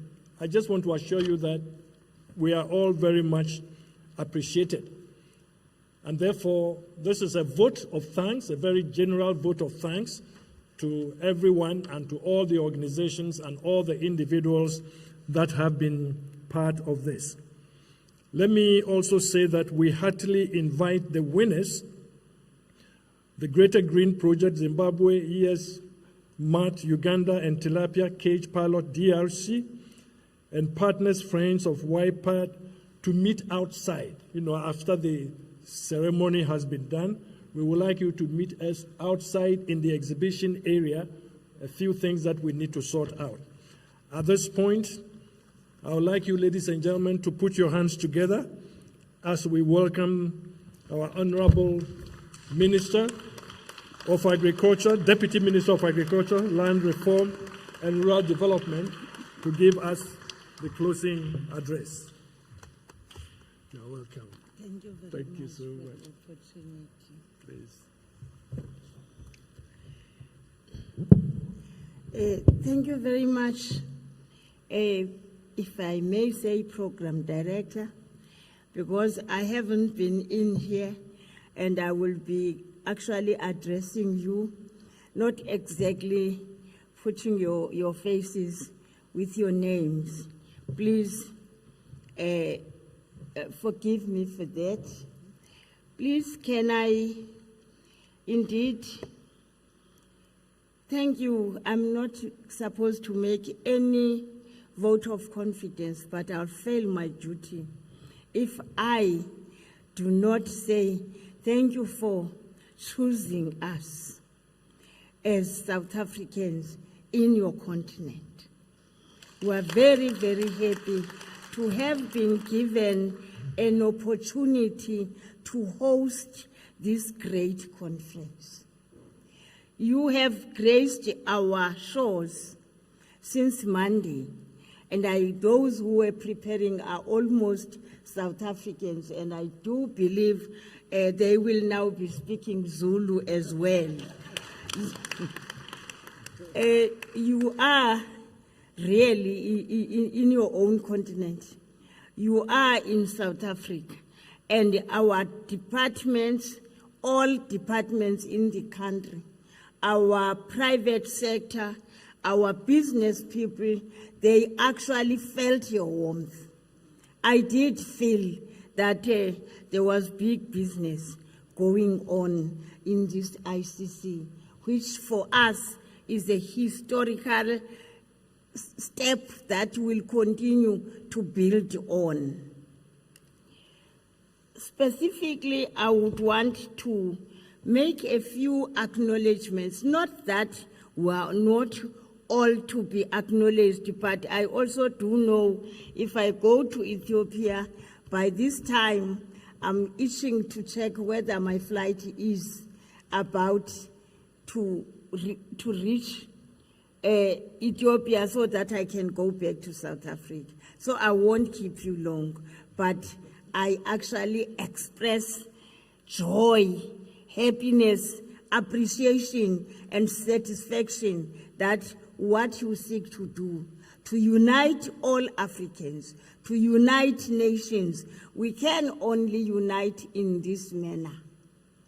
And in this manner, we are actually engaging on a program that continues to call for attention, and therefore there will be no being tired or bored because there's always an agenda.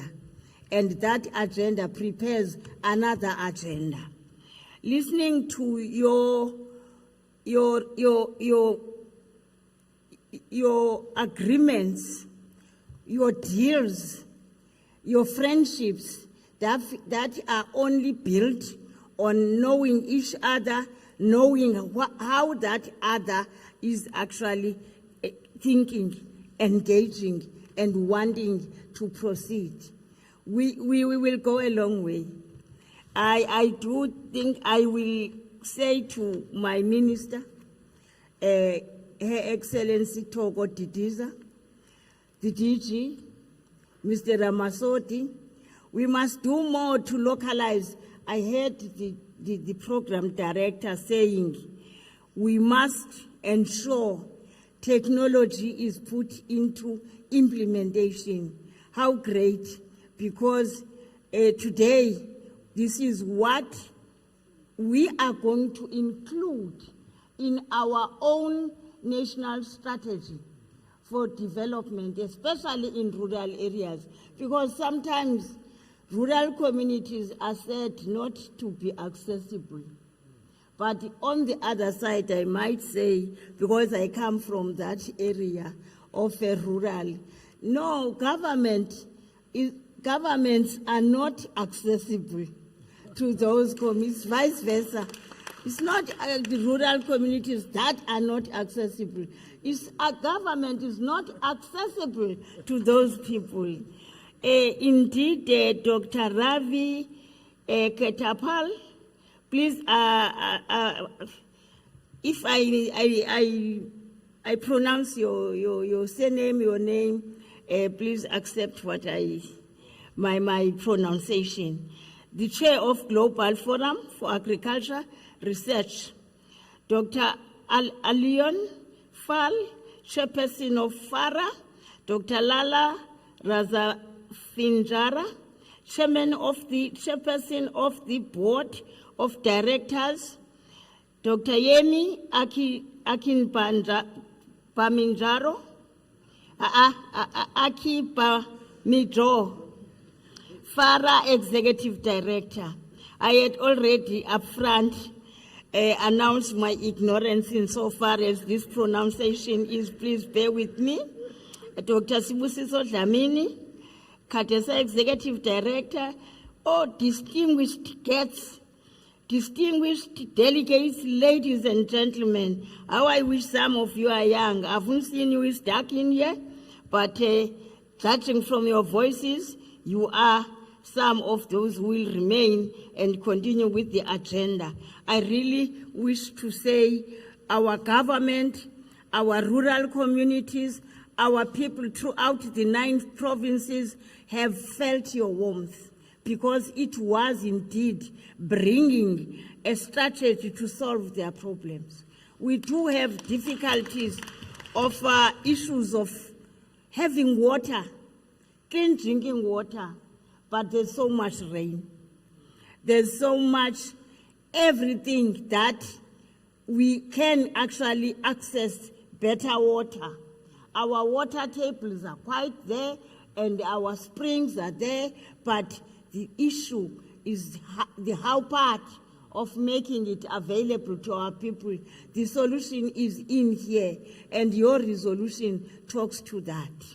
We do have issues of poverty, hunger, and starvation, but our soil, our land is actually prime land, ready to produce. However, we will learn from what you have left us in the form of documents, books written and launched here, because this issue of the climate change is with us, and it has found us not very ready.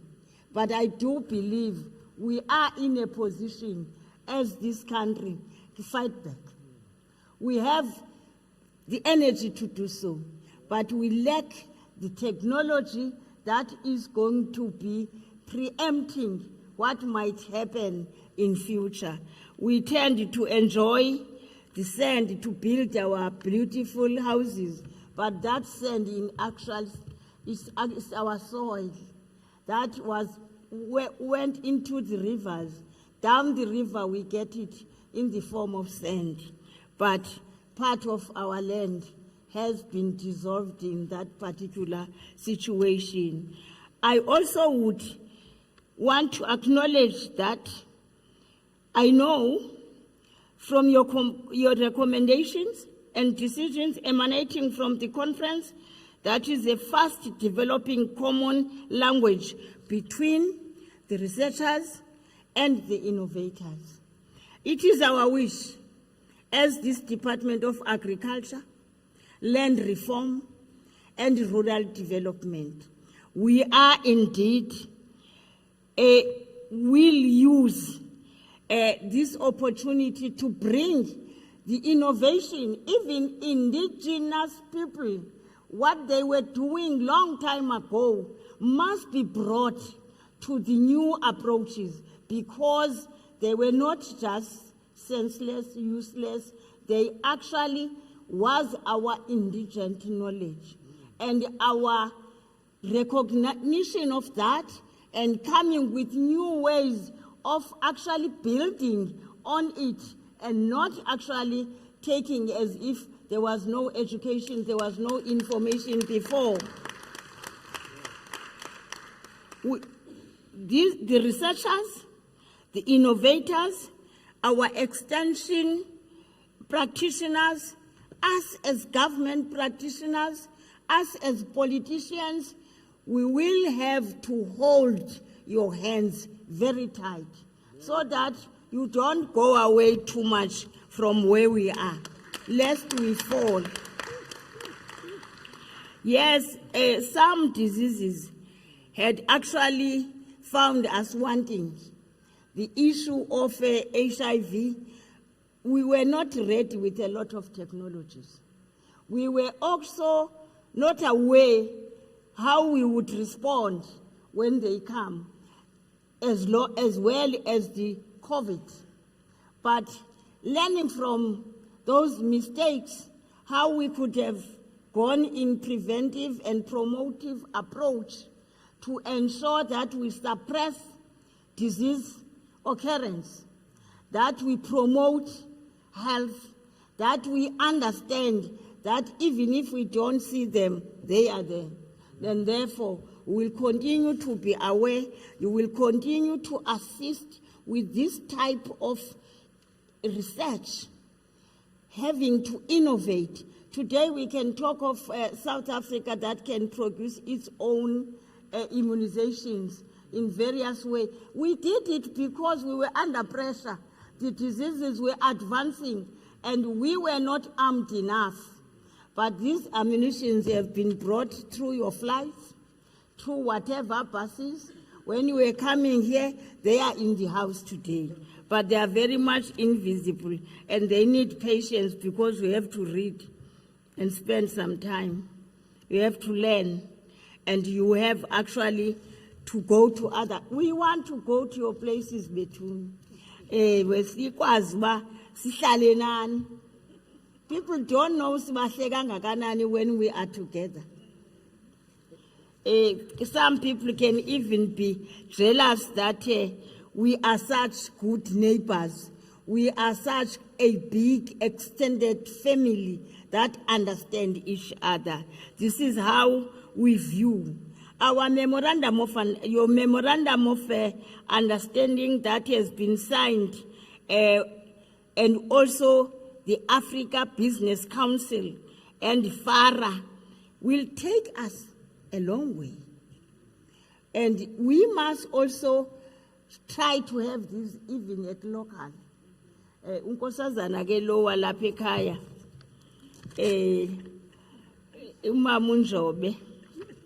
I don't, when I say Mama Njobe, she knows I'm not referring to her. I'm referring to my comrade, Mama Njobe, Umako Njobe. We are happy that you are at that level, that you are participating in your own country. When we met in our homes, we do have homes in Africa.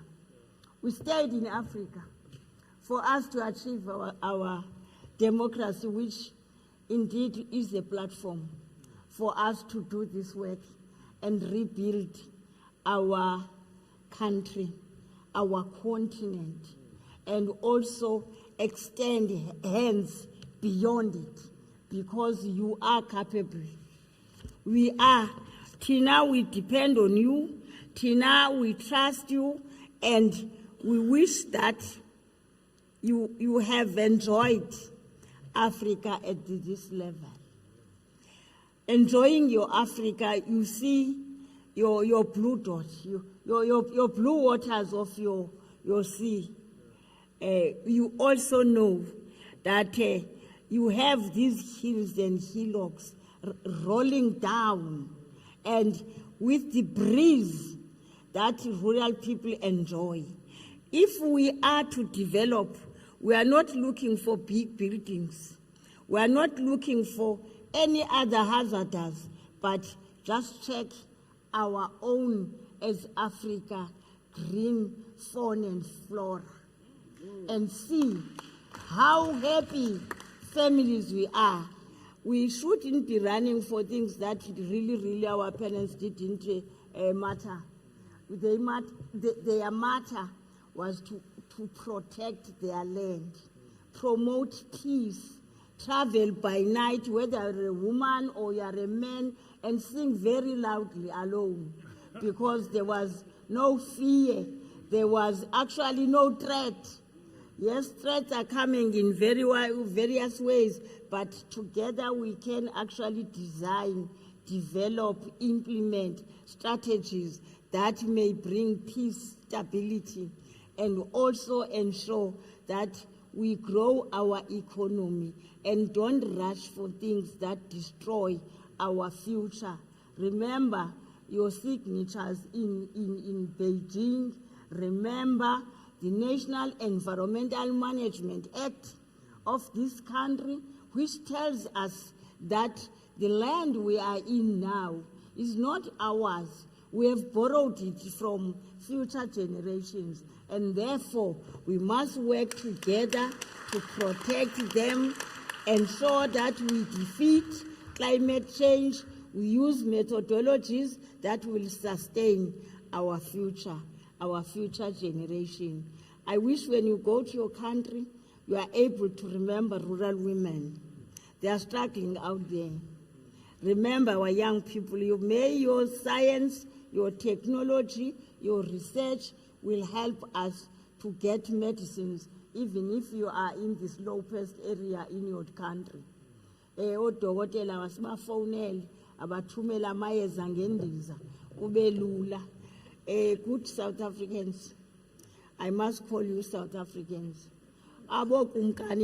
Yes, you are in South Africa. Therefore, yes, I must refer to you in that name. Yes. The kings here, their own people, they really are talking about we are progressing. They have their own challenges. There are issues, but at the end, this business is not known by many people. If you were actually in the millie fields, you would be sweating. But I do know you sweated a lot the 3 days.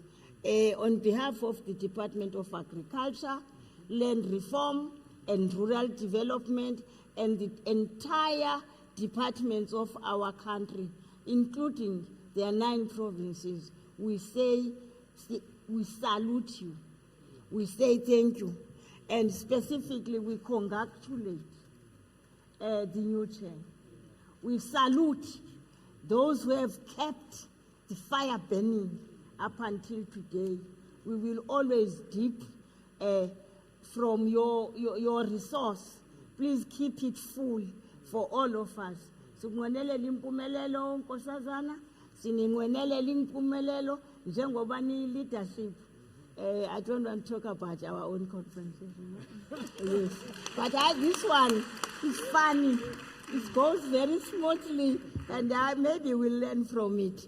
This is anyway a way of ensuring that I send my heartfelt thanks, and may you travel safely back home. Siyanibulela kakhulu.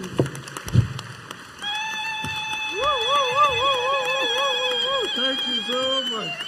Thank you so much.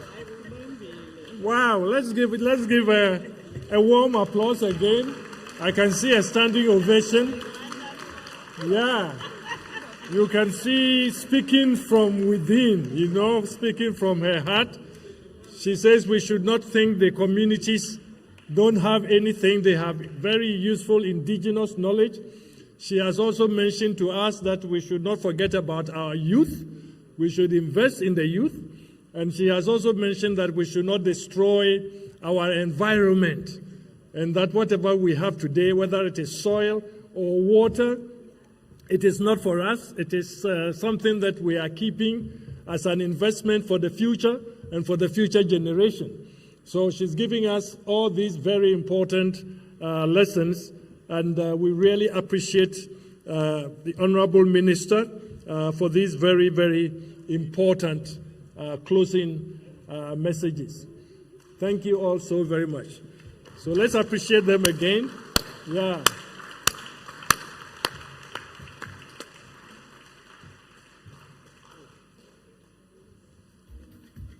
Thank you very much.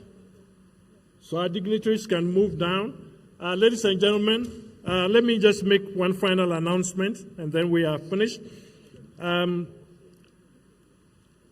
The winners for the Youth Hackathon, which are the Greater Green Project from Zimbabwe, Easy Mart, My Farm from Uganda, and the Tilapia Cage Pilot Project from DRC. Please, as we close, you come in front here and we'll tell you what we need to do. We're going to have a small ceremony, but that's after everybody else has gone. Ladies and gentlemen, whilst we are standing, I want us, as our final act, we are going to sing the South African National Anthem. Those of you who know the words, and we may only be able to do the first part of it, because the tune is very common to everybody. If you don't know the words, you can hum with me.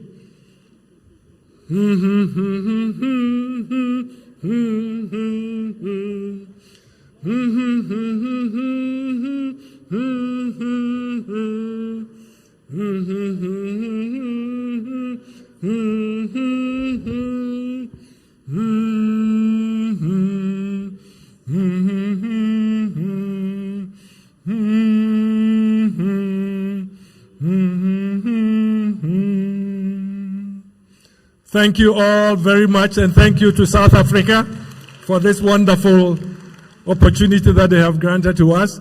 Ladies and gentlemen, enjoy your lunch, and thank you for keeping everything together.